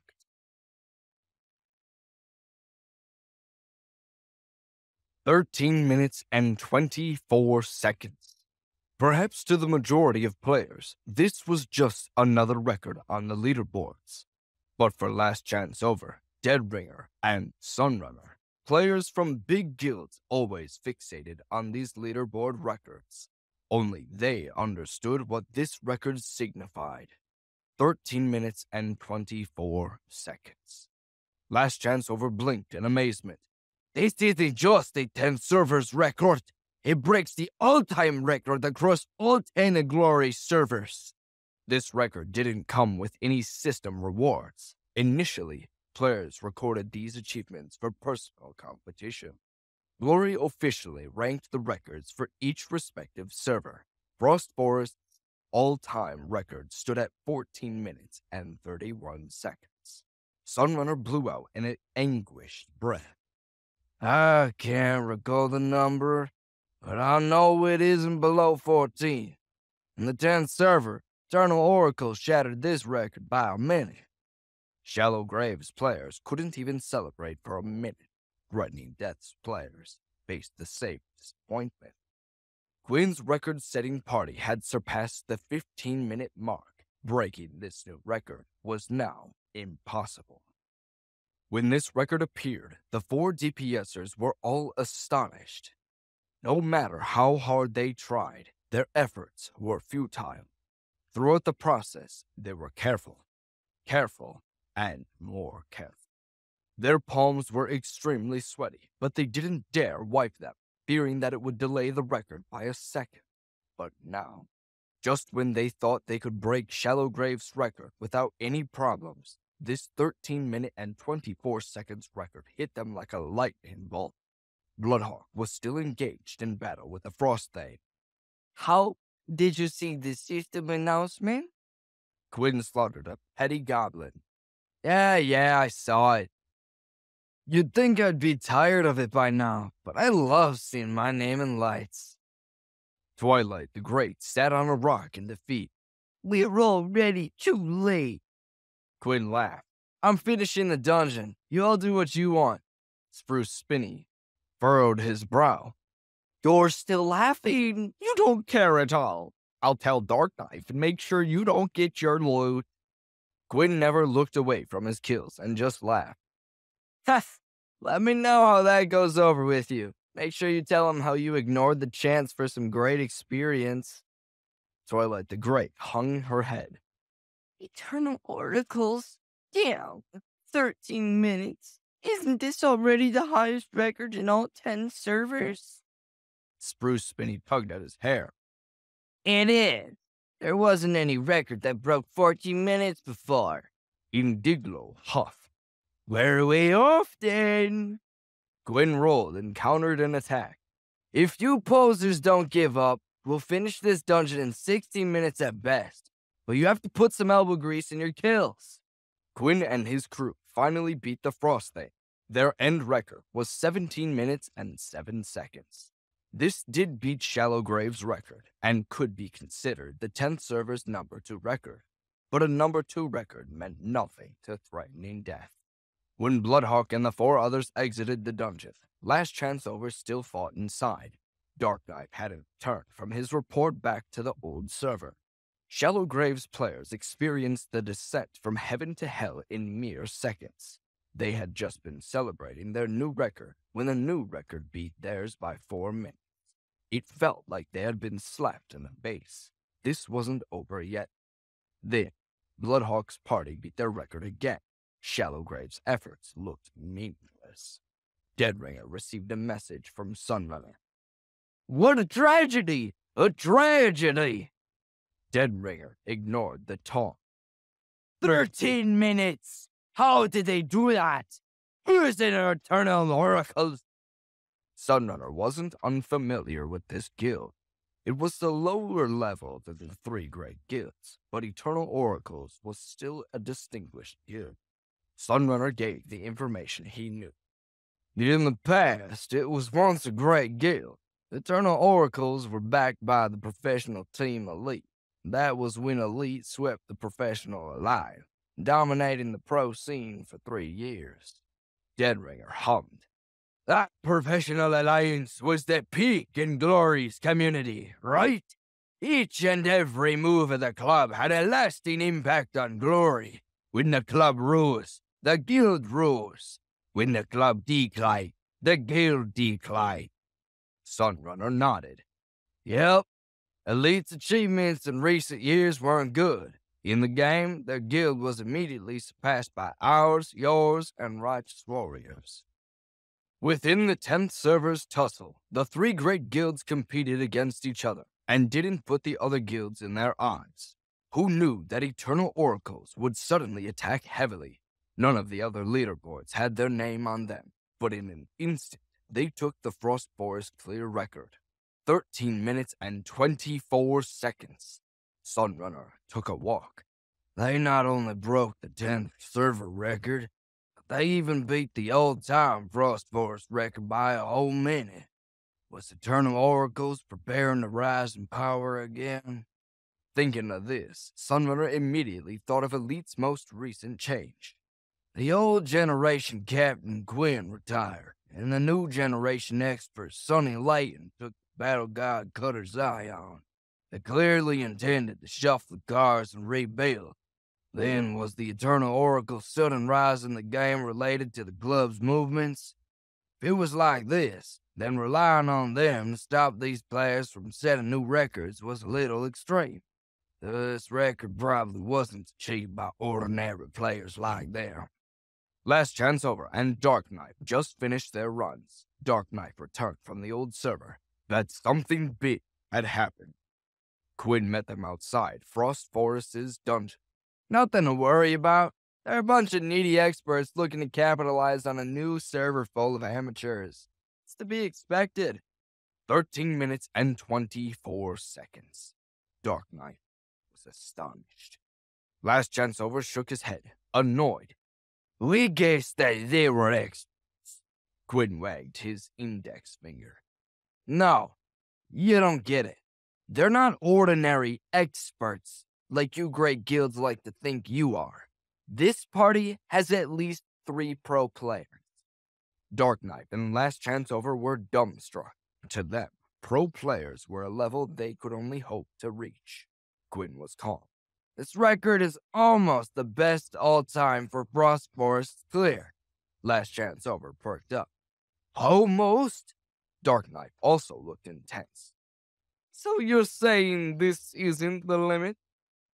Quinn laughed. No, that limit is so easy to reach. Wait until I'm level 25 and then we'll see. You guys should think about hurrying. The two were both startled. Dark Knight paused. Hurry what? Quinn lifted his eyebrows. What do you think? My loot you owe me. I'm not working for peanuts. I'll give you guys a little bit of time to gather them. The two jerked back together. What? Such a shocking event had just occurred, and this guy was still thinking about those materials and equipment. Quinn's confidence made Dark Knife and Last Chance Over feel skeptical, but they had a very serious issue facing them right now. Dark Knife sighed. How many days do you need until you're level 25? We can't stay at this level forever to wait for you. It would take him 3 or 4 days to get to level 25.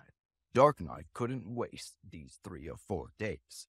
Their elite members would definitely pass level 25. Quinn held out his hand to calm Dark Knight. You understand, the opposing party has 3 or more professional level players. Pros. Not a bunch of homebody gamers with too much time on their hands. After Dark Knight and Last Chance overheard this, they waited a bit for a follow-up, but Quinn said nothing else. Just when Dark Knight was about to ask, Last Chance Over already jumped up. So you're saying our skill levels aren't good enough? Because Last Chance Over had been excluded several times from the elite party due to him being cleric, he had raised the habit of self-doubt. Last Chance Over understood what Bloodhawk was implying. Quinn nodded. You have to know this. To break a normal record, you guys are fine. But this record would only be possible if you had a powerful set of level 25 players. Dark Knife stopped Quinn. Don't tell me we need to find pro-level player. He felt that this was inconceivable. This is only the 10th server's lowest level, Frost Forest Dungeon, and we actually need pro players to confront it? That's too delusional. Quinn laughed. It's only Frost Forest. Using pro players would be ridiculous. Don't be ridiculous. As long as you have players with a bit of skill and speed, then you can reach the limit too. Last Chance Over gawked. A little skill and then the limit? Then pro players would be even higher. Quinn shook his head. First, disregard the strength of your accounts. It means nothing. At the new server's current level, each of the guild's 5 elites, from equipment to skill, are all around the same. Dark Knight couldn't disagree. In this sort of 5-player party, their advantages over the other guilds were limited. As long as there was a party of 5 elites, then they could compete. Gwyn rubbed the bridge of his nose and huffed. Let me slow down for you and say it in terms you can understand. So, in the end, what most affects the clear record is your actual honest-to-goodness skill at the game. Suppose a pro player's skill level is a 10, but in such a low-level dungeon like Frost Forest, the max they could go to is a 5. A skill level 10 or a skill level 9 could only bring out a max of a skill level 5 in this dungeon. I know you have to understand that. Dark Knight and Last Chance Over obviously understood. Last Chance Over puffed out his chest. If you're talking about our playing skills, then Dark Knight and I aren't bad. Gwyn rolled his eyes. You aren't the worst, if that's what you mean. You two are probably threatening death's most skilled players. But you guys, one's a knight and one's a cleric. Can you play other classes? Last Chance Over scratched his head. What if we could? Gwyn smirked. The way you're saying that, I don't think you can. Last Chance Over deflated. Dark Knife struck his hand in the air. I can play as an elementalist, but it's a bit difficult with this account. The account I can borrow will definitely power level. It definitely won't stop at level 25. Gwyn took a breath. If it's like this, then even if you ask an expert to come over and play for you guys, this account problem won't be easy to resolve. I can help look around for those. Dark Knight felt long ago that this guy's self-confidence was definitely one of his strong points. As a guild leader, he had already begun to weigh the pros and cons of the situation. If this guy completely found his own party, then his price would definitely be higher, if it was just for a Frost Forest dungeon record. Dark Knight felt that it wasn't really worth it. Our offer won't go any higher. Bloodhawk didn't actually have the intention of raising the price, and laughed. No one said it would, DK. I don't need that. You don't want that. The price stays the same, but you guys will have to do a little extra. Extra? Gwyn raised his chin. Those 5 players from Eternal Oracles that cleared the record. Give me info on their classes, equipment, everything. The more detailed, the better. Dark Knight thought for a second and nodded. This, I can think of a way. Gwyn held up his index finger. Also, I'm gonna need you guys to get me a few pieces of equipment. Last chance over huffed. Equipment? Gwyn laughed. The most important ones are level 25. Of course, any other equipment is welcome too. I'll borrow them temporarily and get them back to you when I'm done. If you guys need collateral from me, then I can do that. I don't want to do that, but I will. Dark Knight sighed. What classes? First, find info on those 5 players from Eternal Oracles. After that, I'll know exactly how many pro-level players they had and how I can get you the record. Dark Knight shook his head. First, tell me what classes. I'll begin preparing. Gwyn shrugged. 1 battle mage, 1 brawler, and a launcher. These first. The rest will be determined. Dark Knight began sweating. Battle mage? You aren't going to look for Rebel Rouser, right? In the 10th server, the Righteous Warriors Guild Rebel Rouser was a battle mage with great skill. What am I? Sadist? Obviously not, he replied. Dark Knight was at a loss. Then who are you looking for? Gwyn gave a nonchalant sway of his head. I'll think it over and give you the deeds. Don't worry your pretty little heads over it just yet. He then grinned and walked away. Dark Knight was extremely confused. This 10th server really is cursed.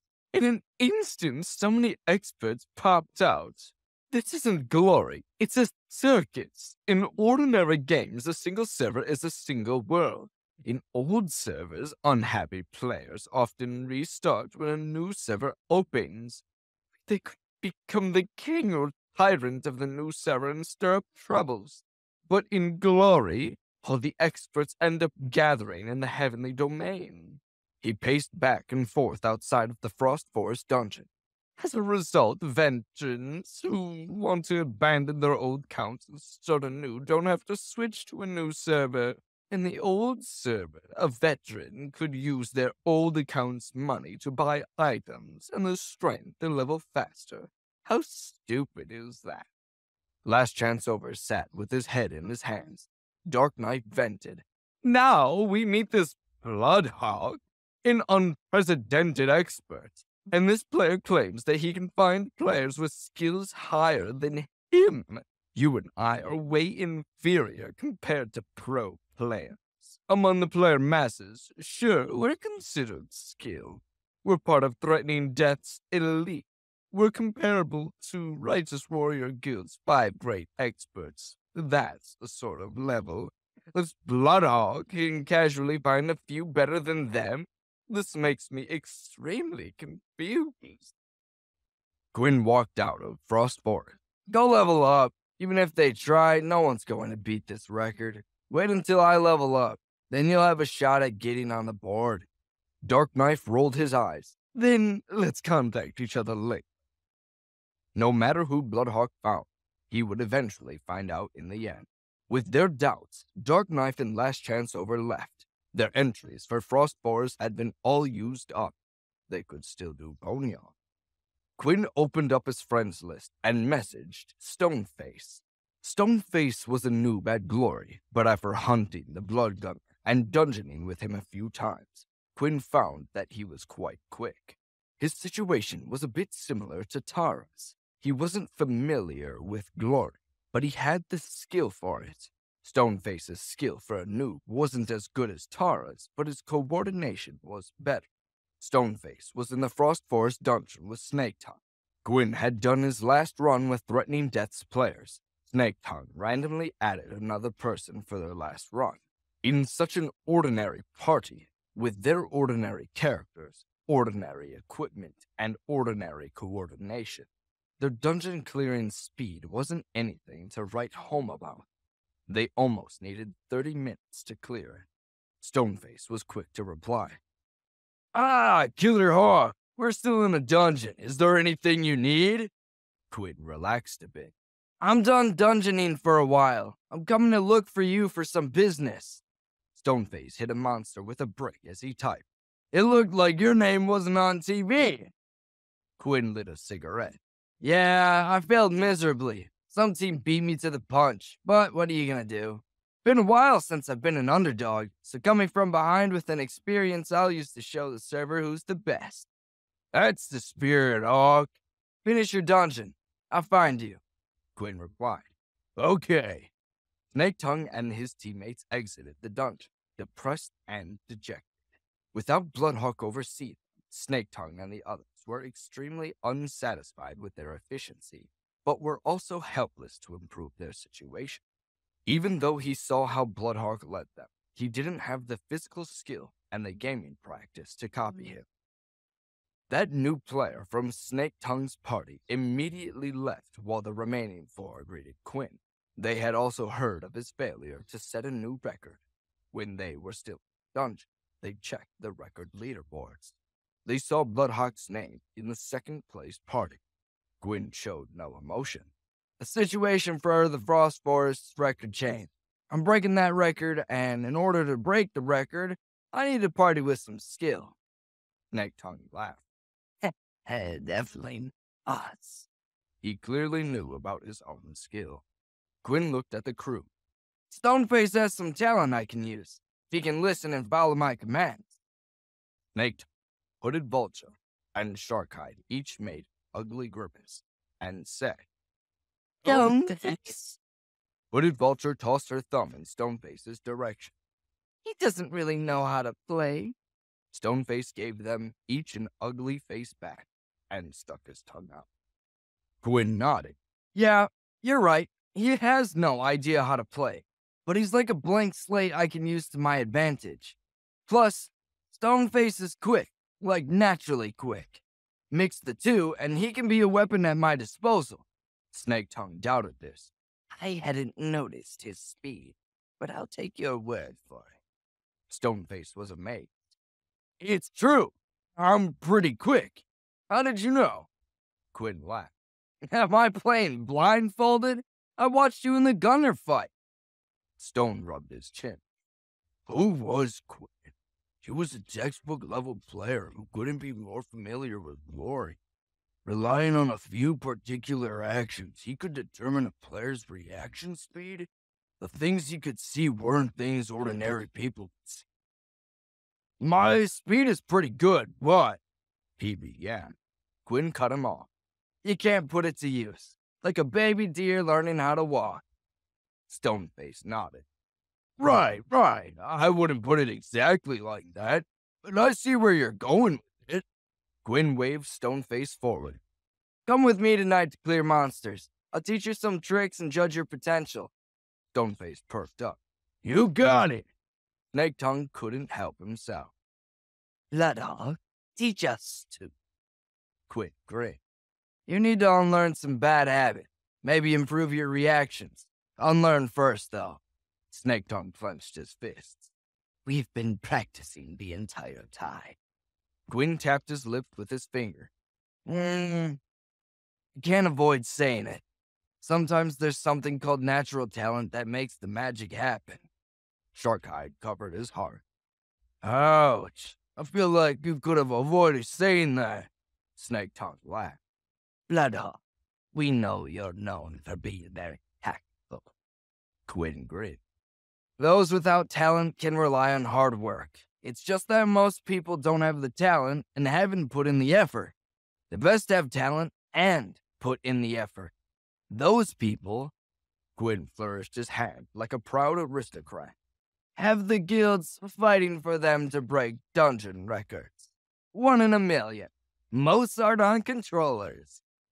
Quinn led Snake Tongue's group to Boneyard. Snake Tongue, Hooded Vulture, and Sharkhide were like Bloodhawk, all at level 21. When facing the higher-leveled monsters in the 26th Boneyard, they weren't very confident. After dispatching the others to train, Quinn began teaching Stoneface one-on-one. First, he had to explain to Stoneface the intricacies of his brawler class. Quinn ashed his cigarette. Pay attention. The Brawler class had mixed strengths, but at this level 25 stage, it didn't possess any area of effect or AoE skills. Level 1 Brawler could learn a knock-up skill called Uppercut. He counted the skills on his hat.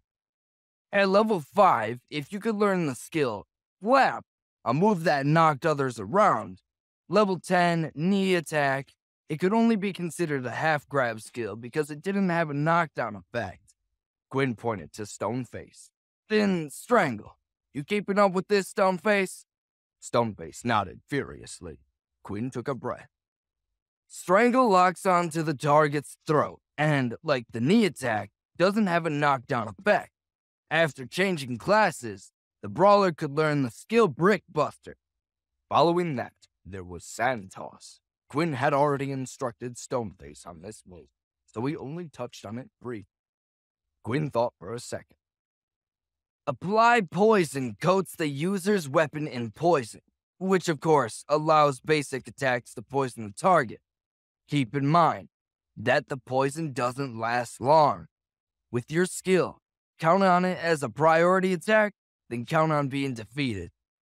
Stoneface had learned different methods for using some of those skills Gwyn mentioned with normal attacks from his own experience. Gwyn instructed him on the hidden effects of these skills. Gwyn paused for a second and leaned back in his chair. I get the feeling you don't understand anything about brawling. Let me guess. You picked it because you're a big fan of superstar wrestling or cage fighting. Stoneface looked down as if ashamed. I just randomly learned skills when I was still specialized. Later, I felt that the Brawler Slap, Knee Attack, and Strangle were all commonly used attacks when I fought, so I immediately felt that this class was in my wheelhouse. This answer made Gwyn frown. After instructing him hand-to-hand, Stoneface, who had already possessed speed, improved at lightning speed, play extremely well. Gwyn was now only worried about one problem. With this guy's passion for gaming and the fact that he was already 2 levels higher than him, would this guy reach level 26 before he got to level 25? This problem was extremely serious. Gwyn felt that he had to bring it up. Stoneface, how long has it been since you last slept? Stoneface was slapping monsters. Huh? I'm not tired. Not what I asked. You should rest. I have guides for you. They all talk about brawlers. Take a look at them, learn them, internalize them. Stoneface enjoyed the new skill usage. I'll look at them when I eat. Gwyn rested with his chin on his hands. Even if you keep leveling like this, you're not going to catch up to the big guild's players. They have several people playing on one account, so they level every day without resting. You're no use to me if you're falling asleep in the middle of a boss. Stoneface frowned. That's stupid. Gwyn stopped trying to be coy. Stupid or not, the more people, the more strength. So don't try to compete with them by yourself. Relax and slowly level. The most important thing is that if you level so quickly, you'll be level 26 in a flash. It's important not to go above that. Stoneface never stopped attacking and getting experience. Why not? Gwyn couldn't believe it. This guy really is too much of a noob. He doesn't even know how dungeon records work. Gwyn explained it to him. Stoneface couldn't help but fall into confusion. He wanted to quickly level, but also wanted to set a new record and go up on TV. Snaketongue, Hooded Vulture, and Sharkhide were summoned by Gwyn to be lobbyists for him and persuade Stoneface. They did their utmost to explain to Stoneface that in Glory, levels were always going to be there. Going up on TV, going up on the leaderboards, that was the most majestic goal in Glory. The players bombarded Stoneface one after another. Finally, Stoneface reluctantly accepted. Okay then, I'll try to slow down. How many days do you need to level? Gwyn gave a thumbs up. Quick, I'll be there before you know it. Oh, right.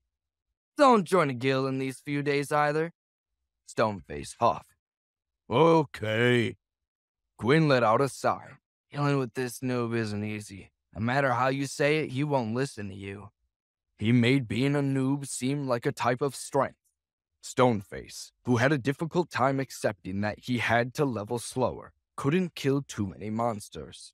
If he didn't, he'd be bored. Killing too quickly wasn't good, but killing too slowly was boring. For a moment, he didn't know what he should do, so he simply logged out of the game and vanished into real life for a while, as Quinn demanded. Quinn looked, and at long last, this guy stopped leveling.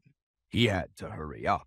As a result, he partied with Snake Tongue and cleared monsters as if they were in a dungeon.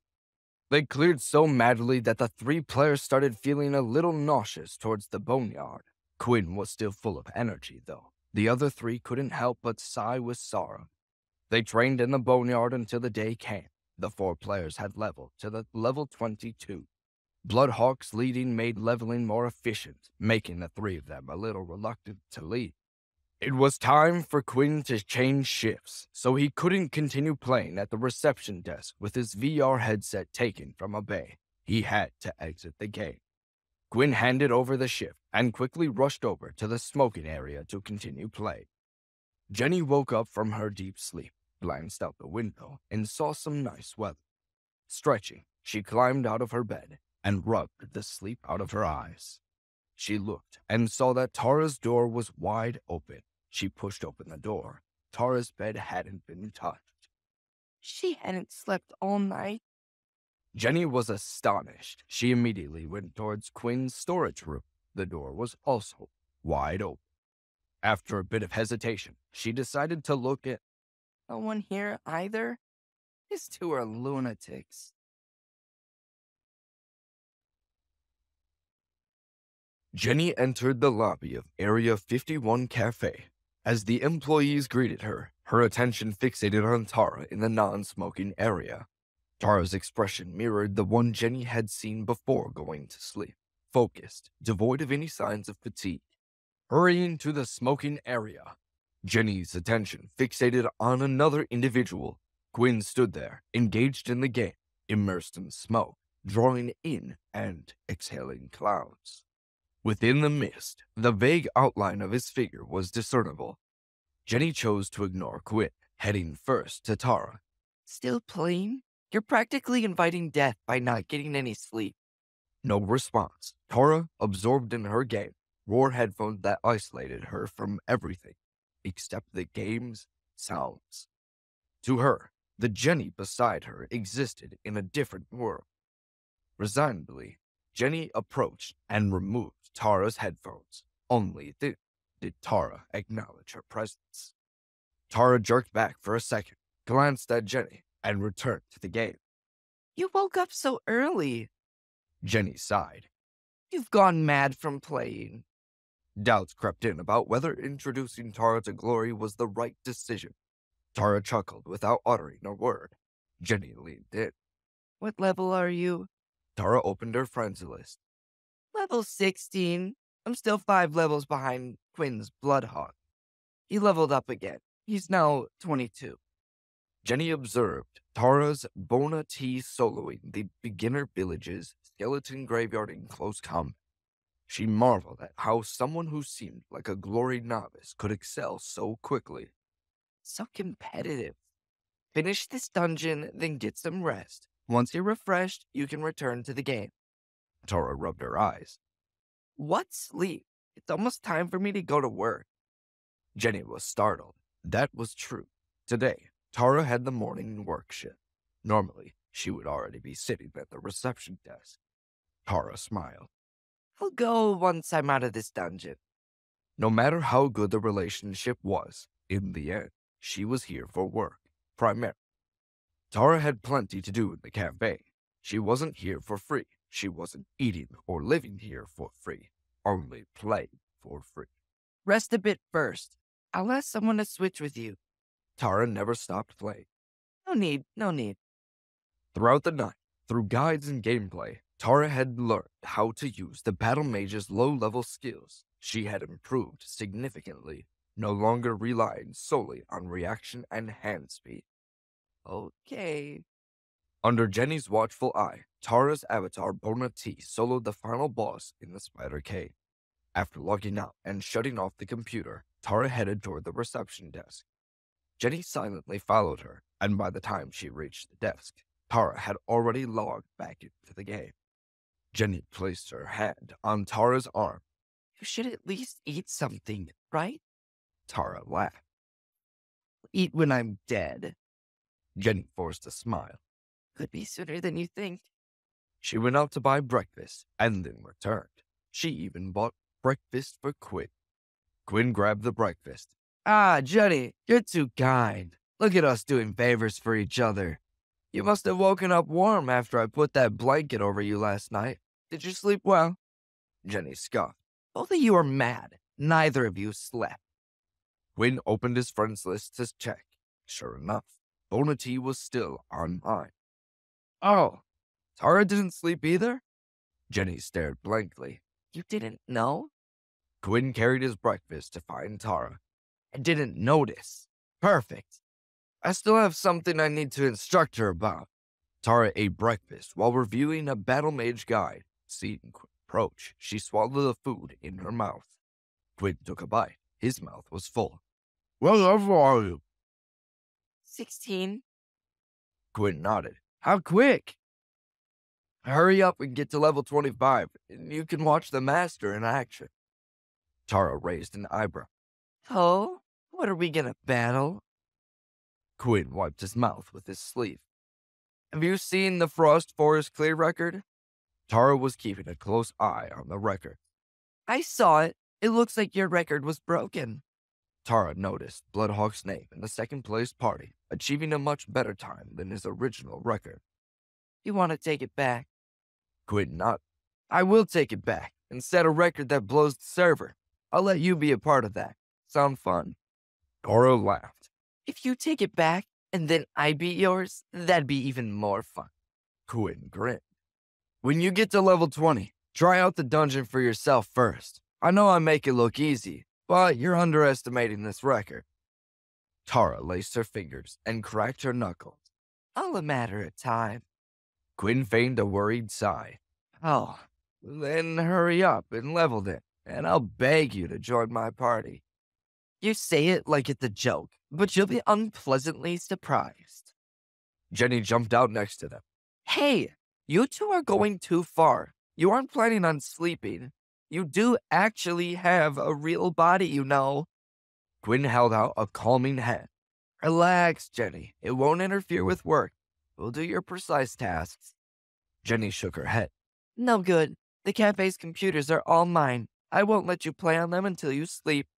Quinn knocked on the reception desk. Tara, open up a membership card for me. Tara was startled, but went to do it, muttering. Then I'll open up one too.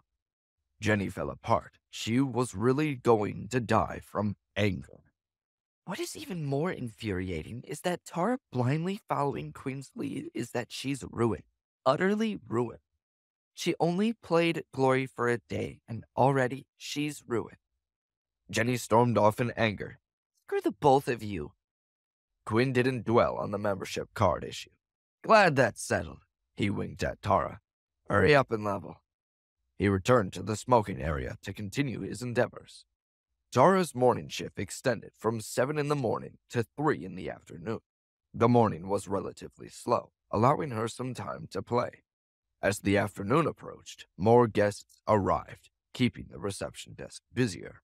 She could only play intermittently, but she persevered nonetheless. At noon, Quinn stopped his gaming session. He ran over to check on Tara and saw that she was still playing despite the busy conditions. It truly wasn't easy. Quinn rapped on the desk. You're really not going to sleep? I have the morning shift. I don't get off until 3. Between Quinn and Tara, one of them went to sleep after lunch, while the other rested after the 3 o'clock shift. When dinner arrived, neither of them was present. Jenny, fueled by anger, swiftly finished her meal with the other employees. Initially, she had no intention of leaving any food for them, but halfway through eating, her soft-heartedness prevailed, and she ultimately left food for both of them. Quinn slept for 8 hours and woke up like a machine. After smoking a cigarette, he proceeded to rinse his mouth and wash his face before leaving the room and heading downstairs. Area 51 Cafe was broadcasting the Glory Profession Alliance Championship. He realized that today was the day of Glory's 20th match. Though the match had yet to commence, many people had already secured a good place to sit. While playing on the computers in front of them, they eagerly awaited the start of the match. Quinn approached the reception desk. Which match? Marcia was on the clock, sitting at the reception desk. She clearly didn't harbor much interest in Glory. As before, she was engrossed in her soap operas. Oh, I don't know, Elite, I think. The Glory Professional Alliance comprised 20 clubs, and the 20 teams competed against each other one-on-one. The 10 matches occurred at the same time. The television channel broadcasted the most crucial match. In the realm of esports, the true broadcasts unfolded on the internet, where all 10 matches were streamed simultaneously. Spectators could freely choose which match to watch. Area 51 Cafe and Club Elite hailed from the same city, so most people naturally supported their hometown team. Area 51 Cafe primarily broadcasted Elite's matches.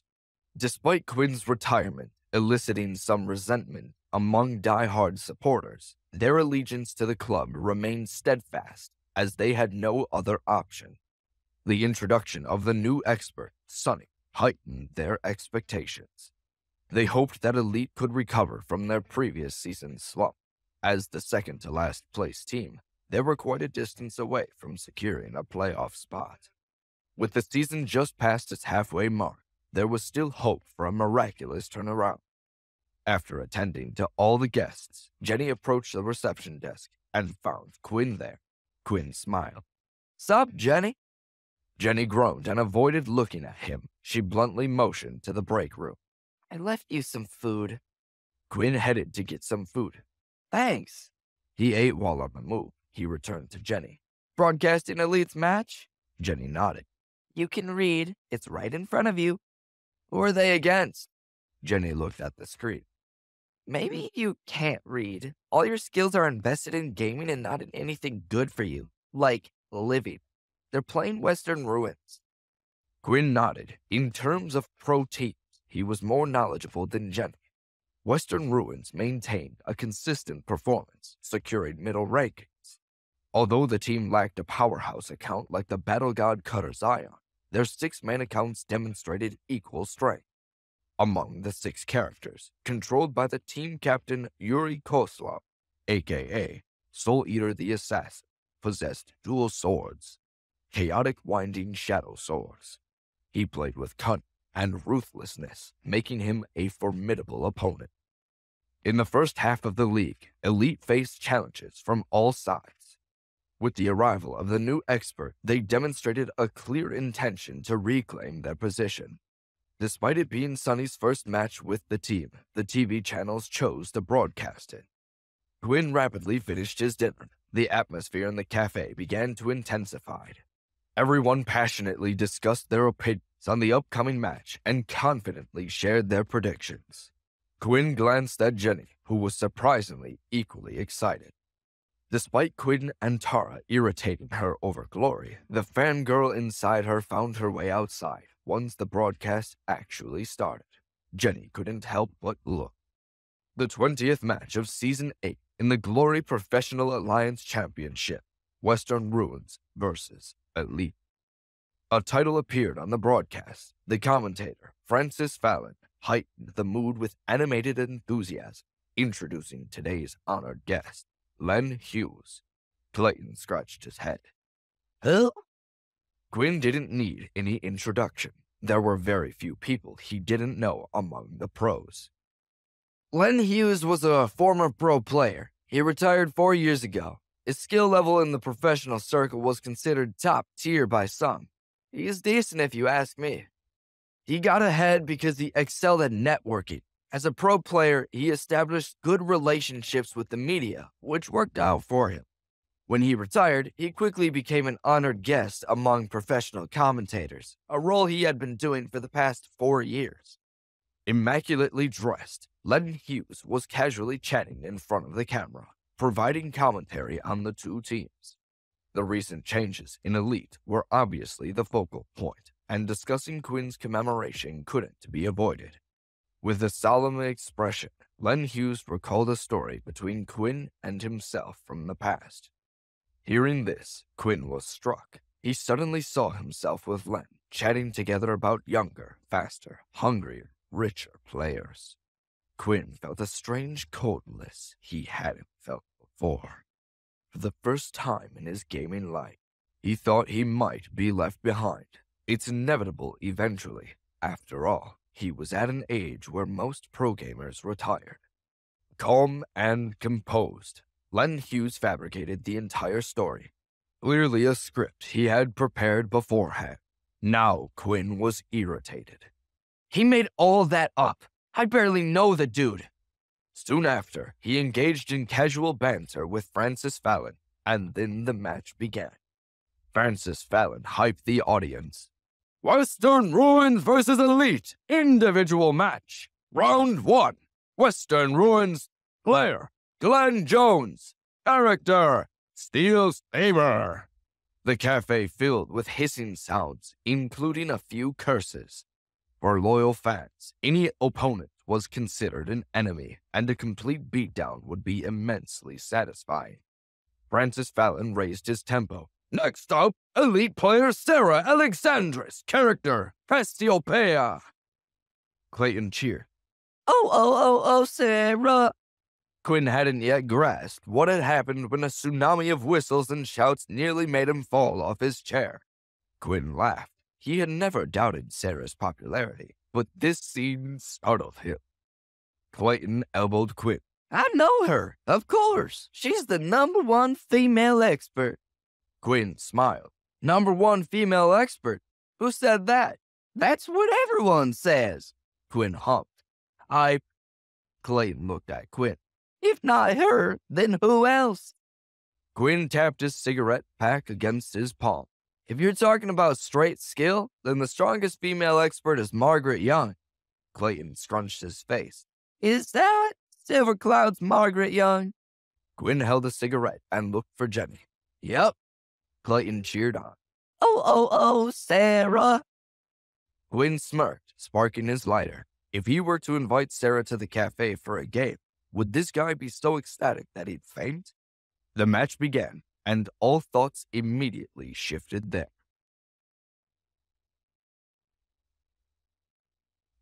Elite's Cassiopeia faced off against Silver Cloud's Steel Saber in Glory's tournament battle. Esports commentator Francis Fallon waved at the audience. Amidst the cheers of the crowd, the match officially commenced. In the professional gaming scene, an overwhelming victor was a rarity. It was practically impossible to showcase such glaring gaps in strength as seen between an experienced veteran and a novice. While a few dominant players with god-level characters could exert a degree of suppression on ordinary pros, Sarah and her character, Cassiopeia, were not at that level. In contrast, Glenn Jones and his Steel Saber are somewhat inferior. The apparent strength on paper isn't enough to predict the winner in this one-on-one match. It wouldn't be surprising if either of them emerged victorious. Their onstage performance could either bridge or widen the gap between their theoretical strengths. Ultimately, this was a player-oriented competition. Even god-level characters required a player to harness their strength. No matter how dominant a player was, there would always be times when they faced a slump and lost. It was a period of rising stars, and the title of being unrivaled had long been sealed. A message from the Steel Saber appeared in the chat box next to the match scene. Beautiful Sarah, I'm starting now. Don't be scared to fight back. In glory competitions, opponents couldn't communicate verbally, but they could exchange typed messages. The single public chat channel in the playing field allowed unfiltered messages to be broadcast for everyone to see. In some matches, the banter between players was more memorable than the actual battle. In the pro scene, There was no shortage of players adept at trash-talking to provoke their opponents. Once a message was set, the opponent would inevitably see it, with no option to block or close the chat box. Some players chose to remain silent throughout the entire match. On the other hand, there were even a few unsportsmanlike players who flooded the screen with insults. Some had gotten in trouble over it. Despite the lack of censorship for such explicit language, the Alliance imposed penalties on players going too far was not unheard of. More common for competitive gamers were swears, and many had found colorful and imaginative ways to shout the grossest things. It has been known to tarnish a player's image and ruin sponsorship deals. Most instances of such language occurred when players made mistakes and the expressions were accidental. Glenn Jones' opening remark subtly mocked Sarah's nice attitude, sparking outrage from the fans of the Area 51 cafe who immediately voiced their displeasure. Sarah responded with a simple smiley face and Okay, good luck. Glenn Jones had no further verbal attacks beyond his initial remark, prompting him to draw his sword and initiate the assault. Glenn Hughes bounced in his seat. Oh, looks like Steel Saber is attempting the first strike.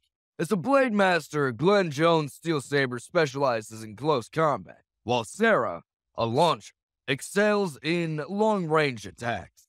Glenn Jones skillfully navigates the map, leveraging his familiar to move discreetly and close in on Casabia.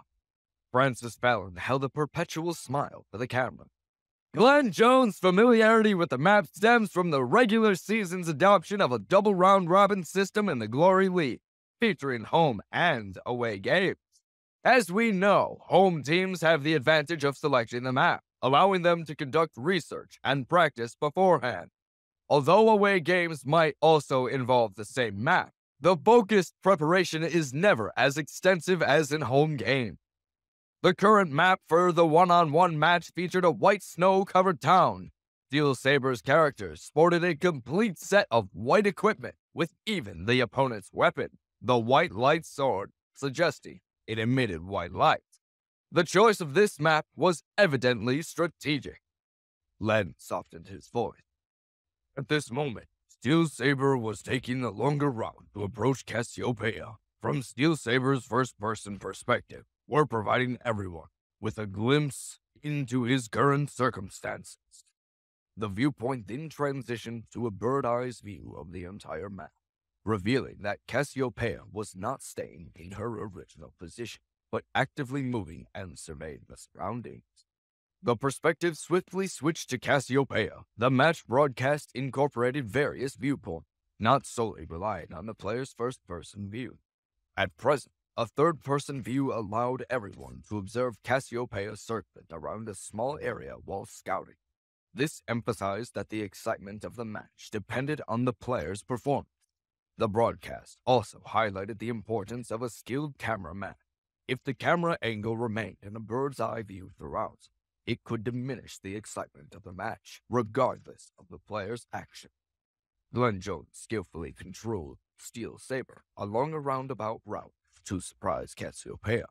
Quinn remembered helping Sarah practice for them. You got this, Sarah. The experienced Sarah anticipated Glenn Jones' approach. After studying the terrain, she directed Cassiopeia to a strategic sniping spot, occupying higher ground. If Steel Saber wanted to close in, he would expose himself to Cassiopeia's heavy fire. Area 51 campaign erupted in boos and laughter, the latter directed at Glenn Jones. What was initially a sneak attack had turned into an advantageous position for Cassiopeia. Quinn understood the situation was not so straightforward. He leaped toward Clayton. When Glenn Jones falls easily to this ambush, and he will, he'll have squandered his home ground advantage. Low tier bro. After Steel Saber closed in, Glenn Jones refrained from rushing forward recklessly.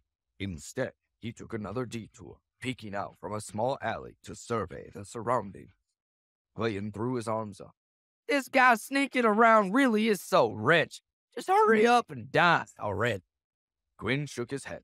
He's in a blind spot. I'd do something similar if I was him. Similar, but he won't make it much longer. Sarah's movements are in his calculations, but she's smarter than he gives her credit for. She had a great training partner for years. Quinn smiled widely, seeing his former partner read the situation so well. In the broadcast, Len Hughes' voice echoed Quinn's analysis, emphasizing, Glenn Jones' current position is a blind spot. Regardless of the sniping spot Sarah chooses, none of them would have been able to see his position. It looks like all of Sarah's movements are within his calculations. Francis Fallon laughed. It seems like Western Ruins conducted extensive research on this map. Len Hughes slapped Francis's back. Naturally, Jenny was taken aback. How does Glenn Jones know which sniping spot Sarah is hiding at? Quinn pointed at the screen. Footprints. Len Hughes was seconds behind. Footprints are giving up Cassiopeia's location. Francis Fallon looked into the camera. Oh, so it was the footprints. Everyone, look. Western Ruins chose a snowy map, so after a character moves, they leave behind footprints. Following this explanation, the broadcast displayed some of the footprints Cassiopeia had left. Francis Fallon grinned. But if he goes out to check the footprints, he'll expose himself to Cassiopeia's fire. Len Hughes kept a close eye on Steel Saber's movements. Let's observe. Glenn Jones should be heading to a footprint where Sarah can't see him. Western Ruins has thoroughly studied this map. Francis Fallon shook his head, unconvinced. Oh, is there such a spot? Len Hughes playfully built suspense. Probably only Glenn Jones can answer this question. Francis Fallon laughed. In reality, he was a professional Glory commentator and had been in the field for several years. As a Glory fan himself, while not at the level of a top-tier player, he had a profound understanding of the game due to his extensive work experience. Although the questions to him were pedestrian, program's format required him to engage in coordinated banter with the honored guest, Len Hughes. Francis Fallon and Len Hughes' long history of working together made them well coordinated. Len Hughes watched with an intensity. Glenn Jones controls Steel Saber to navigate the surroundings. Finding a spot, the camera angle changed, providing everyone with Steel Saber's first-person view. As anticipated, Steel Saber discovered one of Cassiopeia's footprints. Spectators who had seen the map from a bird's-eye view knew this footprint was enough to reveal Cassiopeia's position. Francis Fallon feigned wiping sweat from his forehead. It's all a part of the show. Sure enough, she was found. Sarah is too careless. This mistake shouldn't have happened. Len Hughes pursed his lip. Yeah, it looks like Quinn Reeves' retirement had a significant mental impact on her. She had been with Cutter Zion's original player since the beginning of her career. Jenny nervously tugged at Quinn's arm. Oh no, what should she do? Quinn chuckled and puffed out smoke. She knows what she's doing. Trust the signs. The footprints are the real trap. Jenny smiled slyly. Is that so? Quinn pointed at the projection. Just watch. Jenny turned her head. Cassiopeia used aerial fire to move, targeting Steel Saber behind the wall and launching an anti-tank missile in mid-air. Glenn Jones clearly hadn't anticipated this sudden attack. The anti-tank missile released 3 artillery shells that whistled over, and it was too late to dodge them. The shells exploded. The shockwave blasted Steel Saber into the wall. Sarah landed on a roof, her pitch-black gun aimed at Steel Saber, and a tongue of flame roared out. An artillery shell flew out a short distance. It exploded into several small artillery shells, dropping down in numerous arcs towards Steel Saber. Regardless of his movement, Steel Saber was already trapped. Launcher skill, FIM-92 Stinger. The fired artillery shell would explode into 8 stingers and drop down, carrying out an AoE attack. This skill was typically used on flat ground, pointing up towards the sky. After the initial artillery shell exploded, the small stingers would envelop the target, dropping from the sky. Cassiopeia was already on higher ground, saving time by not needing to calculate where to release sting. Steel Saber couldn't avoid the shots. He could try to minimize the damage. If he stood still, he would take damage from all 8 stingers. Glenn Jones controlled Steel Saber to rush forward, unable to avoid the damage. He decided to close the distance between them. He was already closing in. and there was no point in attempting a sneak attack from his current position. He cleared a path with triple slash.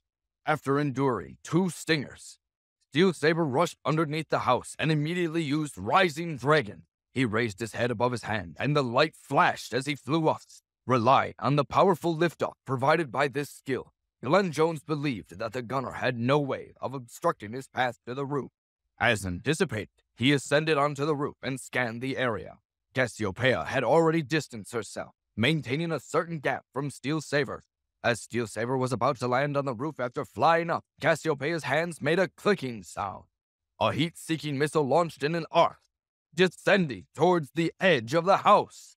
The heat-seeking missile utilized the heat source to locate its target, descending from the sky to attack the opponent. Known for its wide explosion radius and high damage, it was an extremely potent skill. It proved too slow. Before landing, Steel Saber executed a sword draw in midair. A snow-white sword light streaked across the sky and accurately struck the heat source. Len Hughes slid to the edge of his chair. Beautiful! At that moment, a smiley face from Sarah flashed on the chat box. Following this, a thick pillar of light descended from the sky, completely enveloping Steel Saber from head to toe. Steel Saber and the house beneath his feet exploded. The house collapsed. The light pillars spun. It split into 6 smaller light pillars, revolving around the center and gradually spreading out, causing the snow on the ground to fly up, covering the sky with a sheet of white snow. Launcher ultimate skill. Satellite beam. Francis Fallon gripped his microphone. An amazing satellite beam! Len Hughes slapped his forehead in surprise. It looks like Glenn Jones miscalculated this time. Francis Fallon directed the cameraman to focus on Steel Saber's light. Let's all see how much damage this satellite beam did. Len Hughes raised his hands in amazement. It looks like it's gone down by a third. Francis Fallon followed the damage. Let me see. You're right. Steel Saber's life dropped by 1/3. This satellite beam really did some work. Adding on to the previous anti-tank missile and stinger damage, Glenn Jones is not in a good situation. Len Hughes slammed his palm on the table. Wow, that's correct. Let's see if he has any new methods to close in on Cassiopeia. If the distance between them is maintained like this, then there's no way he'll be able to beat a launcher. From the moment Cassiopeia was on the brink of being sneak attacked, to Steel Saber being caught unprepared and losing 1/3 of his life instantly, fans of the Area 51 cafe stared in awe, forgetting to cheer.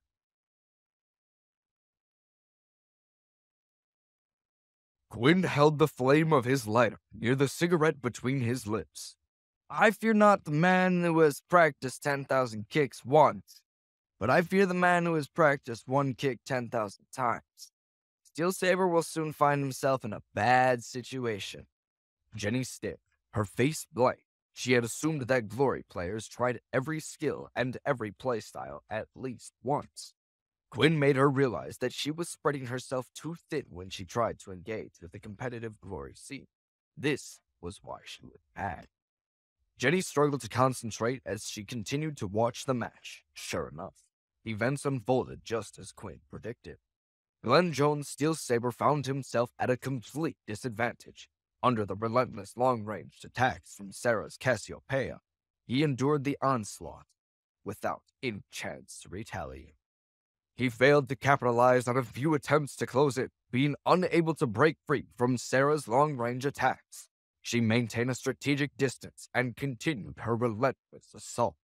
The camera angles shifted continuously, displaying the skill and control of a great professional player. The commentator, Francis Fallon, and the honored guest, Len Hughes, echoed each other's sentiments, expressing sympathy for Glenn Jones' futile attempts to approach while applauding Sarah's skillful attacks. The once snow-covered town was now ravaged by the intense battle between the two players. Thick smoke billowed from heavy artillery explosions, and sword scars marred the fields from countless flashes. The word "Glory" violently flashed onto the screen. The broadcast zoomed in on an anti-tank missile crater. The scene shifted in slow motion, revealing Steel Saber's lifeless body. It was evident that Sarah had skillfully manipulated the 3 missiles into a triangular formation. Jenny, familiar with launchers, recognized the move. It's a dry shot. Tara adjusted the front sight of her gun, causing the 3 consecutive missiles to diverge at an angle, expanding the anti-tank missile's explosion radius. Quinn motioned to the TV. You should work on doing that. Jenny frowned. It's not like I'm not trying to be better. I always practice. Quinn nodded. The timing between the 3 consecutive anti-tank missiles is crucial. Have you practiced that? I can give you some pointers that'll get you there. You have to work at it. My wise words can only do so much without the right practice. Practicing wrong is useless. The broadcast had already zoomed in on the victorious Cassiopeia. They showcased a few highlights while the commentator and the honored guest provided commentary. Team Elite secured a point by winning the first round. The Glory League's competition consisted of 3 sections. The first involved individual matches, with each team sending 3 players to compete in 3 1-versus-1 matches. Each victory earned the team 1 point. The second section was the group competition, where each team formed a 3-player group and engaged in a King of Fighters, or KOF, format. Teams sent out 1 player at a time, and the loser would be replaced by another team member. The winning team earned 2 points. The third section was the team competition, featuring 6 players in a 5-versus-5 team battle. The 6th player could substitute for a teammate, and the winning team earned 5 points. The total possible points for the match were 10, and the Glory League ranked teams based on their total points. Amidst the celebration, the first round highlights concluded, and the second round of the individual competition commenced. This time, Western Runes capitalized on their home ground advantage and won the round. The Area 51's cafe atmosphere turned somber, with no one able to smile as the same type of highlight reel played. In the third round of the individual competition, Team Elite faced another defeat. The Area 51 cafe's patrons showed frustration and disappointment. Some directed curses at Western Runes, while others sighed in disappointment. Jenny felt uneasy. Glancing to the side, she noticed that Quinn had left her and stood outside the door smoking. The glowing cigarette illuminated the dusky night, but Quinn's expression remained indistinct. After the highlight reel and commentary, the group competition began. Both sides revealed their group arrangements, sparking excitement among the spectators at Area 51 Cafe. Elite's trump card, Battle God Cutter Zion, took the first position in the group. His opponent was Western Rune's best player, the team captain, Yuri Koslov's assassin, Soul Eater. Cutter Zion had been a recent topic of discussion in the past few days, making it inevitable to mention Quinn Reeves until the match began. Francis Fallon and Len Hughes had finished discussing everything they wanted to. There were too many stories about Cutter Zion. Francis Fallon skillfully stayed on top of the game. Okay, the competition has started. This is Sonny's first time using Cutter Zion as the representative of Elite. Len, what do you think? Len Hughes patted their guest on the back. If we compare their individual skill levels, Sonny Layton is above Yuri Ghostlov, not to mention their characters. All of Western Rune's character strengths are around the same. Yuri Ghostlov's Soul Eater and Glenn Jones' Steel Saber are almost on par, and can't be compared to the Battle God Cutter Zion. Francis Fallon rubbed his chin. Yeah, we know. Cutter Zion should be the character with the best equipment in the Professional Alliance, right? Len Hughes pointed to the display screen. Yes, it's true if you just look at the quantity. Because the attributes of his weapons are rarely publicized, we don't know their specifics. From my observations in the first half of the season, I feel that god-level characters like Severed Devils and Filthy Weather, although they don't have as much unique equipment as Cutter Zion, aren't in any way weaker than him. Francis Fallon showed his pearly white teeth to the camera. There is also the question of skill points. Len Hughes laughed. As god-level characters, how could they be losing in skill points? Francis Fallon dramatically wagged a finger in the air. Soul Eater should be inferior by a level, right? Len Hughes pursed his lips for a moment. Of course, this doesn't mean that Yuri Ghostlov is certainly going to lose. After all, in Glory, you can never tell who's going to win or lose just by looking at their stats on paper. Francis Fallon perked up. Then what advantages does Yuri Koslov have? Len Hughes counted on his fingers. First of all, he has the home ground advantage. I don't think it's necessary to talk about this. Second, Sonny Layton has just recently transferred to Elite. He should still have some trouble getting used to Cutter Zion. We also know that his previously played character wasn't a battle mage. This is a very big obstacle. These are Sonny's disadvantages. Switch them around, and these are Yuri's advantages. Francis Fallon shifted to camera 2. But I heard that Sonny has done quite some research on battle mages. Len Hughes clapped. He definitely has. For Elite to have replaced Quinn Reeves with Sonny Layton, this is something they definitely considered. If they brought over someone who didn't know anything about battle mages, this would be just like in football. If the quarterback was put in as the running back, that'd be too funny. No matter how you say it, even if you gave Quinn Reeves a battle mage with different equipment and skills, he would also need some time to adjust to it. Francis Fallon laughed. With Quinn Reeves' experience, he might not need it. Len Hughes held up his palm. Speaking of experience, Sonny Layton has only been in the Professional Alliance for a year and a half.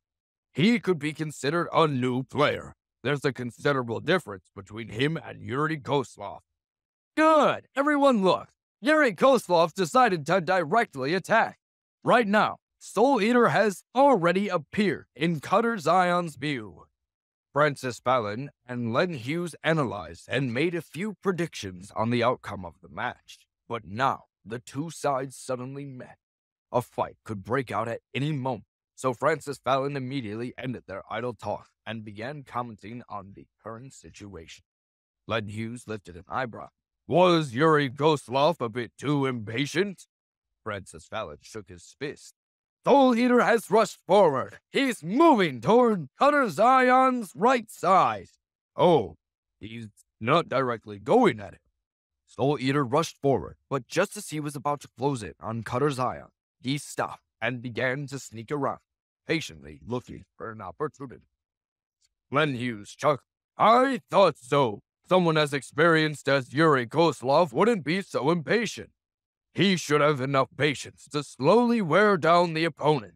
Let's see how Sonny is going to deal with this. Francis Fallon jumped out of his seat. Sonny's making his move. Cutter Zion rushed to meet Soul Eater. Len Hughes sighed. Tisk tisk. Kids these days. Francis Fallon raised his hand. Sky Strike! Soul Eater leaped back to avoid it and used Shining Cut to counter. Francis Fallon was sweating. What? Interrupt! Sonny actually used Dragon Tooth to interrupt Shining Cut! That's wild! Everyone knows the speed of Shining Cut. For Sonny to actually use Dragon Tooth to interrupt it, that's too terrifying! Len, what do you think? Len Hughes was unexpectedly at a loss for words, because for Dragon Tooth to actually interrupt Shining Cut, even he didn't know what kind of crazy skill that was. Dragon Tooth interrupts him. Sonny begins his counterattack. Francis Fallon slid his hand through his hand. That was the neutral chaser from the Dragon Tooth. Ah, too bad. Soul Eater's dual swords blocked it. As long as the chaser explodes, the additional effects will apply. Right now, Cutter Zion's speed has increased. Sky Strike, full swing, normal stab, double stab. Len Hughes' eyes widened. Soul Eater dodged them all, but it looks like he's having trouble doing so. The match was extremely intense. Sonny's Cutter Zion used a normal attack to steal time for his skills to come off cooldown. He attacked again and again without stopping. He wasn't able to continuously hit Soul Eater. Soul Eater was suppressed to the point that he didn't have any opportunities to fight back. Soul Eater was hit a few times by Cutter Zion. As Soul Eater's life slowly dwindled, Cutter Zion's skills created 5 chasers that shot out and exploded. Francis Fallon faced the camera. Looks like Sonny broke into Cutter Zion quite well. He's making this battle god his own and leaving little room for argument against his taking over as a team leader. He definitely deserves to be called a talented new player. Had Sonny's skill reached the top tier level? Sonny's overwhelming offense completely sparked excitement in Area 51 Cafe. Everyone was cheering loudly, and even Jenny was endlessly excited. Clayton clasped his hands over his mouth. The man of God's still here! When Soul Eater fell under Cutter Zion's battle lance, the Area 51 Cafe's atmosphere reached its peak. Everyone was clapping, cheering, screeching, and whistling. This wasn't simply a victory. Sonny's dominance with Cutter Zion ignited everyone's hopes. His overwhelming victory reminded them of Cutter Zion's golden age, when Quinn led its fame and glory as they swept across the Alliance. Once one team member fell, another would take his place on the field. There was no time to rest. At this moment, Western Ruins chose another player to battle, not knowing whether it was because of Cutter Zion's previous intimidating victory. This next player, subtle dominance, came out swinging, but not for long. His attack was clearly off, and up until now, he became the quickest player to fall in the 1-versus-1 matches. Cutter Zion fought twice, yet his life had only been decreased by 1/4.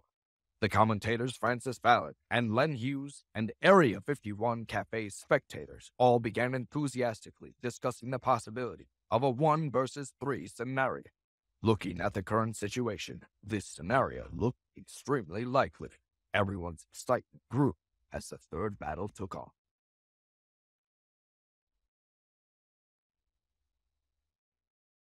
Western Ruins' third avatar, Crown Worthy, came out and ran for cover. Compared to the subtle dominance, this player was even more cowardly. He practically didn't dare engage with Cutter Zion up close. He worked a little too hard on his position. As soon as Cutter Zion hinted at an attack, he would preemptively dodge and run for his life. The Area 51 Cafe spectators laughed at this humiliating performance. The third player looked as if he didn't dare to fight hand-to-hand with Sonny, but had no choice but to brace himself. After coming up on stage, he didn't dare to play around half-heartedly and could only bounce around the stage like a troll. Francis Fallon laughed. This player is trying to take a strong defensive route. Lad nodded. Strong is an interesting choice of word there, but I'll leave it at that. Western Ruins Crown Worthy looked like an amateur, making everyone laugh. In comparison, it only made Sonny Cutter Zion look mightier. Sonny sent out a message to jeer his opponent. Avi, you're making things very difficult. But from beginning to end, his opponent kept his guard up and ran away like a frantic chicken. It looked like he wasn't prepared to fight. Sonny spent a long time catching him, and when he did, he cut Crown Worthy down in seconds. Sonny rolled his eyes and messaged. What was the point of that? How did a troll end up in an ELO this high? Francis Fallon and Len Hughes were holding back their fire watching this match. As commentators, they weren't allowed to insult players. Francis Fallon cleared his throat. That must have been as frustrating for Sonny as it was for us to watch. Thankfully, it's all over, and we can get to some better matches. Len smacked his lips. It's at least fun to see someone try something that's off meta. Francis Fallon rolled his eyes cartoonishly. He was making a show of it for the cameras. Right, I've really had my eyes open today. The two continued to banter about Western Ruins' third player, Javier Brock. They pushed the line with their jabs at the player while not quite crossing into direct insult. But it was clear to everyone that they were displeased, and the crowd was jeering in response. Their producer off-camera gave them a displeased look, and the commentators continued. Francis Fallon smiled at the camera. Okay, there's a bit of time to rest before the team competition. Let's all enjoy the highlights of Sonny and his Cutter Zion's brilliant 1-versus-3. The highlight reel rolled, while Francis Fallon and Len Hughes commented a bit. Due to Javier Brock's evasion tactics, Sonny's third round was even longer than the combined time for the first and second round. There was no shortage of highlights from the first two rounds. Francis Fallon and Len Hughes couldn't help but make a few furtive attacks on Western Ruins players.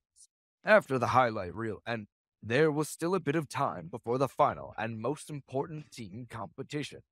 The program played a few ads while everyone rested a little. They lined up to use the restroom, went over to drink some water, and ran over to smoke a cigarette. People ran all over the Area 51 cafe as if they were at a market. Jenny turned her head to look, and Quinn was still standing at the Area 51 cafe entrance smoking a cigarette. The night sky shrouded over him as the cigarette light glowed. He seems very lonely in the soft blue light. Why does he need to stand at the door and look so pitiful? There's enough room to be near the other. Jenny couldn't restrain herself. She headed over to Quinn. What are you doing standing there all alone? Come over here and sit with me. Quinn bobbed the cigarette in his mouth twice. I didn't want to hear you yap about my cigarette. We both know how my smoke irritates you. Jenny couldn't help but smile at the sight before her. How does he talk like that without the cigarette falling from his mouth? Can't you just smoke less? Quinn lifted his hand and took his cigarette. He stretched out his fingers. Smoke drew out an arc in the night sky, and then was accurately thrown into the trash can. Jenny looked towards him and didn't say anything. Francis Fallon gestured to the screens with the fighting arena. The broadcast has finally entered into the most important part of the match, the team competition. Along with the commentator Francis Fallon's impassioned shout, the team competition officially started. Western Ruins was the home team, so the map was chosen by them. Team Elite Sunny had just recently pulled off a magnificent 1 versus 3 feat, the wind favorite 9 side. Francis Fallon and Len Hughes also discussed whether or not this round would mark the turning point in Team Elite's decline. When the match began, Jenny followed the Area 51 cafe viewers and clapped together. Quinn rolled an unlit cigarette in his mouth. Why are you so excited? You're not even a fan of Club Elite. Jenny scoffed. We're watching the best of the best. Something inherently fun in that, right? Quinn smirked. There can be better players on the ground floor. Lots of them get up there for reasons beyond just being good. Jenny shifted in her seat. Not everybody can play like them. Quinn waved off the comment. Fine, that's true. But not everybody that can play like them gets to be up there. Jenny smiled wryly. What, like you? Quinn winked. You know it. Spectators, including the commentator and the honored guest, all anticipated that Elite would easily defeat their less morally upright opponents, riding the momentum of their impressive 1 versus 3 victory. To everyone's surprise, once the match commenced, Team Western Ruins exhibited an incredibly energetic and positive demeanor. Guild leader Yuri Kozlov's Soul Eater took the initiative to charge toward Team Elite. Clayton laughed. Wow, what spirit! Maybe he felt losing 3 times in a row was too embarrassing. The entire room erupted in laughter. Francis Fallon shared a similar belief. Oh, Western Ruins started with such energy. Len Hughes, do you think it's because they want to reclaim the face they lost in the last match? Yeah, that's a possibility. After all, the skill levels and characters across the Professional Alliance are all very close. Instances like Sonny Layton's 1 versus 3 are extremely rare. If I recall correctly, from the first season until today, this has only happened twice, right? Francis Fallon looked to Len. Yeah, quite right. Once with Hugo Sands' Severed Devil. Len Hughes nodded. The other time was with Morris Tim's Filthy Weather. Francis Fallon pointed to the stats of the team. Those 2 instances were against weak teams. Team Western Ruins is still relatively strong. That's probably why they can't accept it. Len Hughes shrugged. Hey, let's focus on the match. Currently, both sides are directly clashing face to face. It seems like this match will be decided quickly. The player leading the charge on Elite's side is Sonny Layton's Cutter Zion. What kind of opening attack is he going to use this time? Francis Fallon smiled at the camera. Oh, wait. Yuri Kozlov's Soul Eater isn't going to face Cutter Zion head on. They're all scattering. It looks like they're preparing to flank Cutter Zion. If the 5 are scattered, no matter how skilled Sonny Layton is, he can't walk all 5 players at the same time. Len Hughes highlighted the team. It's a team competition, right? You can never rely on one person to win it. Francis Fallon's jaw dropped. Yeah, Team Elite's other players are gearing up to face their opponents. Oh wait, now they're running? Len Hughes scratched his head. I don't understand what Western Ruins is planning to do. Francis Fallon composed himself for the camera. Nice. Sunny Layton's Cutter Zion has finally engaged with an opponent. Let's see how long his opponent can hold. In theory, no one on Western Ruins can contest with Sunny Layton's Cutter Zion one-on-one. Len Hughes watched the players intently. Western Ruins players should be coming back to save him. If someone is killed off at the beginning of the match, it'll make things very difficult for them. Francis Fallon patted Len's back. I understand, Western Ruins. It looks like they're not attaching any importance to the strength of Sunny Layton's Cutter Zion. Wait a second. Francis Fallon suddenly leaned forward. Who is Cutter Zion facing? Spectating the team battle was quite troublesome. The characters were all in a mess, often changing positions. It was difficult to tell who was who. And when flashy skills flew about during intense battles, it became even harder to distinguish between different players. Francis Fallon threw up his arms in excitement. It's Rampage! He held back an excited curse word with great difficulty. Hearing this, Len Hughes was also speechless. No one said a word for a second. Crown-worthy, Javier Brock's character. Len Hughes tilted his head and rubbed his chin. This Javier Brock really is something. There are very few players in the Professional Alliance who would use Knights. That type is solely defensive class. He could probably be considered the most outstanding among them. But isn't it hard to display this type of class strength in a PvP setting, Len Hughes? Correct. Francis Fallon identified the positioning on the screen with the digital pen. Right now, Javier Brock's Crown-worthy is fighting Sunny Layton's Cutter Zion. Yuri Kozlov's Soul Eater has also avoided being attacked by 3 of Elite's players. His target is Cassiopeia, Sarah's Cassiopeia. Who would have thought? So Western Ruins has placed Cassiopeia as their #1 target. Len Hughes was clearly quite puzzled.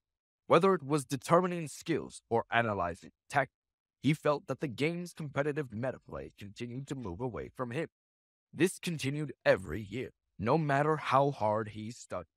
In every match, he would always come across a few awkward moments where he had to avoid directly breaking down the play to avoid revealing his gaps in knowledge. Fortunately, the match was so intense that it bailed him out.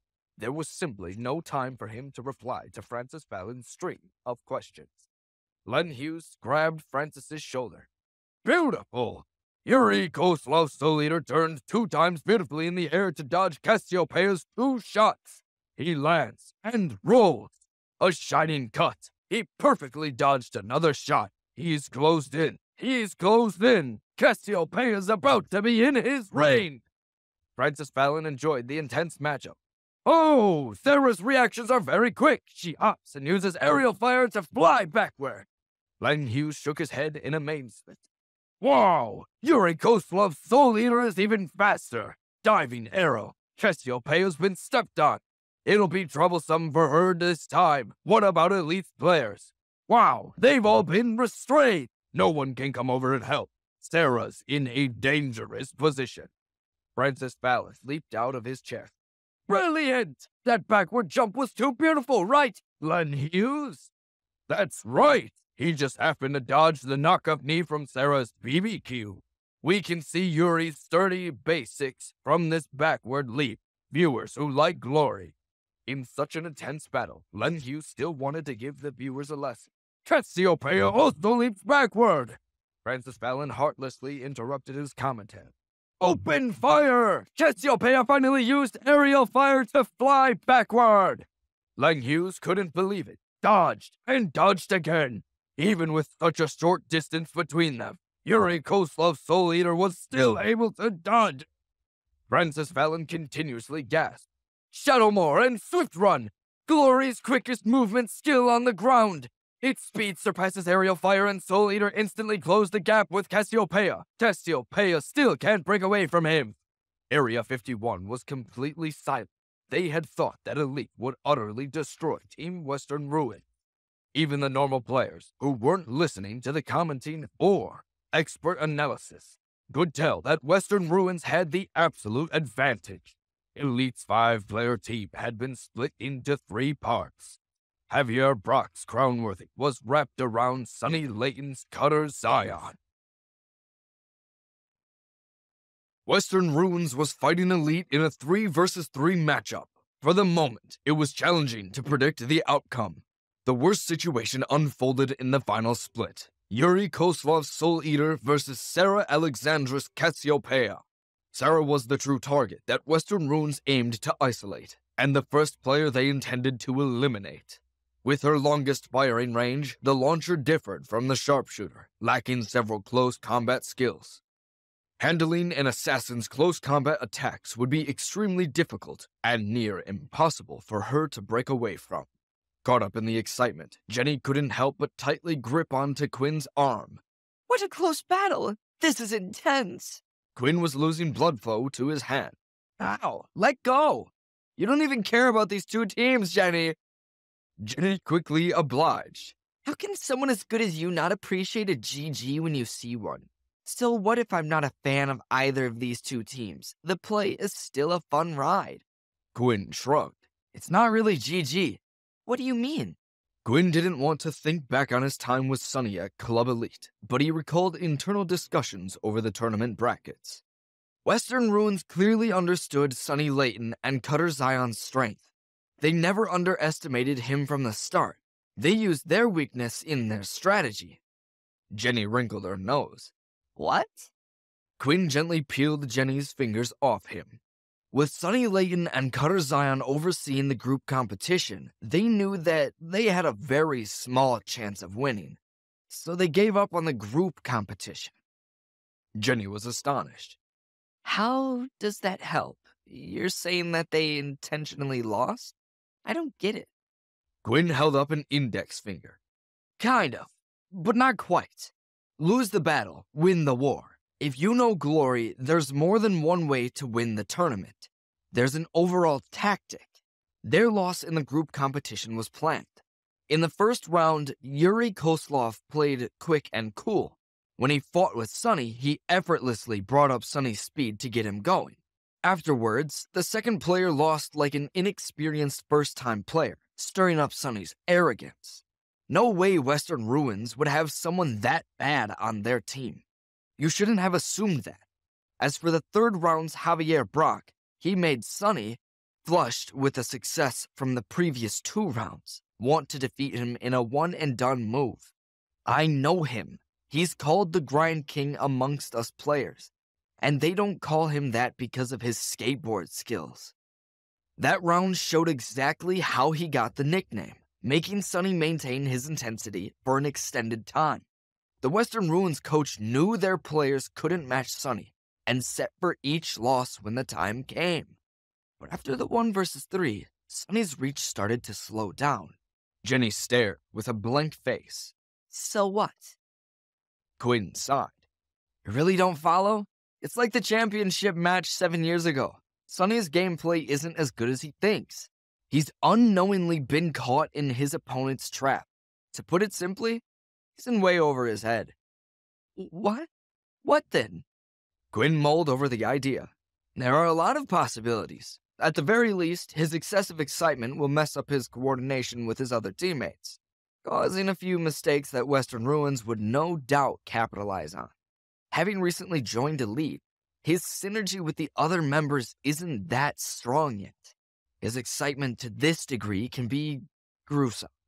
The team competition has never been decided by a single player. It has always been depended on the team's strength. Western Ruins' current tactic is to isolate Sarah and overload her Cassiopeia. But looking at this arrangement, it seems like the first target they isolated was Sunny Layton in that last round. If we were to rank Western Ruins' priority targets, he would probably be last. Jenny tried to understand. Why? Take a shot in the dark. He's the strongest? Quinn pointed a finger gun at Jenny. Bingo! If Javier Brock continues to grind him down, then under such intense playing, I could be wrong, but when it comes to Glory, it's rare that I am. It looks to me like he'll be tired out. Although Western Ruins' team captain is Yuri Kozlov, many of their tactics are actually focused on Javier Brock. This is a team supported by 2 core members. For both of their 2 strongest core members to appear in the group competition, Do you still think that they unintentionally lost? Intentional or not, losing the group competition was unavoidable. Western Ruins always took towards the victory that counted most. The most important part of this battle actually lies in the second part. It's not about winning, it's about losing. Jenny was dumbstruck. Normally, she felt that the analysis by the commentators was amazing. Hearing what Quinn said made her feel that the commentators' words were pedestrian in comparison. Is Quinn on a higher level than the professional announcers? Quinn shook his head and sighed. You have to play in a lot of tournaments to see all the possibilities. Sonny's not at that level yet. Jenny stared blankly towards the match. At this moment, the Area 51 cafe was deathly silent, like how they were when Elite lost the second round. Everyone was sweating and nervous on behalf of the team. They weren't like Jenny. After hearing Quinn's analysis, Jenny mirrored Quinn's coolness. But these spectators still carried hope and still looked forward to Elite's powerful counterattack. Unfortunately, their hopes never came. In the middle of Francis Fallon's loud shouts, Sarah's Cassiopeia was the first to fall. Although they could call for the sixth player to switch in, the sixth player had to switch in a designated area. Under Soul Eater's desperate chase, Sarah wasn't able to hold on until this step. When Cassiopeia was killed off, Elite's sixth player automatically entered the battlefield. He also knew that the situation wasn't looking good, and hastily rushed over to rescue everyone. Francis Fallon watched Elite's sixth player enter the battlefield. Good! Elite sixth player has entered! Yeah, the player who's calm. Ren Manuel's Beast Bravado. In Elementalist, Len Hughes, do you think Ren Manuel will be able to reverse Elite's current situation? Len Hughes nodded. Yeah, the sixth player often becomes the turning point in the team competition. Elite weren't the ones to actively decide for a substitution. Ren Manuel automatically entered the field. This in itself is already trouble for them. In addition, Western Ruins has certainly prepared for this step. Ren Manuel himself also isn't a top-tier player. His Beast Bravado isn't one either. I'm afraid that relying on him to instantly change the situation is a bit unrealistic. Francis Fallon turned to camera 3. Then what do you think he should do? He first needs to coordinate with his other team members. This is crucial. Francis Fallon diagrammed the screen with his highlighter. But I feel like Elite is already a bit disorganized. I can't tell if they have a clear plan on what to do. Len Hughes grinned. The crucial point is still on Sonny Layton. I feel like his individual performance has been a bit too outstanding. His sudden prominence up until now makes him feel like he's not on the same page as the rest of his team members. This also confirms my previous points. Sonny Layton just recently joined Elite a few days ago. There's still the problem of breaking in.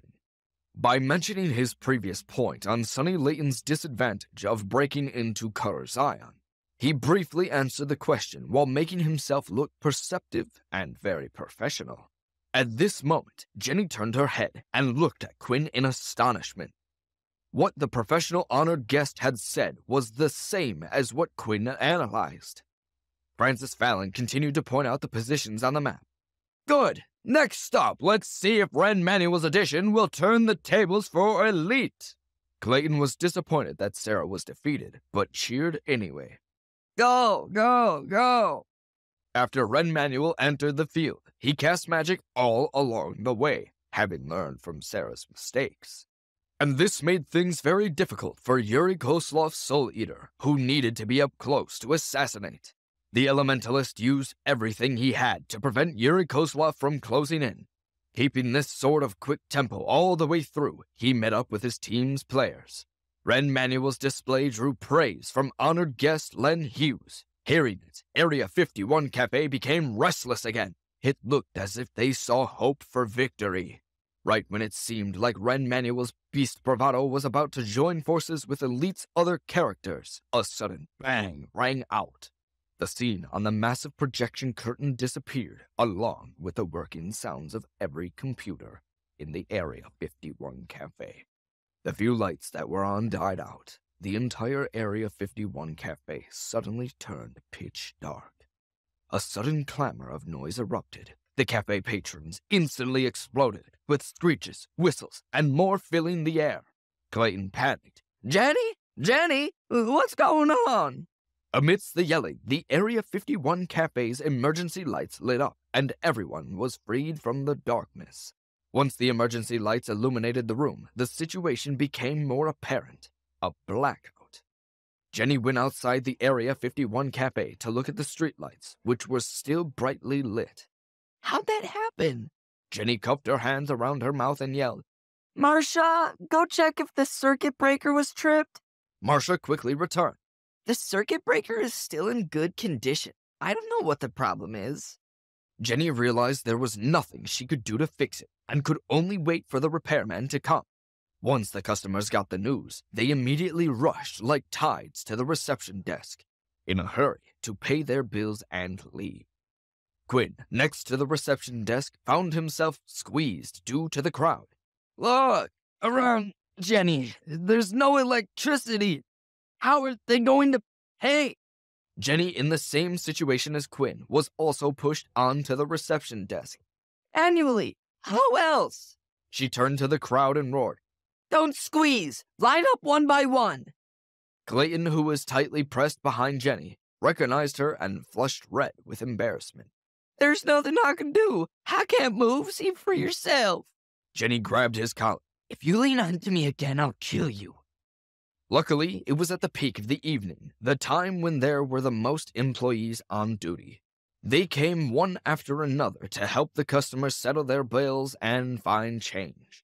Jenny attempted to squeeze through the crowd to reach the reception desk again, but her efforts were in vain. Glancing to the side, she noticed Quinn also struggling in the midst of the crowd. With great effort, he managed to free one hand, holding a cigarette. Jenny saw Quinn put the cigarette into his mouth, and she turned furious. You're going to smoke at this time? What are you thinking? Quinn realized he had no lighter. What else should I be doing? I'm not an electrician. Help me light the cigarette. Jenny snapped. You take care of the customers before anything else. Clayton held up a matchbook. I have a lighter here. Quinn borrowed the matches and lit his cigarette. Appreciate it, man. Good looking out. After taking a drag, he glanced at Jenny. Jenny was exasperated. While this guy is happily smoking, I'm crammed flat. Fortunately, order was quickly restored. After forcing her way behind the reception desk, Jenny sighed in relief. Quinn managed to get behind the reception desk. He didn't lift a finger and just stood there, smoking. Jenny, busy manually settling customer bills, saw him smoking so comfortably. Go call the repairman to come over. Quinn nodded. What's the digits? Jenny handed over her cell phone. Get up yourself. Quinn took the cell phone and opened the contacts list.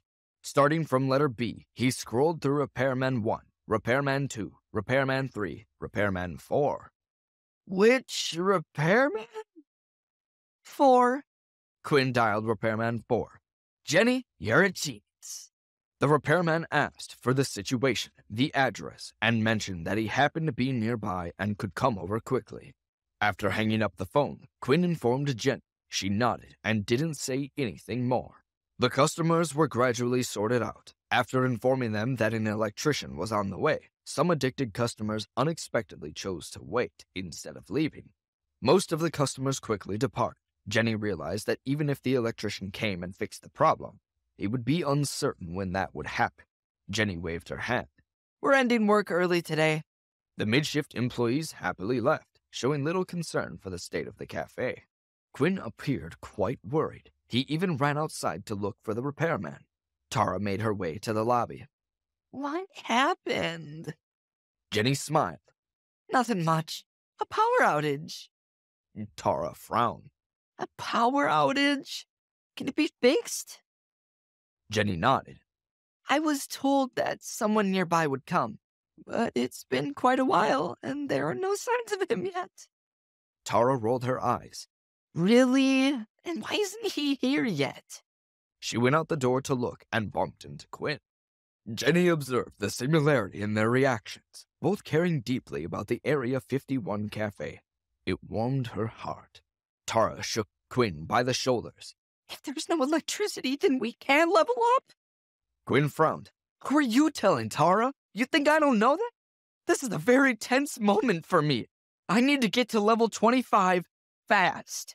Jenny, did you pay the bill? Why did this lousy Area 51 cafe have to drop the ball at such a crucial moment? Jenny stamped her feet furiously. Lousy? Both of you go to your rooms this instant.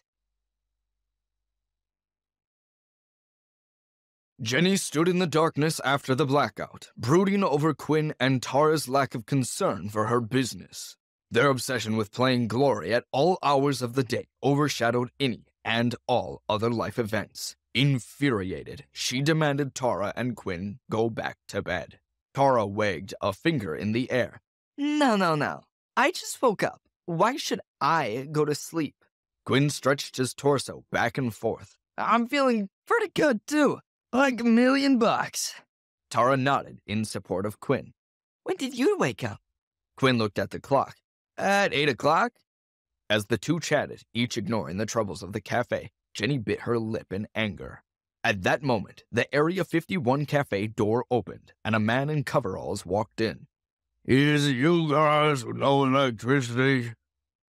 Quinn and Tara noticed the Craig brothers' electrical patch on the man's chest. They were overjoyed at his arrival. Jenny's eye twitched. She knew it was for their need to play the game, and not her need to keep the business running, which was their means of livelihood, she wanted to shout. Quinn and Tara welcomed him, nodding their heads. Quinn read his name tag. Michael, you beautiful man. I could kiss you. Michael furrowed his brow. No thanks. Just tell me what happened. Jenny was already done with these two. You two take care of this. She headed upstairs. Quinn yelled from behind. Jenny, we have to pay the man. He has an important job to do. Jenny's feet slipped when she heard this, and she nearly fell to the ground head first. She took a while to recover, before remembering Quinn's comment. Get it from the cash box. Quinn and Tara eagerly followed Michael everywhere, like an attentive butler, waiting on the side with coffee and water to serve. He found the problem after briefly poking around, but his expression didn't look good. The problem was difficult to resolve and was causing the electrician to consider rescheduling to bring more help for an easier job. Quinn darted his eyes from Tara to Michael. What's the prognosis, Michael? Can you save her? Michael started to pack up his equipment. It's not easy to fix. It's too late right now. I'll come back tomorrow. Quinn panicked. He was about to try and bribe him with cigarettes when Tara stepped forward. No way. Nuh-uh. She went up and pulled at the electrician's coveralls, speaking softly. Please, sir, this is deeply important to us that we get the power back ASAP. Is there anything you can do? After a few words, she broke down his defenses. Michael waved his hands as if he were wiping away his drool. Carrying his toolbox, he turned around without hesitation. I'll take another look. Give me a minute. Quinn was delighted and gave a big thumbs up to Tara, who returned a smile. The two instantly became professional assistants to the electrician. One of them held the flashlight, and the other carried the tools. While listening to him explain the reason for the malfunction, they had no idea what he was saying, responding with head nods and saying, Okay. And, yeah, and, sure, and any other possible noise of agreement. The electrician took an earnest effort to repair the damage. Eventually, the customers who had initially wanted to wait until the electricity came back all left. As time passed, Quinn and Tara also began to feel a bit sorry. It was 11 o'clock, and he had been fixing it for 2 hours with no signs of the electricity returning anytime soon. Tara, who had persuaded the man to stay, felt even more sorry. She tugged at Quinn's shirt sleeve. Let's go buy some midnight snacks and rest for a bit. Quinn nodded, rubbing his head. We need to keep Michael energized. I'll take the money from the cash box. Tara gave him a sideways glance. Quinn quietly nodded his head and went to the nearby restaurant to buy some food. He returned and invited the tired electrician for a meal. Michael accepted the offer with enthusiasm. Tara looked at all the food. How much money? Quinn looked up. What? Tara pointed at the food. The food. How much did it cost? 86. You haven't eaten dinner yet, right? Tara sighed. No, not yet. 86? I only have 43. I owe you then. I think we should split it. Quinn laughed. No need. Tara shook her head in disagreement. I don't mind. It's only fair. Quinn wagged his index finger. No. You eat. He turned toward the electrician. Michael, thanks for your hard work. Fighting the good fight. How much longer do you think you need? Michael looked at the wire and chomped on his food. Not much. Around half an hour? The two let out a sigh. They finally saw some light. He didn't need 30 minutes. After 20 minutes, everything was restored, and the Area 51 cafe's electricity came back with a steady hum. The bill went to the Area 51 cafe.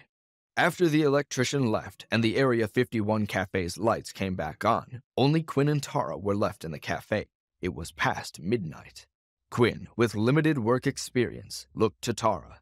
Will there still be people coming? Maybe we have the night off to get some real work done leveling. Tara looked at the front door. I have no idea. Look, watch. Quinn sat at the reception desk and turned on the computer. Tara went over and prepared to use the server computer. I can't have you being the only one leveling up right now. As long as there was one computer station that needed, the server computer would need to be turned on too. The electricity had only just come on at this time, so she didn't know if anyone would come to the cafe. It would be better to directly use the server computer than to turn on another one. Quinn pulled out his cigarette pack. I'm smoking. Hope you don't care. Tara shook her head no. I don't mind. Quinn let out a sigh. That's good. Tara carried her cup, about to go make coffee. Would you like some coffee? Quinn nodded. I do. Give me the kick I need for an 8-hour power sesh. The majority of the Area 51 cafe's lights were turned off. In the huge space, only their reception desk gave off a soft blue glow of radiance, resembling a small island of light. Tara didn't say anything else and swiped her card to enter the game. She controlled her avatar Bona T directly to Skeleton Graveyard. Quinn, on the other hand, first went to open the web browser and visited the Glory Professional Alliance's official site. They lost. Tara perked up. What's that? Quinn read the game scores. The Professional Glory game. Elite lost. As expected, Team Elite lost the team competition. In the end, in that round, relying on Sarah's single victory in the individual competition and the second parts group competition, Elite earned 3 points. Team Western Ruins, on the other hand, earned 7 points. In the 20th round of the league, Team Elite's ranking in the league didn't change. They were still second to last place. The supporters had their hopes reignited after this round, all because of Sonny Layton and Cutter Zion's extraordinary 1 versus 3 in the group competition. As for their loss in the team competition, everyone blamed it on the fact that Sonny Layton had entered the team and hadn't fully cooperated with them. There were high expectations for Sonny. Many faithful fans had already researched how many points Elite needed to enter the top 8 spots in the regular season and qualify for playoffs. From these calculations, they found that Team Elite still had the possibility of qualifying for playoffs, despite their second-to-last play position. The final consensus was that, in theory, there was still a chance, but it would be extremely difficult due to their poor performance in the first half of the season. Among the comments, many expressed complaints towards the previous team captain and Cutter Zion's first champion. Quinn silently closed the web page and immediately swiped his card. Entering the game, once online, he received a greeting from Snaketongue. After the greeting, Snaketongue sent an invite. Want a dungeon with us, Bloodhawk? Quinn turned his head to look at the level of Tara's Bona T. She was level 18, almost 19, and would definitely reach level 20 tonight. Quinn felt that he should leave some entries and later bring Tara over to get familiar with the map. As a result, he replied to Snaketongue. Later. Train a bit first and get your avatars to a level I can work with. I have a friend here. I'll bring her over in a bit, and then we can dungeon together. Snake Tongue couldn't really object. Okay, sounds good. Then are we still going to the boneyard? Quinn looked at the player list for Hooded Vulture and Sharkhide. You couldn't stop me if you wanted to. Just you? Snake Tongue was with one other player. Wolfclaw, too. Quinn twirled his lance. Then let's re-kill some undead. He noticed Stoneface online. Stoneface with you? No, he doesn't dare to level, so he ran over to the arena to PK. Just when Quinn was reading Snake Tongue's reply, Stoneface sent a message. Hawkeye, when are we going to go dungeon? Quinn was pleased to see the message. Soon. You keep polishing your skills in the arena like I told you. Tell me you're doing good. Stoneface replied with a and a silly smile face. It looked like he was doing quite well. Quinn wasn't surprised. With Stoneface's reaction speed, he was more than good enough to be a champion among the new players. As for the experts like Sunrunner, Deadringer, and Darkknife, all of them were rushing to level up, so they weren't engaging in arena activities. After teaming up with Snake Tongue and Wolfclaw in the boneyard, they began leveling and didn't have much to chat about. Tara was soloing dungeons, so she didn't have anything to say either. The Area 51 cafe was extremely quiet, with only the sounds of their clicking and tapping filling the air. This atmosphere persisted for about an hour until they suddenly heard footsteps. The two shifted their gaze from their computer screens to the Area 51 cafe entrance. It was almost 2 o'clock in the morning, and unexpectedly, a customer had entered. Someone they couldn't see yet stood at the entrance and glanced inside the Area 51 cafe, and then turned around, calling out in pleasant surprise. The Area 51 cafe's empty! While saying this, 3 more people walked to the entrance, looking inside the Area 51 cafe. The first person rushed towards the reception desk where there was light. Are you guys open? Quinn grunted and paused his play. If they were customers, then they had to do their work. Tara ignored them, as she was there to play the game and not on night duty. The one with the night shift was Quinn, so he was in charge of the customers. Quinn brightened up the lights at the reception desk. Game cards. How many? When he raised his head, he saw 4 people and was startled. He recognized all of them. The person who had just been talking to him was called Chris Thomas, the guild leader of Eternal Oracles in Glory. The 3 others with him, Louis Howe, Wayne Davies, and Guillermo Rodriguez, were all pro players in Team Elite. The 4 people looked a bit drunk, with flushed faces. When they walked in, their angle prevented them from seeing Quinn, who was blocked by the computer, but they could see Tara, and their eyes brightened.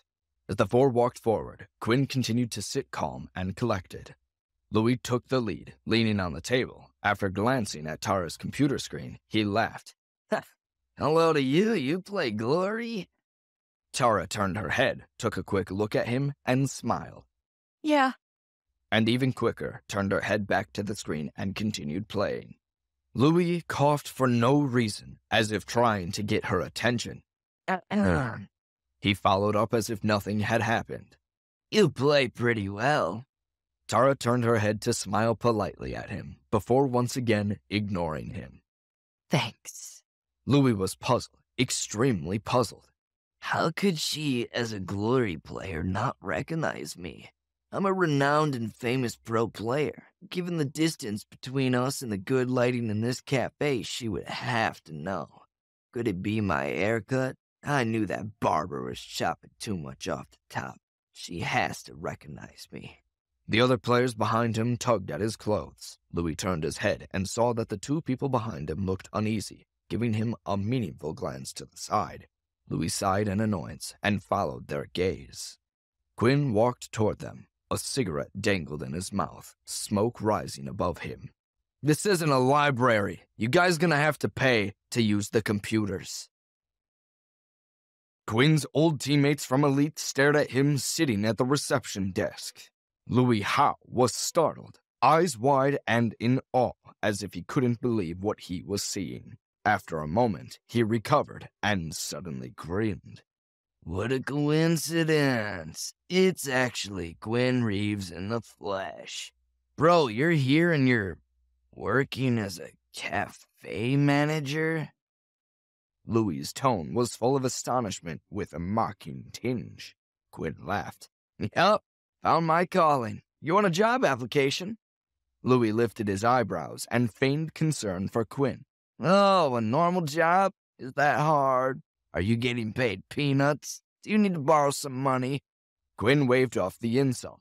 Keep your sellout money. Besides, I make enough to buy your mom's house. In Jenny's Area 51 cafe, most employees had a monthly salary of $1,500, including food and shelter. For someone like him who had just arrived, this was quite good.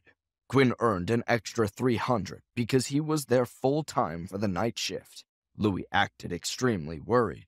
Oh, whoa, that's tough. Isn't that a little tight? Do you have enough money for your cigarettes every month? I know you love them. If you don't have enough, then you don't have to be polite. Come look for us. We're not that far away anyway.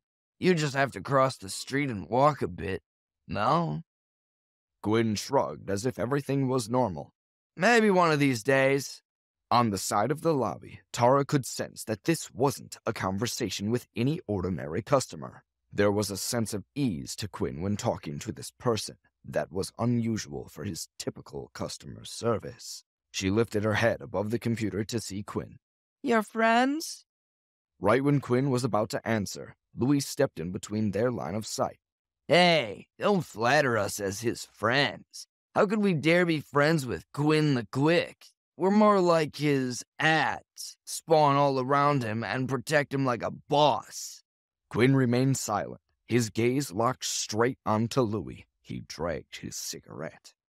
Louis immediately retreated a step and made an exaggerated expression of alarm. Whoa, it's that look. It's that look again. Did you guys know, once Quinn here makes that look, then that means he's going to teach me a lesson? Oh no, oh no, oh no.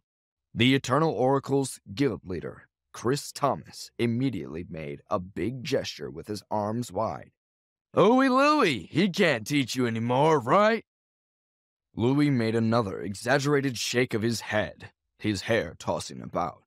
Oh, no. How could I forget? You're no longer the team captain. Axed. Oh no, what are you going to do now? Quinn, you definitely want to say a few words to me, right? But what a pity. I don't have to listen to anything you say now. What a shame. Quinn knocked ash off his cigarette. I'm not sure you ever listened to me that much, seeing as how you're still a third-string player. Or was it fourth string? I can't remember what you did there. Louis turned red. Tara cleared her throat with a loud hem.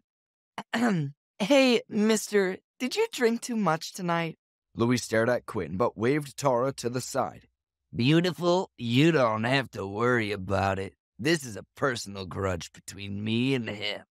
Quinn laughed, taking the cigarette out of his mouth and putting it out. He slowly stood up. I always scolded you before because you made more mistakes than Glory's training bot.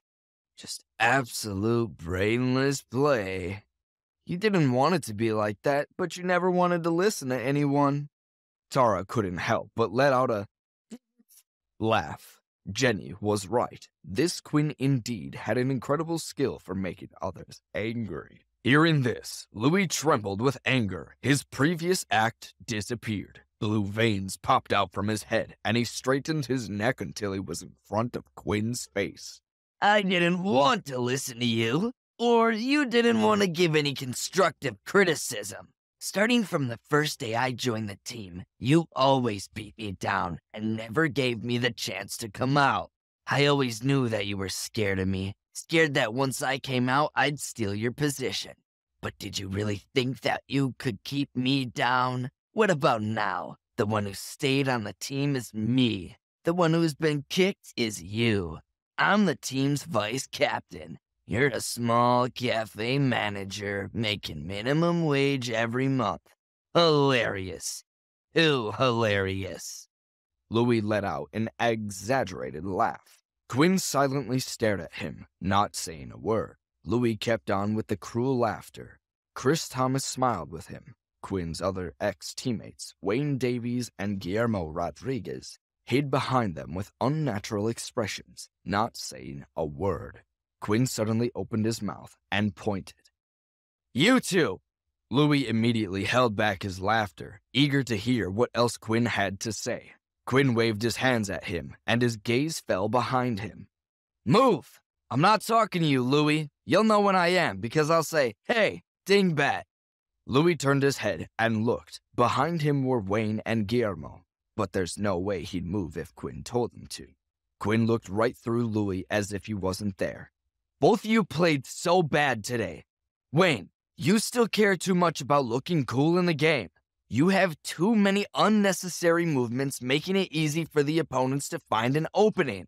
Actually, your opponent today is a good example for you to learn from. Simple and practical. If you can't do it like that, then adding on your smooth skill, you wouldn't lose to anyone one-on-one. Guillermo, you're too careful. You always worry too much about the pros and cons. As a pro player, you should know that the difference between everyone's reaction speed is very small. If you always think so much, then you'll obviously have the key moments stolen by your opponents.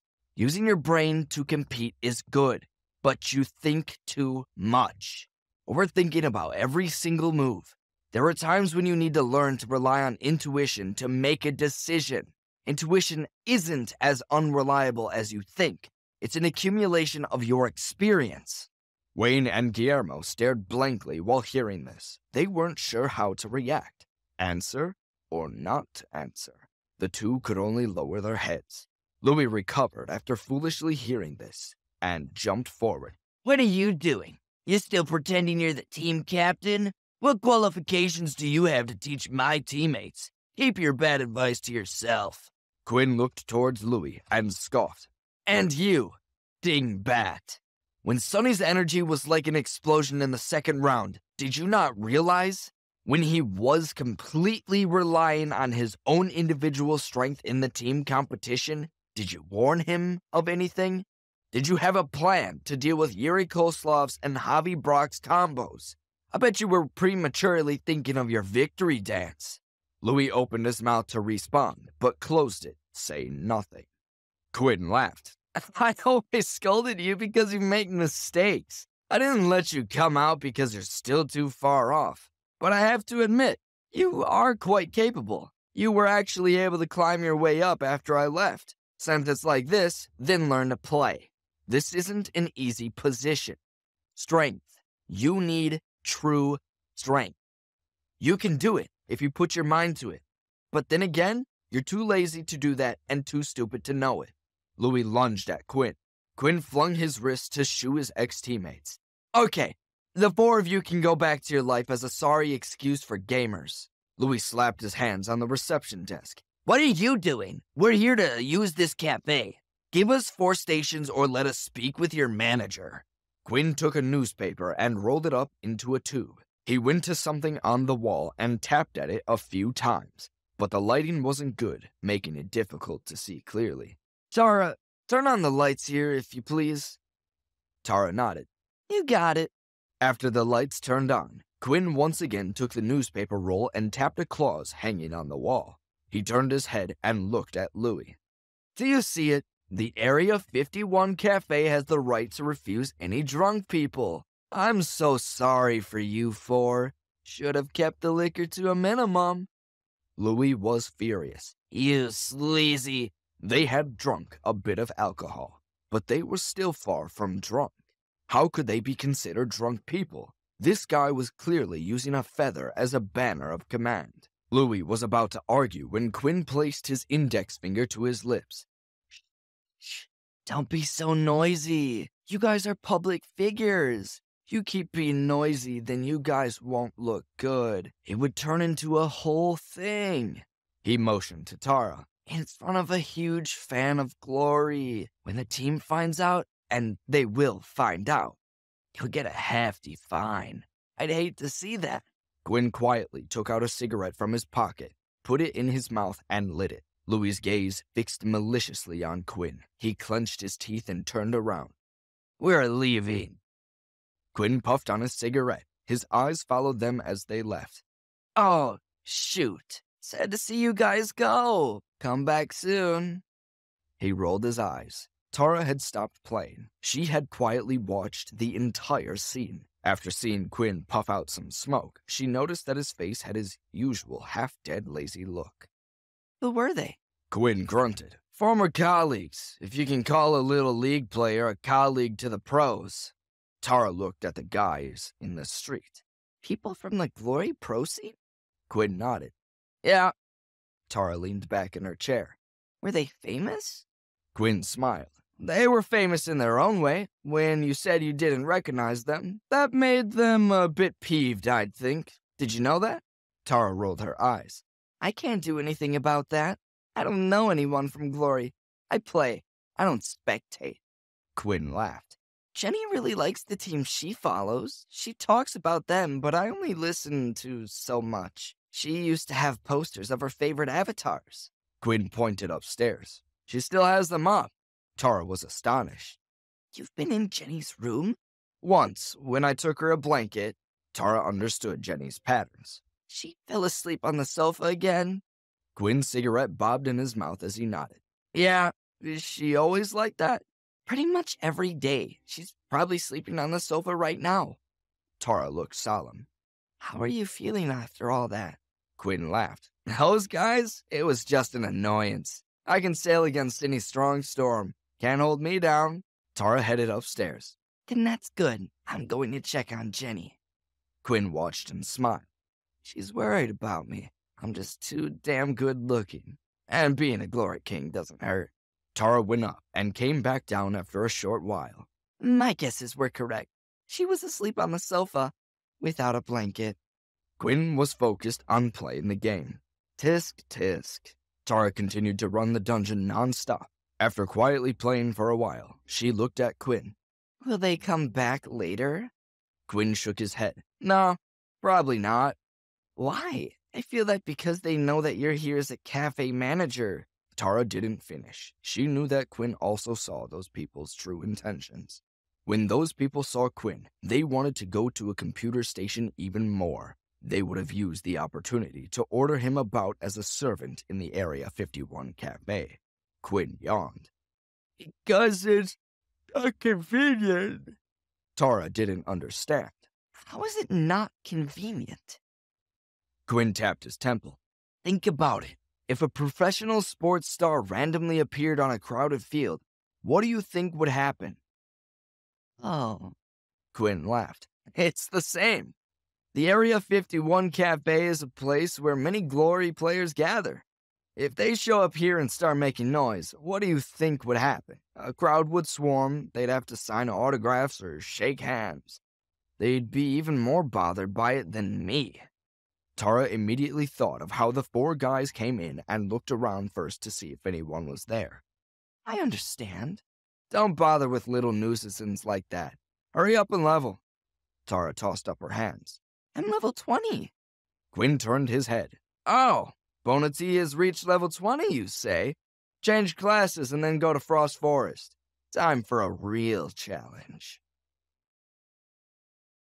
Tara effortlessly completed the class-changing quests, officially transforming Bonati into a battle mage. Tara lifted the VR headset and looked over at Quinn. Where are you?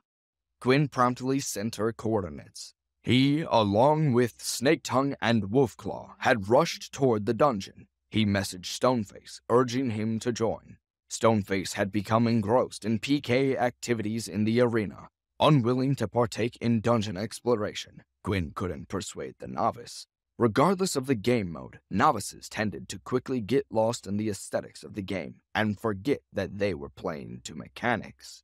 While on their way, Quinn contacted Darkknife, the guild leader of Threatening Death, inquiring about the information on Eternal Oracle's party.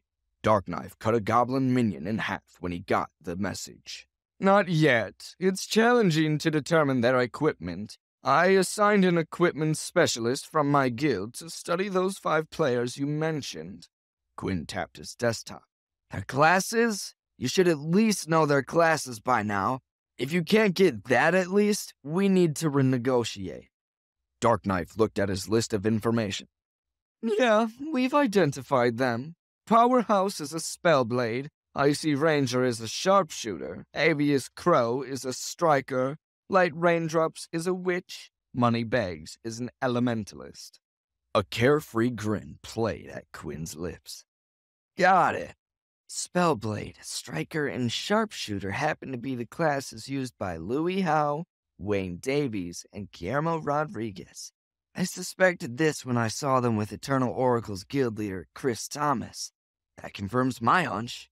The 10th Service Frost Forest clear record was definitely achieved by professional players with nothing better to do but toy around in beginner dungeons, setting records that'll do nothing for them.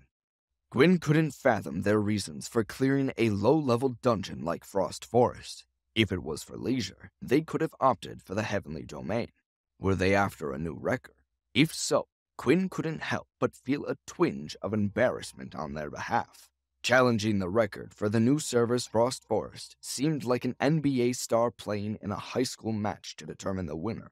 How pitiful was that? Regardless of the shame, the involvement of pro players set them apart. They had established the all-time record for Frost Forest across all 10 servers, and similar achievements were seen in numerous dungeons throughout the servers. These records, rather than being admired, fueled anger among the player community. Pro players' records were significantly superior to those of normal players, leaving the non-pros frustrated and devoid of the opportunity to claim rewards for setting new records.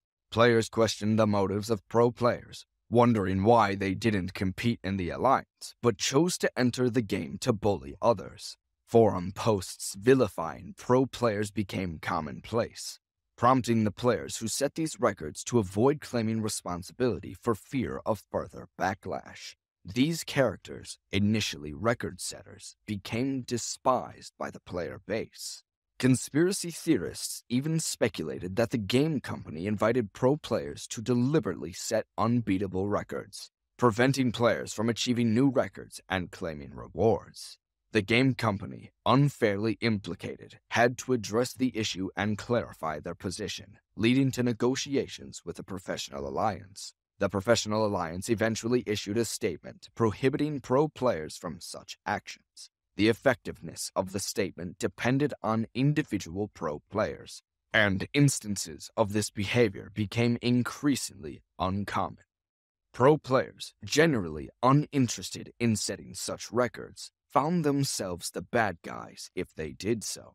Those who wanted to still go for records in normal dungeons would often do so on a secret alternate account. More rare would be the pros that would brazenly do it publicly. For Quinn, the fact that those three set the Frost Forest record didn't bother him much. He merely saw it as a challenge for normal players to shoot for.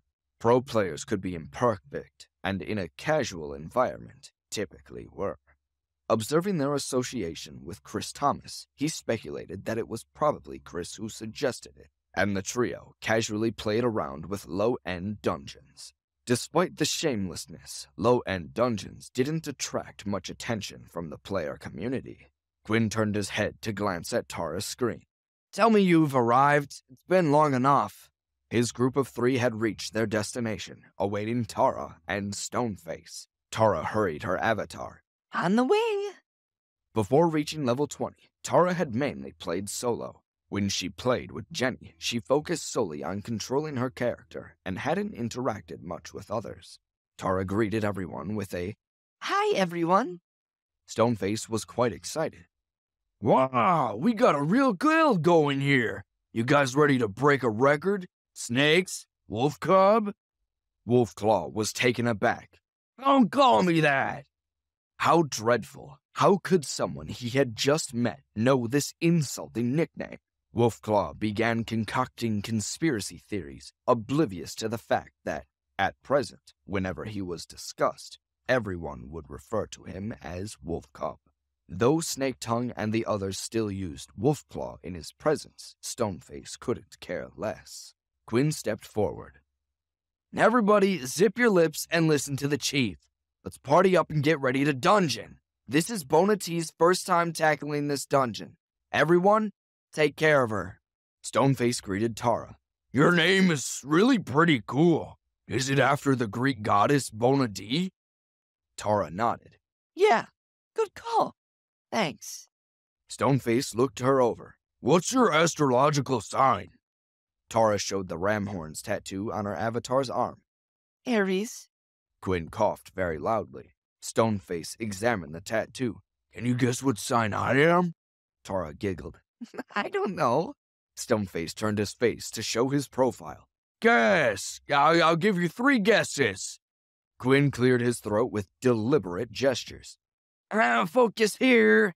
He gestured his 2 fingers to his eyes. We're going to dungeon, you two. But would Stoneface calm down after entering the dungeon? Of course not. He continued circling around Bonatee. Be careful. This dungeon is very dangerous. You should stand behind me. Did you know when I first came here? Quinn felt his IQ rapidly declining. Stoneface. You can chat when there's time for it. Now it's time for learning how to clear dungeons like the best. I'm going to pull the monsters. Bonatee, come with me. Tara controlled Bonatee to follow Quinn's Bloodhawk. Right behind you. When Bloodhawk brandished his 1,000-chance umbrella, it was in the battle lance form, the same type as Tara's weapon. Quinn attracted the monsters. Look, the monsters in this dungeon. He gathered different types of monsters in combat, explaining and instructing her on how to pull them. Stoneface felt very lonely, bouncing about in front of Snaketongue and Wolfclaw. Can you guys guess what sign I am? Wolfclaw rubbed his eyes.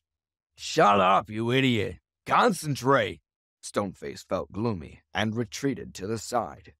Snaketongue and Wolfclaw observed Bloodhawk pulling monsters. The more they watched, the more amazed they became. It wasn't because of his skills. Those they were accustomed to. What astonished them was the player he brought along. After a few explanations and demonstrations, she had begun engaging in battle herself. From her positioning and monster pulling to attacking and dodging, how could this be a new player who had never been to Frost Forest? Snaketongue muttered. Who is that person? Faced with so many experts as middle-ranked players, they couldn't help but feel jealous. Even the brawler noob on the side, drawing circles, had improved significantly after Bloodhawk's guidance. His reaction speed clearly surpassed theirs by a considerable margin. Just as Snaketongue was feeling disheartened, Bloodhawk and the newly joined girl returned with a few monsters. Quinn didn't dare use one-wave rush with this group. More monsters were pulled than usual. Snaketongue, Wolfclaw, and Stoneface immediately stepped in to support them. While battling the monsters, Quinn communicated various instructions to Tara and Stoneface. Wolfclaw overheard this and was perplexed. He leaned towards Snaketongue. Why is he talking so much to them? Snaketongue felt disheartened again. They're planning to set a new record for Frost Forest at level 25. Wolfclaw was astonished. Oh, 5 of us? Snaketongue shook his head. Nope, only those 3. Wolfclaw almost stumbled in shock. Just 3 players? Seriously? Snaketongue could only express his helplessness. To set a new record, Bloodhawk is essential. He seems to be preparing Stoneface and that girl to help him challenge the record. I don't know who the other 2 members are. Wolfclaw couldn't help but feel disheartened. It was evident that Snaketongue and his skills weren't up to par. He didn't want to admit it, observing Bloodhawk. Bonatee and Stoneface made it clear that they were a level above them. The constant movement and quick skill releases demonstrated unnatural talent. While the gap in their skill might have been hard to discern, the fact that they could see it indicated a significant difference. As Snaketongue and Wolfclaw battled monsters with heavy hearts, Quinn continued providing continuous instructions on what to do. Wolfclaw desired to learn as well, but being a different class made it challenging. Bloodhawk was teaching them about the Battle Mage and Brawler. Actively asking Bloodhawk for guidance would be embarrassing. Wolfclaw thought of a solution. He should stick closer to Hooded Vulture. She was a blade master like him. If he shamelessly sought guidance from Hooded Vulture, perhaps he could eavesdrop and learn in the process. Just as he was contemplating this, he suddenly heard Hooded Vulture. Little baby wolf cub, what are you doing? Startled, Wolfclaw looked around and realized he had killed his target while lost in thought.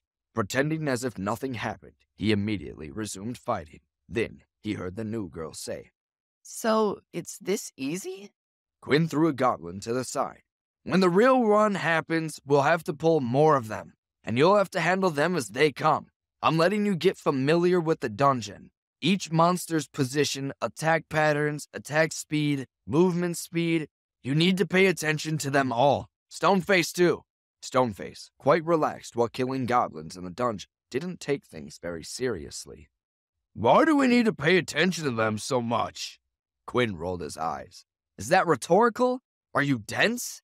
The final record is 13 minutes. I know you haven't seen a record like that. This record will probably only be better by a few seconds. The small difference comes from these small details. One extra kill at the last minute brings you glory. 1 second longer brings you a waste of a dungeon. Stoneface hit a goblin in the head with a brick. So, I'm not doing well enough right now? Quinn saw the goblin drop. Not good enough, but it'll have to be enough for today. In this run, I'll just give you a rough explanation. Later, go back and continue fighting in the arena. Work on what I told you. Save up your experience. Wait till I gather a few more people and then we'll practice properly. Do it as close to the real thing. If I need to, I'll drop you. I'd rather do it with one less than an unreliable player who'll do more bad than good. Quinn realized that Stoneface's behavior resembled that of a noob too much. Such individuals were not stable, and more practice would be beneficial. Fortunately, Stoneface was also addicted to player killing. Hearing that he didn't need to dungeon, he was quite happy and unreservedly agreed. Quinn followed and then suddenly thought of something else. How many points are you at in the arena? 98 points. Stoneface had been engaging in one-on-one duels in the arena, earning only 1 point per win, so 98 points indicated victories against 98 opponents. Quinn nodded. Don't throw your points away on nonsense. Save up until you have 250 points and then trade for a level 25 weapon. As they continued to dungeon, Quinn provided explanations throughout the journey. Reaching a boss, he shared even more insights. This was because, at a certain level, as long as the party avoided mistakes, the small monsters posed no threat, and surprises were minimal. Conversely, the prolonged battle with the boss introduced more opportunities for improvement within the few seconds that could make a difference. The dungeon took 35 minutes to clear, largely due to Quinn's extensive explanations. Once outside, Quinn, whose throat felt parched, eagerly grabbed some water and took a few hearty sips. He turned to Tara. How about it? Do you understand everything? Closer to setting me on fire and pushing me off that cliff, I bet. Tara happily laughed. I'm closer to that goal every day, but I really don't know about beating the record. Quinn observed Stoneface once more, asking Tara to guess his astrological sign. Water almost spurted out from Quinn's nose. Tara smirked. It's all so easy. Quinn nudged Tara. Then go solo it, boss killer. Tara looked puzzled. Solo? Quinn teased. It shouldn't be a problem for you, right? It's all so easy. Tara entered the dungeon without further explanation. I'll clear it for you to see how it's done properly. The Frost Forest dungeon proved to be considerably more challenging than the beginner village's educational dungeons, but Tara remained confident in her ability to tackle it. Bonati left the party and ventured into the dungeon alone, leaving the others perplexed.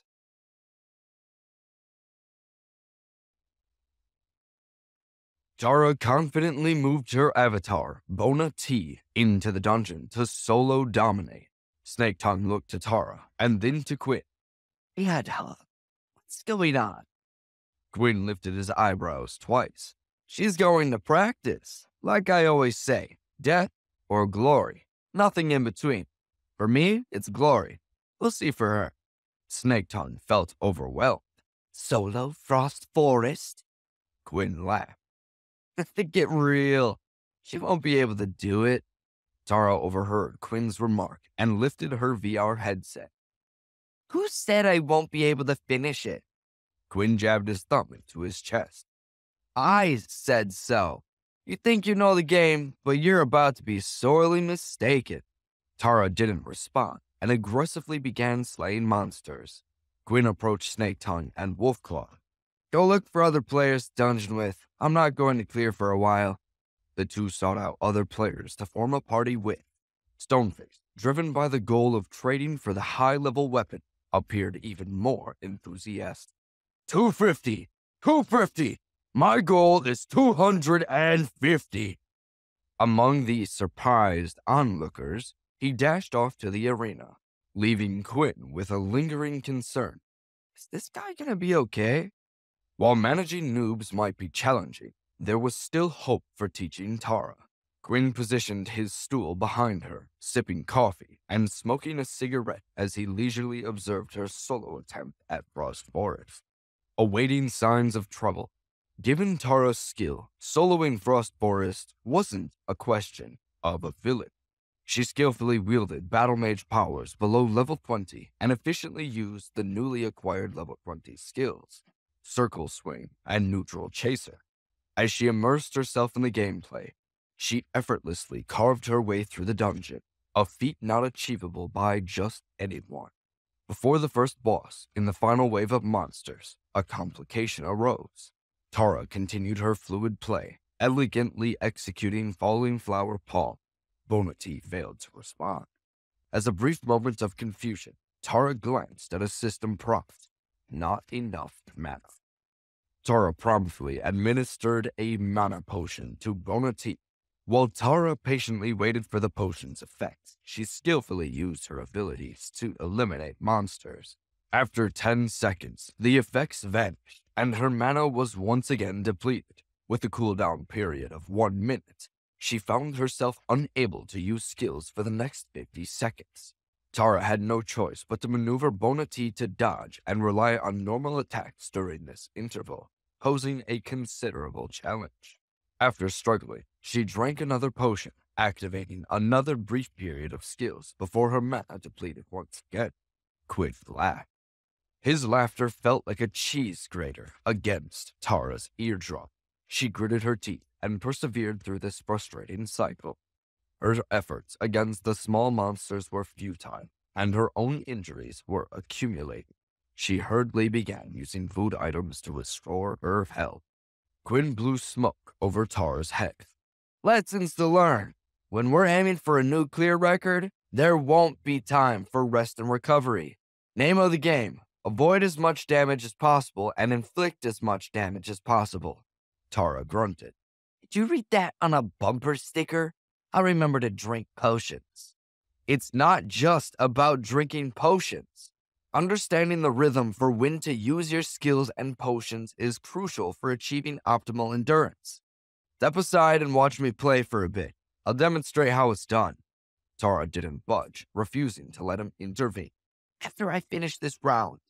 Quinn laughed, understanding her determination stemming from his earlier skepticism about her ability to complete the dungeon solo. Respecting her resolve, he decided not to interfere and go back to his seat. Call me when you're done. Hearing Quinn's nonchalant tone, Tara felt a sudden pang of embarrassment. Despite this, her determination persisted, and she continued to solo Frost Forest. Aware of the common mistake among new players of neglecting to drink potions, Tara made a conscious effort not to repeat it. She carefully monitored her mana potion usage, ensuring she didn't wait until her mana was depleted before replenishing it. She found the dungeon significantly more challenging, especially with facing the final boss, Frostbane. Pausing to rest, she observed Quinn absorbed in his training, paying her no attention. Undeterred, Tara pressed on, battled, stopped, drinking, and recovering. The increased difficulty of Frost Forest became evident through her heightened potion consumption. As she confronted the formidable Frostbane, Tara struggled to defeat the boss before her mana run out, resorting to a meticulous strategy of drinking a potion every minute, using skills for 10 seconds, and then attacking without skills for 50 seconds. She persevered. Quinn had imparted knowledge about Frostbane's specialties and attack patterns, preventing her from making fatal mistakes. After a grueling battle that depleted numerous red and blue potions, Tara finally emerged victorious, exhaling a sigh of relief. The dungeon statistics were revealed: 1 hour, 33 minutes, 24 seconds. Tara successfully soloed the dungeon, but it didn't evoke a sense of accomplishment in her. She felt too embarrassed to summon Quinn over and instead opted to inform him through a message. Quinn received it and put out his cigarette. Let's see how you did on your own. Yeah. Quinn laughed. It really brought a lot of potions. Tara shrugged. You do what you gotta do. Quinn walked over. Scooch over. Let me show you how it's really done. Prepare to be amazed. Tara silently moved her wooden chair to the side, eager to observe Quinn's gameplay. He dragged his chair over and prepared Bonati to enter the dungeon. To reach the endurance limit, you have to do meticulous planning and careful accounting. The theories are the same. The methods, though, differ in various dungeons. First and foremost, it's crucial to be aware of your mana levels at all times. Tara held her hand up. Yeah, I pay attention to it. You also need to know the exact mana cost of each skill. Like baking a cake, but you end up with a corpse full of loot, not a dessert full of empty cards. Tara couldn't provide a clear answer. While she was familiar with skills like Sky Strike, Dragon Tooth, and Double Stab, she had never considered memorizing their respective mana costs. Quinn pointed to the mana bar. Aim to use the least amount of mana for the maximum damage. Be familiar with the hidden effects of each skill, as seen in the unparalleled guide I made you. Tara nodded emphatically. I've seen them. Quinn demonstrated a skill, guiding Bonati to execute a circle swing by jumping into the air and stabbing a monster in a wide arc. You have to play smarter, not harder. Make an effort to maximize damage with each skill. Tara leaned back in her chair. I know about Circle Swing's hidden effect. If the arc is greater than 180 degrees, it deals more damage. I will try my best to utilize it. Quinn hit a goblin with a circle swing. You have to fully utilize the AoE of the skill. AoE is area effect, by the way. The monster careened into a group of his comrades. Quinn demonstrated while explaining. To maximize damage, you must consider the AoE effects of each skill. Memorize them. While Dragon Tooth and Double Stab are primarily single target skills, if we launch the target into the air and follow up with an aerial attack, we can make it collide with other enemies, creating an AoE effect. Quinn advanced Bonati through the dungeon. Balling Flower Palm is inherently an AoE attack, but with limited range. The Palm Strike can hit a maximum of 3 monsters simultaneously. Its blowaway effect is vicious. Performing an aerial attack enhances the blowaway effect. When using that skill, it's optimal to first launch the targets into the air, and Sky Strike's diagonal knockup effect is crucial. You should know this, because I know I put it in the guide. From a side view, a Sky Strike propelled 3 goblins into the air, but their heights varied, causing them to ascend and descend at different intervals. Without waiting for their descent, Bonati swiftly turned around. Before the goblins hit the ground, Quinn initiated a falling flower palm. The goblins, still within the palm's range, were blown away and collided with another group of goblins. Quinn looked at Tara, killing monsters without looking. After this series of attacks, close your eyes and tell me how much health these goblins have left. Tara sighed. Not sure. You gotta be aware of the monster's remaining health. When they have only a sliver left, a single normal hit will finish them. Why waste mana on using skills when a punch to the face will do nicely? Quinn cut down the 3 goblins with basic strikes.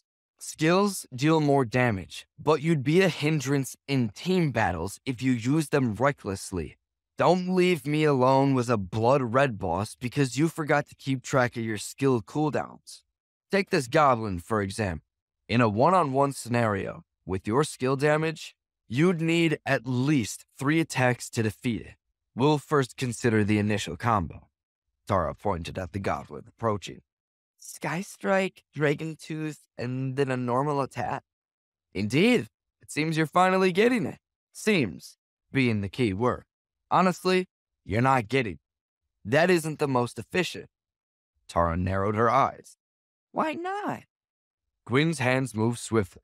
Because you blindly overlooked that Dragon Tooth automatically generates a chaser. And creating a chaser consumes mana. Now I'm facing a wild boss while you're avoiding combat because the only attack you have is some weak physical strike.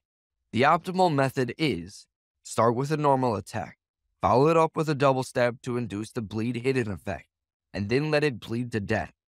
That bleed causes damage and costs you nothing. Vonati's double stab hit the goblin and indeed fell due to the bleed effect. Tara held up her finger. Wait, but double stab's bleed has a chance to fail. At least the guide says it does. It works great in a pinch while we're pursuing the limit, not the most dependable method. Tara nodded. I understand. Gwyn continued his explanation, covering aspects such as the skill's damage, mana consumption, monster life, how to gather monsters, and the use of skill features like back attacks, aerial attacks, knockups, and other effects. Endurance limit play, as Gwyn called it, involved meticulous planning and careful accounting. Despite the occasional need for Gwyn to divide his attention to explain, Tara noticed a significant reduction in mana consumption and no compromise on damage output compared to her previous strategy of indiscriminately using skills. Gwyn soloed Frost Forest in 1 hour, 12 minutes, 21 seconds. The substantial 20-minute difference left Tara in awe. It wasn't just the time. Gwyn's potion consumption was much lower than hers. Except for taking it once before facing the Frostbane, he had never paused during the entire dungeon run. Tara knew this wasn't Gwyn's limit, as he had been explaining along the way, occasionally stopping to demonstrate. If he focused solely on soloing the dungeon, she doubted he would even need an hour. Gwyn exited the dungeon. With that information, you should be ready for a guild to hire you for clearing. Tara made a smug expression. I'll be taking your precious wolf bristles if you're not too careful. Gwyn stood up and took the VR set off. Remember to pay attention to mana, damage, and the output per attack. This type of fighting is tiring for noobs, but we're aiming for a new record. So you need to pull it off, or tell me now I picked the wrong mage. Tara waited until Gwyn allowed her to sit down before returning. I got it. You have nothing to worry about with me. Gwyn lit another cigarette. I didn't think so. I'm almost as good a judge of an avatar as I am an avatar juggernaut. After you've finished clearing it twice, use my account to clear it 3 times. Tara smiled. You didn't dungeon because you wanted to give me more chances to practice. Gwyn puffed smoke. Don't get too excited. I didn't do it for you. You play well. I play well. That's simple. My account and your account's damage from skills and mana consumption aren't too different. Alternating between them will help you adapt to this fighting style. Once you form this habit, focus on getting familiar with your own account. Do that, and you won't make a fool of us. Tara rubbed her hands together. And every time I dungeon, I'll switch accounts? That's fine. I'll start with your account. Yours 3 times, mine 2 times. 5 times is perfect. Gwyn set up his Bloodhawk and let Tara play. Tara sat down and scrutinized the equipment's damage, skills, and attributes. Gwyn was pleased. This girl has some promising potential. The two alternated between accounts. Gwyn focused on trading, while Tara delved into dungeon runs. Gwyn occasionally turned to offer pointers. Tara grasped the nuances. Gwyn admired Tara's swift progress and considered her reliable, especially compared to the likes of Stoneface, whose erratic behavior caused more concern. Gwyn sighed, realizing who his opponents were. Pros. I have to get some ringers in the dungeon to have a chance to beat this record.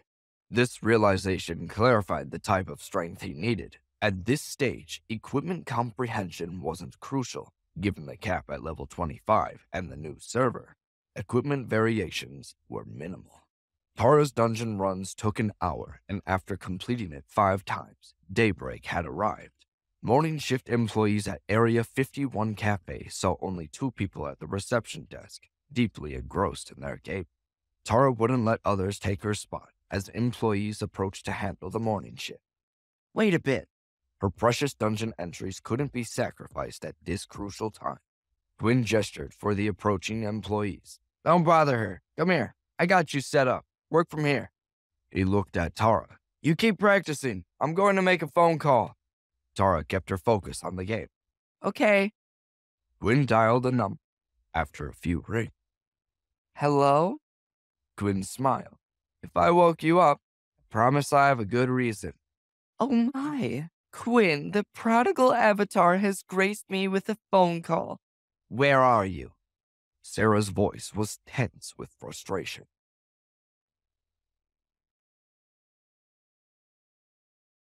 Gwyn was happy to hear Sarah's voice over the phone.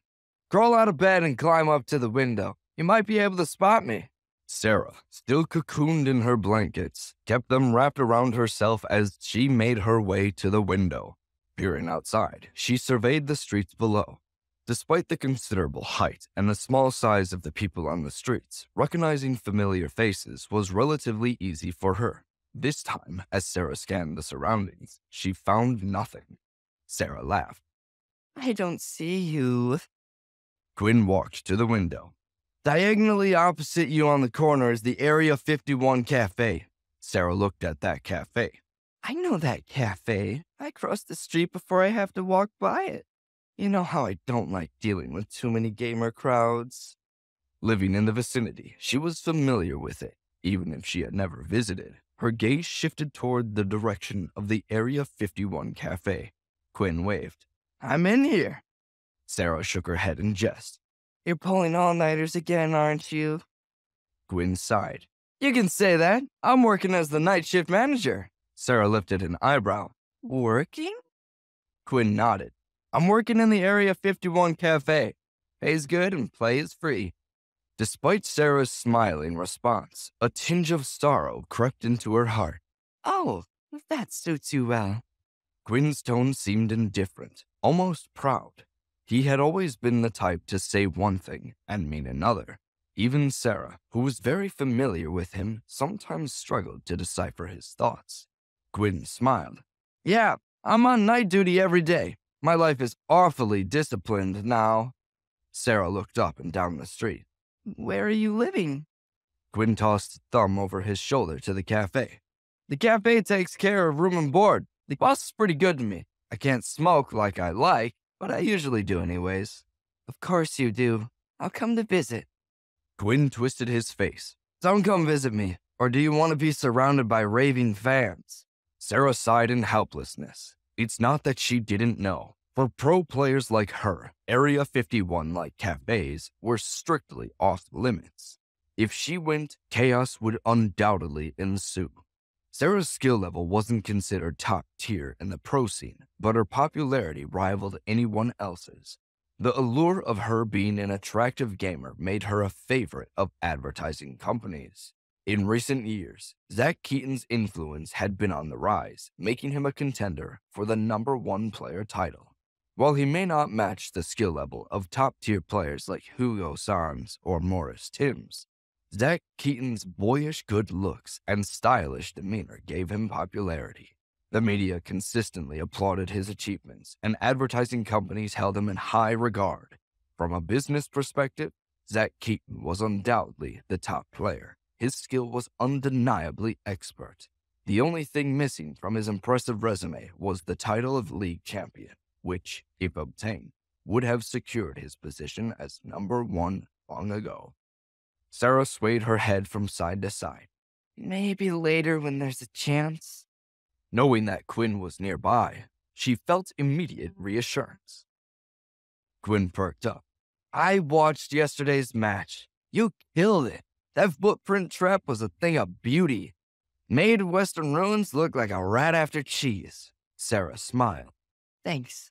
I don't like Sunny as a person, but really is quite strong in glory. Gwyn sighed. But he's still inexperienced and doesn't compare to me on Cutter's Iron. Yeah. Gwyn put a cigarette in his mouth. Are you busy these days? Sarah laughed.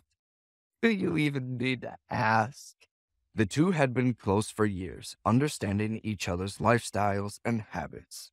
Quinn motioned to the computers. Drop all that elite and marketing trash this minute. Come to the new server and help me set a new record. Sarah stared in surprise. You're playing on the new server? Quinn nodded. You'll see me on the leaderboard. Bloodhawk. Sarah fell silent for a while, clearly knowledgeable about this account. Are you planning on leveling this account? Quinn grinned. Exactly. Moving up the ranks. Operation Elite is a bunch of tools is in motion. Sarah scratched her head. Compared to leveling, the 1,000-chance umbrella is even more troublesome, right? Quinn popped his eyebrows up. Absolutely, but 1 year is more than enough time. And 1 year later? Quinn lit his cigarette. I told you when I resigned, I'll return and make those idiots regret ever letting me go. Sarah felt a bit puzzled. What dungeon record do you want to set?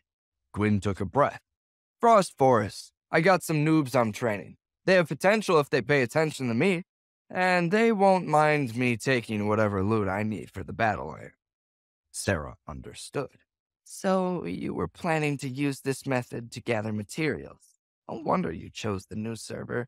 If things go smoothly, you might not even need a year. The crucial point is at level 50. I'll figure out how to upgrade it to level 70. Sarah smiled. I'll definitely come to help you. Quinn gave her a thumbs up. Okay, so you need to hurry up and level an account to 25. After that, keep leveling with it so that you'll be available at any time. After hanging up the phone, Sarah's mood soared. In reality, she wasn't particularly interested in glory. She started playing the game just for the sake of playing a minor role. Over the years, she found herself in an unexpectedly prominent position. Despite the admiration of many, Sarah only desired to play that small role in her heart. When Quinn was forced to retire, she believed her career as a minor player should have also ended. Quinn insisted he would come back, so she chose to persist. 1 year, she thought she would need that much time, but after just a few days, Quinn had already returned. Quinn hadn't rejoined the Professional Alliance, but Sarah hadn't even considered that. She only wanted to play a minor role, whether in the Professional Alliance or the game, it didn't matter. A joyful Sarah hummed a song while she got ready for the day. While washing her face, her cell phone rang again. She rushed to check and answer the call. Hello? Sarah, you mentioned wanting to transfer clubs, but that's not an easy process. I understand Quinn Reeves' retirement has been tough on you, but Elite won't readily release you. Sarah smiled. It's all right, Miss Yancey. I was just casually asking anyway, that's all. Randomly asking? The person on the other end sounded somewhat puzzled. When she had brought this up before, it didn't seem like a casual inquiry. It seemed like she wanted to leave regardless. Sarah lifted her chin. Yes, I'm doing quite well as it is. Anything else? Miss Yancey shook her head. No, that's it. Then I'll be hanging up. Bye-bye. There was a time when Sarah seriously considered transferring, especially when Quinn left. Now knowing Quinn was still around made it less significant. After organizing everything, Sarah wrapped herself up and left the house. When a public figure went out, she needed to be cautious. Though the club must have a new server account card, Sarah preferred to buy one herself. At a newspaper stand across from the Area 51 cafe, Sarah purchased a 10th server account card. Carrying the new card, she gazed at the cafe across the street, contemplating entering for a quick look. I'm covered up tightly. No one should recognize me, right? She noticed Quinn swaying with a cigarette in his mouth. His hands were rigidly in his pocket, and he looked around before emerging from the door and heading to get breakfast. Sarah observed from afar, feeling an inexplicable desire to laugh. Is he always like this? Eventually, he waved. Sarah was astonished. What? He can still recognize me like this? She quickly scanned the surroundings, but everything seemed normal. Club Elite wasn't a top-secret location. Fans in the area knew where it was. There were zealous fans waiting outside, hoping for a signature or a photo. especially with the super secret god Quinn Reeves. Some even acted like paparazzi. Despite not seeing anything unusual, Sarah decided it was best not to approach. She swiftly pocketed the account card and hurried back. Sneaking into her room like a thief, she locked the door and logged into the game. She looked up Bloodhog online. Oh, you returned from breakfast pretty quickly. Sarah mused to herself. She sent a friend request, which was promptly accepted. I'm coming. The reply arrived after a while. Are you Quinn's friend? Can you wait a moment? He's out right now. He'll be back soon. Sarah was startled. This account has the 1,000 chance umbrella. How can it be casually set aside for random use? Who are you? Tara practiced with Bloodhog. I'm his co-worker. He went to buy breakfast. He'll be back soon. Oh, thank you. You're welcome. Tara quickly completed the last dungeon run of the day. Quinn returned with breakfast. Tara grabbed her breakfast and gave the computer to Quinn. There's someone looking for you. Quinn looked at the screen. Oh? Seeing a new level 1 player, he figured out who it was. Lady Zora. Quinn sent a message. What name is this? Sarah smiled. Lady Zora, after Zora Neale Hurston, a Harlem Renaissance writer. It was great. Quinn teased. You always liked taking names from arts and science. Sarah brushed off her shoulder. It makes me seem cultured. Quinn rolled his eyes. Whatever. Hurry up and go level. The faster, the better. Sarah messaged as she took her avatar to battle. Who was the person using your account just a moment ago? Oh, that's a co-worker in Area 51 Cafe. Her skills are really good, but she's a newbie at the game. She has potential, assuming she takes my coaching to heart. Sarah couldn't comprehend. How could a newbie have high skills? Quinn replied. Fast reaction speed. Why would her speed be high? Quinn grunted. How would I know? Can you stop chatting? Hurry up and level for me. Sarah took her new account and began to level. Yes, sir, Coach Bloodhog. Champion. Individual glory? They were all right, but they weren't what she desired most. What she craved the most was to play just for fun like this. Sarah's talent was average, and her skills weren't considered outstanding, especially in comparison to Tara, who might even surpass her. Being a professional player, everything around her operated at a high level. She always accompanied the textbook-level god Quinn. As a result, in terms of knowledge, Sarah excelled at a very professional level. Unfortunately, for leveling in the game's new server, such high-level knowledge wasn't necessary. She found herself starting from the beginner village, receiving simple quests and stealing monsters. The new server had been open for several days, and it was early in the morning, so there weren't many players around. Sarah progressed rapidly and reached level 5 quickly. Compared to Quinn's 2 hours to reach level 7, this was a more standard leveling speed in the beginner village. It turned out that after eating breakfast, Tara planned to go to sleep. Ending her shift at 3 o'clock in the afternoon, she needed some rest. Quinn took her card, intending to help her level since Bonati's level was on the low side, and she had minimal time to level on her own, while also practicing with Bloodhog. Quinn eased Tara's mind about not leveling herself. It's not that I want to help you level. I'd rather you do all the work. It's that if you level too slowly, you'll delay my plan, set me back in the grand scheme. Tara reluctantly nodded in agreement. Fine then. Quinn couldn't help but marvel at his status in the glory community. If word got out that Tara reluctantly let him help her train, the community would undoubtedly find it amusing. After logging into Bonati's account, Quinn added Sarah's Lady Zora as a friend. Sarah accepted the request. Oh, is this the account of the talented co-worker you were talking about? Quinn smirked. The same. Sarah looked at Bonati's stats. Oh, a battle mage. Is she your fan? Quinn scoffed. Nope, she's a complete noob and knows nothing at all about glory. She doesn't know anyone. You should have seen it. Louis Howe strolled in here with his chest puffed out and tried to impress her by flaunting his status. But she was completely oblivious. Knocked him down where he belongs. Sarah laughed and stamped her feet, expressing her frustration at not being able to witness Louis Howe's embarrassment. I would have loved to see that. He's such a jerk.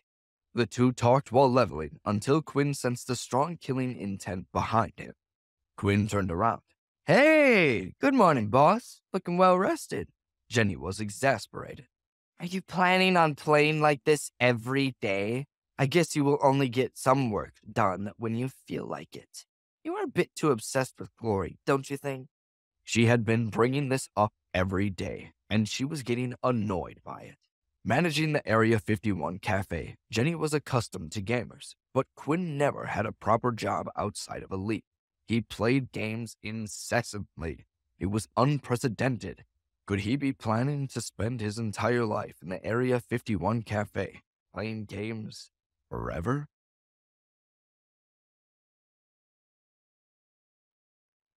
Jenny observed Quinn playing Glory and thought about him wasting his life working at the cafe. She felt a sense of hopelessness.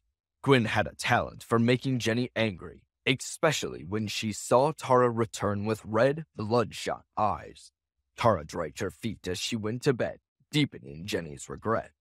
If this guy wanted to ruin himself, that was one thing, but it seems like he's dragging a good girl down with him. She had wanted Tara to play Glory, but not this way. Quinn took a break from the game and leaned back in his seat. You look stressed, Jenny. That's not good for you. You need more sleep. Jenny was perplexed. I need more sleep? You haven't slept. She bit her lip. What tone should I use with him? Anger? Disappointment? Concern? She decided. Concern. She struggled to find the right words. I mean, is there any way for you to take a break from Glory for a bit or ease up on the amount you play? Quinn laughed. You're worried about me? Half of your customers play more than me, to be honest. He tossed a thumb over his shoulder, indicating the regulars who spend over half their days in the cafe. Jenny's attempt to intervene wasn't driven by concern for the computers or fear of work interference. It stemmed purely from her concern for him. She felt like she was enabling a problem, and she needed to say something at least. Besides, Jenny did grow to like having Quinn around. Jenny was surprised. You don't think you have a problem? Quinn grinned and nodded repeatedly. The only problem I have is running out of smokes. Jenny shrugged. Okay, then take care of yourself. And don't let Tara get too lost. She can turn determined into an addiction. Jenny didn't press further. They were both adults, and Quinn made it clear that he was taking responsibility for himself. Jenny wasn't the type to hoist a for your own good bet and criticize people without restraint. She was a hardcore gamer herself, after all. Quinn continued leveling until noon, bringing Bona T up to level 21. Sarah made even faster progress, reaching level 13 on her new account, despite just starting in the morning. She messaged Quinn. It's about time for you to sleep, right? Quinn rubbed his eyes. Yup, just for a bit.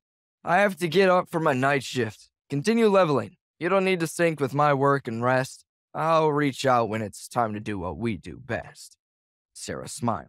You don't have to worry about me. Go to sleep. I'm going to eat lunch. Sarah logged off.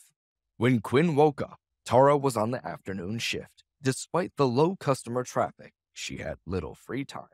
With Bona T standing idle for the significant portion of the hour, she yawned long and loudly.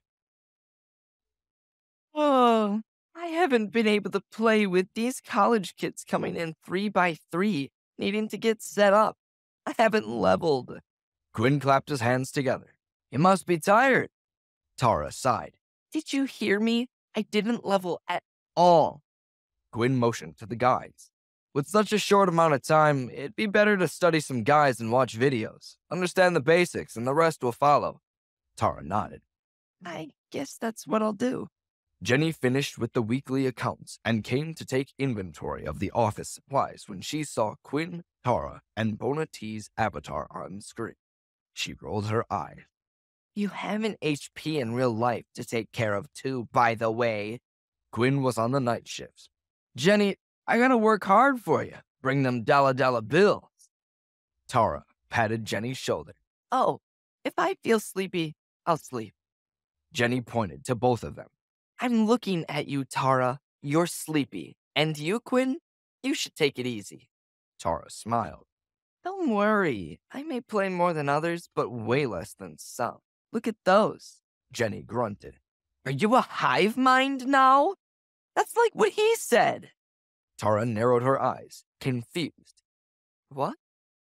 Jenny noticed Quinn with a cigarette in his mouth, or glare from her. They reached the weekend, making the Area 51 cafe exceptionally crowded. During the peak night hours, Quinn circled but couldn't find an available computer in the smoking area. He finished smoking a cigarette and hurried to the non-smoking section. When he logged in, Darkknife was the first to contact him. Bloodhawk, I've gathered information on all of their equipment. Darkknife refers to the characters that set the Frost Forest record. Quinn perked up. This should be interesting. Let me see. Darkknife sent him details on all 5 members, revealing no exceptional equipment. Each had only a level 25 weapon. Given the new server and its low levels, it was understandable that they hadn't gathered a complete set of exceptional equipment. No one would go to such lengths for a new dungeon record. Quinn nodded. I figured. Darkknife noticed Bloodhawk's level and felt disappointed. You're leveling kind of slow. Quinn laughed. It doesn't matter how fast I level. The team I got together is a lower level than me. Darkknife scrunched his face. Oh, it can't be too low, or it won't work. Quinn checked Lady Zara's profile. The lowest level is level 16. This'll work. Darkknife almost spat out his drink. Then how long is it going to take you? Is there still any chance of setting a new record? We're looking for the record. Darkknife wasn't just talking without reason. Achieving new dungeon records aligned with the average player population's levels. If attempting a record on an old server where most people were at level 70, breaking a record for Frost Forest wouldn't attract much attention. The intense competition among major guilds for these smaller dungeons stemmed from the fact that players on new servers were genuinely around the same levels. Everyone was consistently running these dungeons, making a record at this moment particularly remarkable. Quinn's lowest level helper was at level 16. If this player slowly reached level 25, while the general population was at level 30, breaking the record wouldn't be as impressive. Quinn brushed off the comment. It'll be done in a few days. Have no worries. Darkknife sighed. 3 days? Is 3 days enough? If you can't set the record in 3 days, then it won't be worth it anymore. We can't wait too long, or... Quinn nodded and typed. I understand the game. I can Sherpa any part of the game blindfolded. No need to educate me. Within 3 days, your guild will need to send out a level 25 player, preferably a skilled one. Okay, let me see.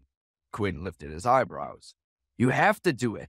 If not, when you see that your guild's name is up on the records, but none of the players are from your guild, that'd be pretty embarrassing for you. Darkknife's heart sunk deep again when he heard this. That was true. The current members of the party were all put forth by Bloodhawk. For those in the know, if they saw that none of them were from threatening death, that would be quite embarrassing. It was still better than a different guild's name, on the standings at least. Darkknife thought of this and came out of his confusion. The faster the record came out, the better. It was quickly becoming a source of anxiety. Darkknife shook his head. No more, no more. He truly didn't want to analyze the pros and cons of this farther. I'll just hand over everything to Bloodhawk to hurry up and grab the record. Quinn naturally made every effort to level up. After getting off her shift, Tara didn't go to sleep again.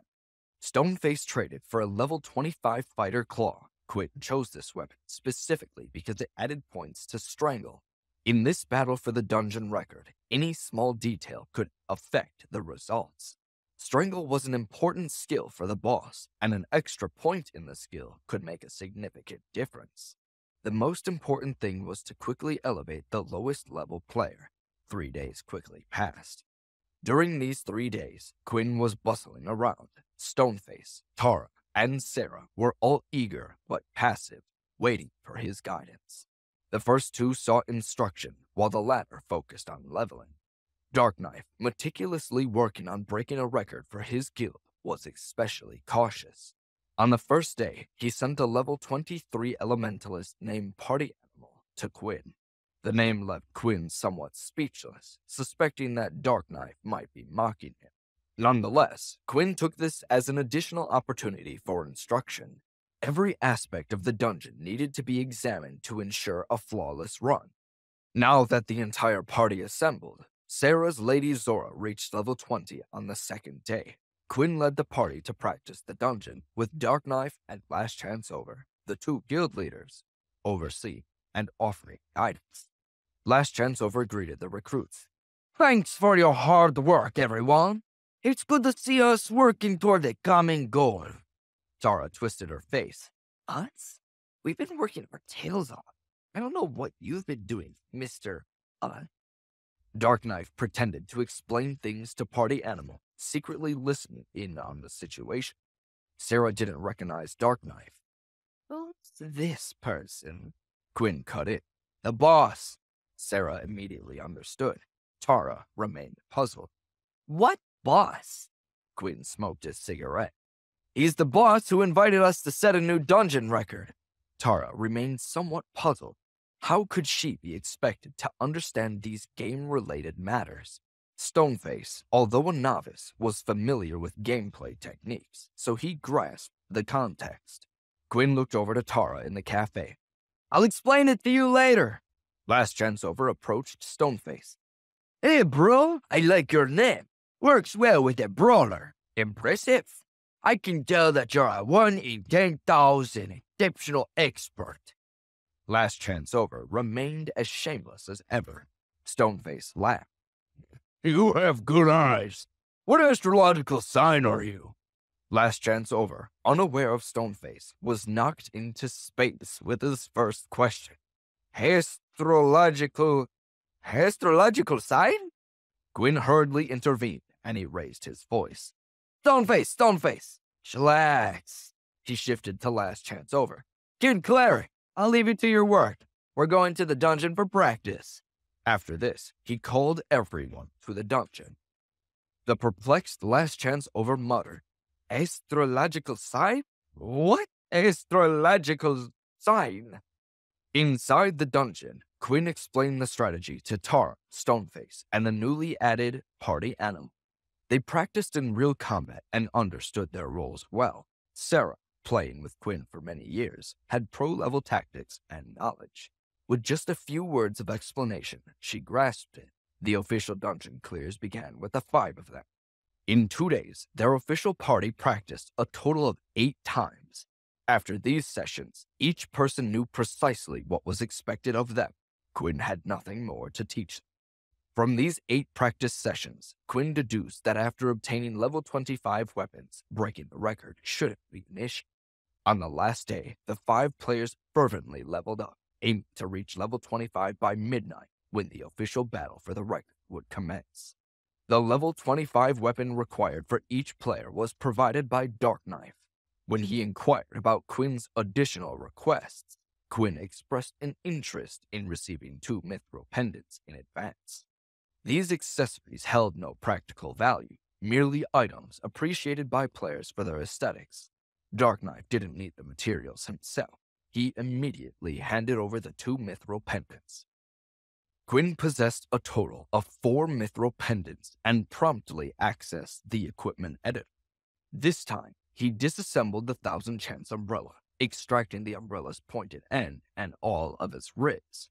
The 4 mithril pendants were crushed into pieces, merged, and then duplicated to create a new, sharp umbrella tip. The 24 umbrella ribs were duplicated using the spider teeth obtained from the goblin merchant. The new tip featured a red and white color scheme, emitting faint rays of light. The 1000 Chance umbrella underwent an all-around upgrade. The standard 1000 Chance umbrella form ascended to level 15, with both physical and magic attacks increased. The attack speed and weight remained unchanged. Quinn wasn't finished yet. He removed the 8 midnight cat fingernails attached in the previous iteration. This time, he replaced them with proceeds from his first deal, 8 wolf white fangs. Returning to the game, he transformed the 1,000 Chance umbrella into its lance form. The 8 white wolf fangs converged onto the tip, creating an extremely dazzling snow-white lance tip. With the upgrade complete, the 1,000 Chance umbrella in lance form was now equivalent to a level 35, providing a significant advantage in damage. Next on the agenda was leveling. Quinn and his recruits walked swiftly into the forest in search of a fight.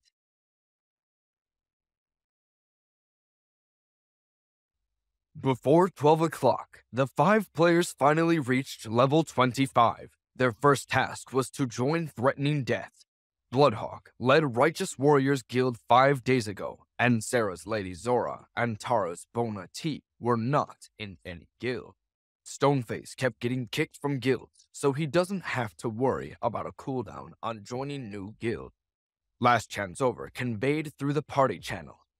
I welcome you 4 experts to the great guild Threatening Death. It was official. The 4 players joined their guild, a ceremony of dubbing each avatar a member with Dark Knight tapping his blade on their shoulders. Various guild members chimed in, welcoming the new inductees and expressing the guild's friendliness. Outside Frost Forest, Quinn stood before the party. Turn off all message channels to eliminate distractions. There'll be plenty of opportunities to tell everyone what we did here after the server announces our record. Everyone complied, and Party Animal, a long-awaited recruit before becoming an official member of Threatening Death, couldn't bear to see his comrades' greetings go unnoticed. Before disabling all channels, he reminded everyone. Now welcome. No one's looking. TTYL. Quinn looked at the clock. There's still a few minutes. If you need to use the restroom, hurry back. Sarah laughed. It'll just be 10 or so minutes. Tara was amused to see Quinn stand up from the reception desk and turn to the cafe patrons. Is everyone fine? If you have something to say it now. I'm going to be busy for a bit. Tara chuckled.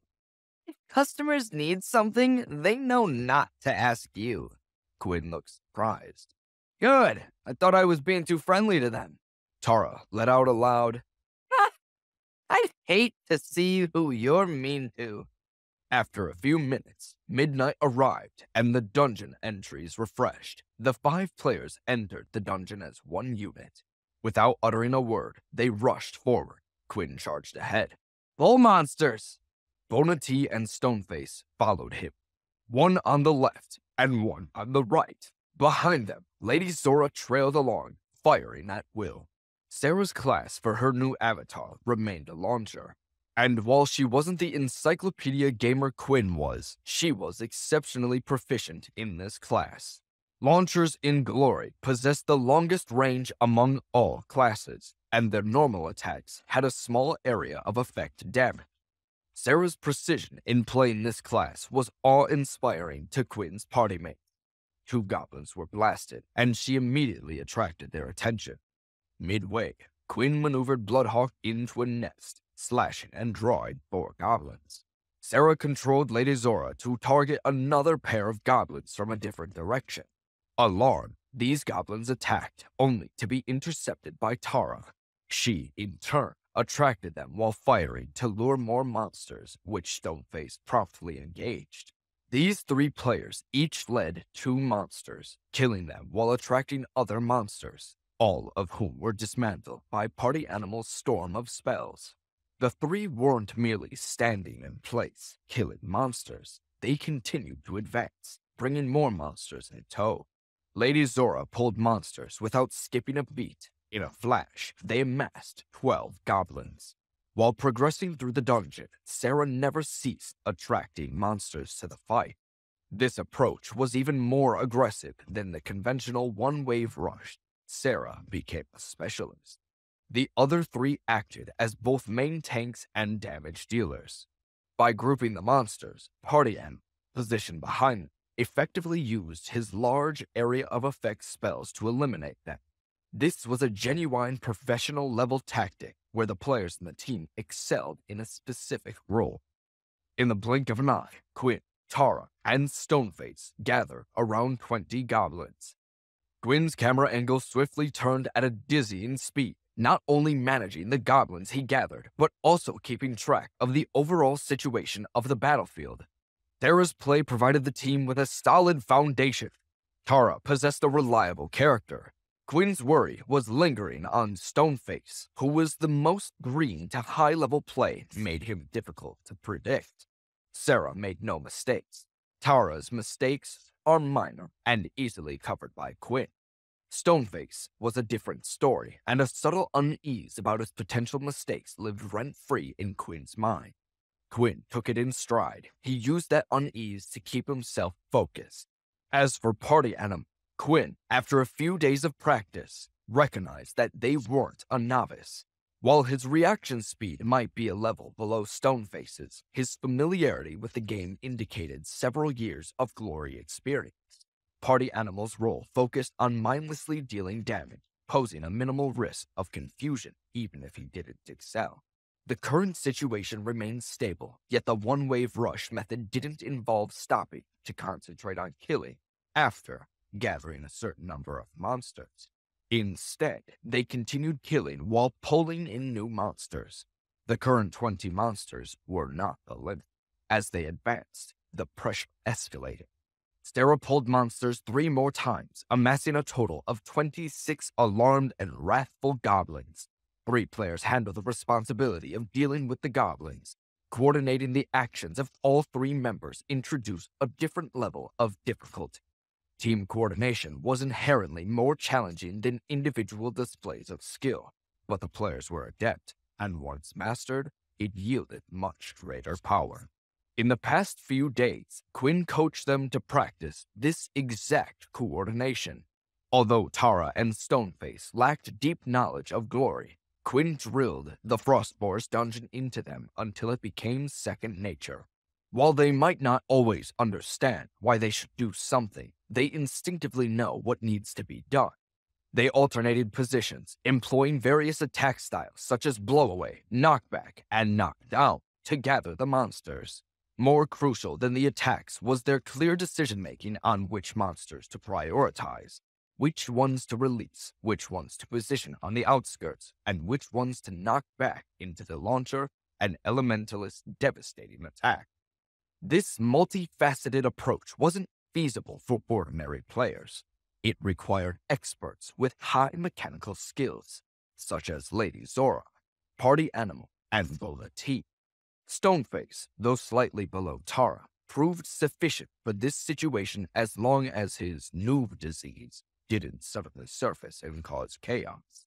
Sarah once again shot and pulled 2 monsters, bringing the total to 28. After repeated drills, Tara and the others grew accustomed to this tactic.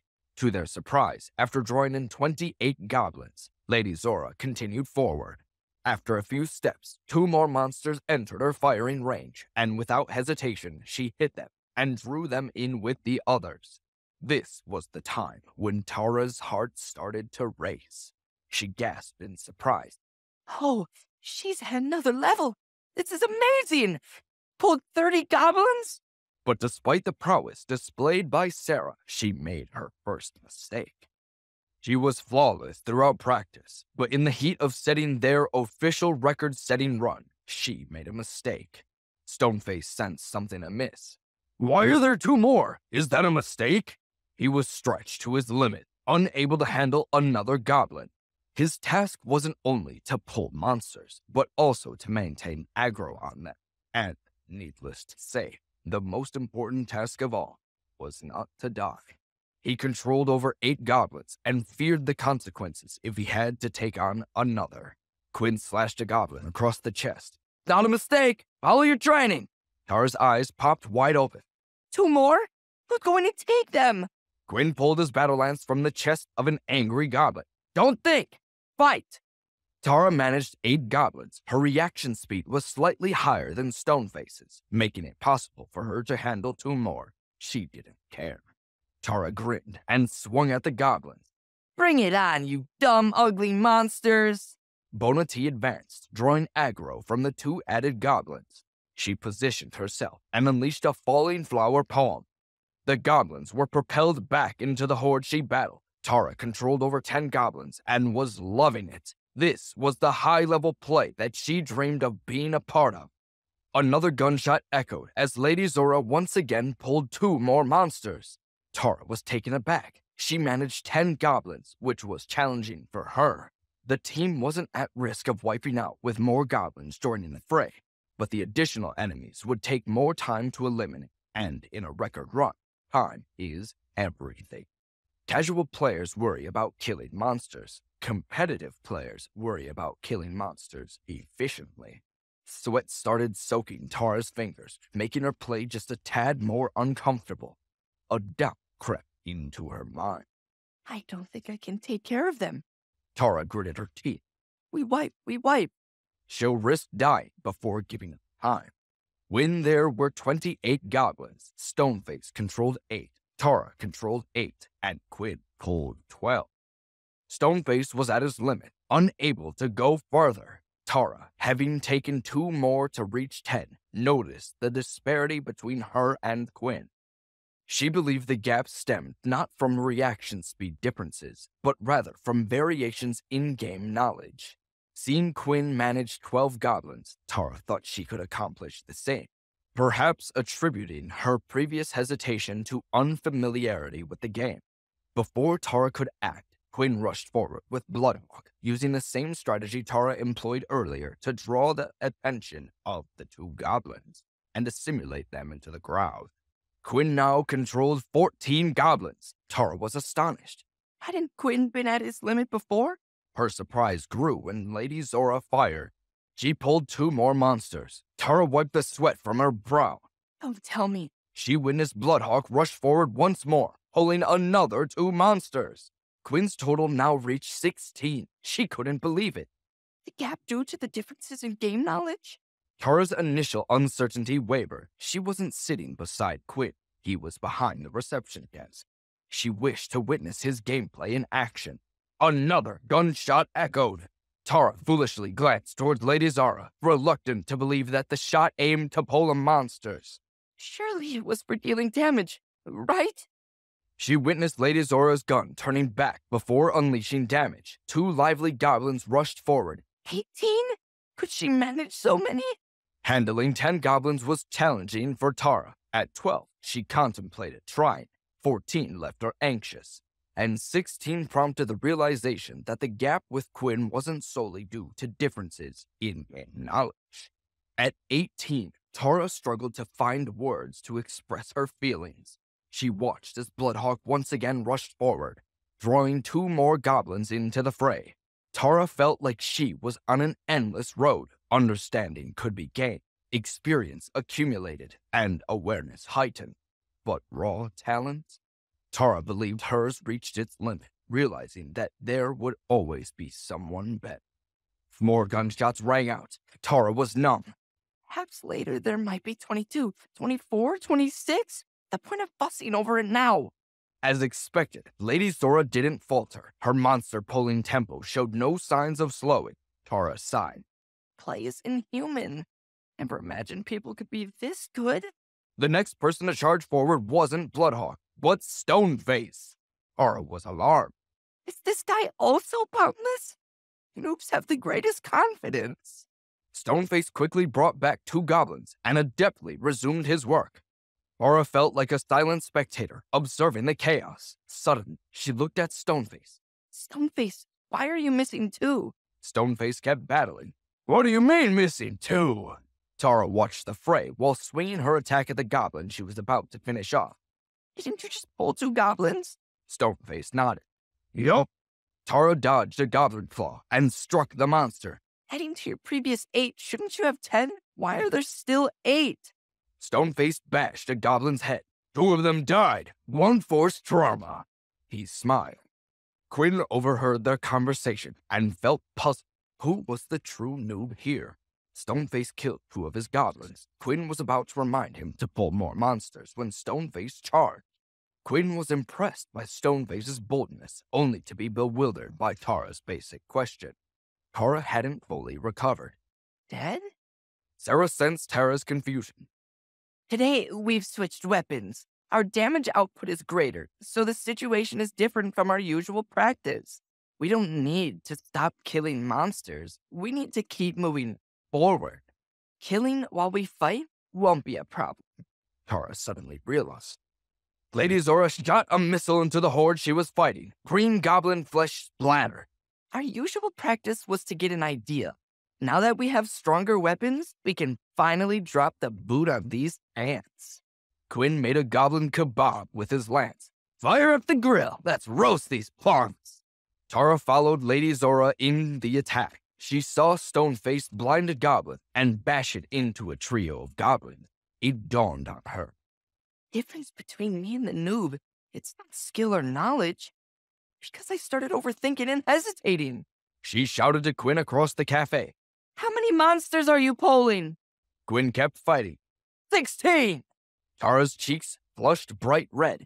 16? Holy, that's crazy! It wasn't a dream. The play gap was real. He squeezed her fists, refusing to be the weakest link in the dungeon. She leaped into the horde of goblins with renewed vigor.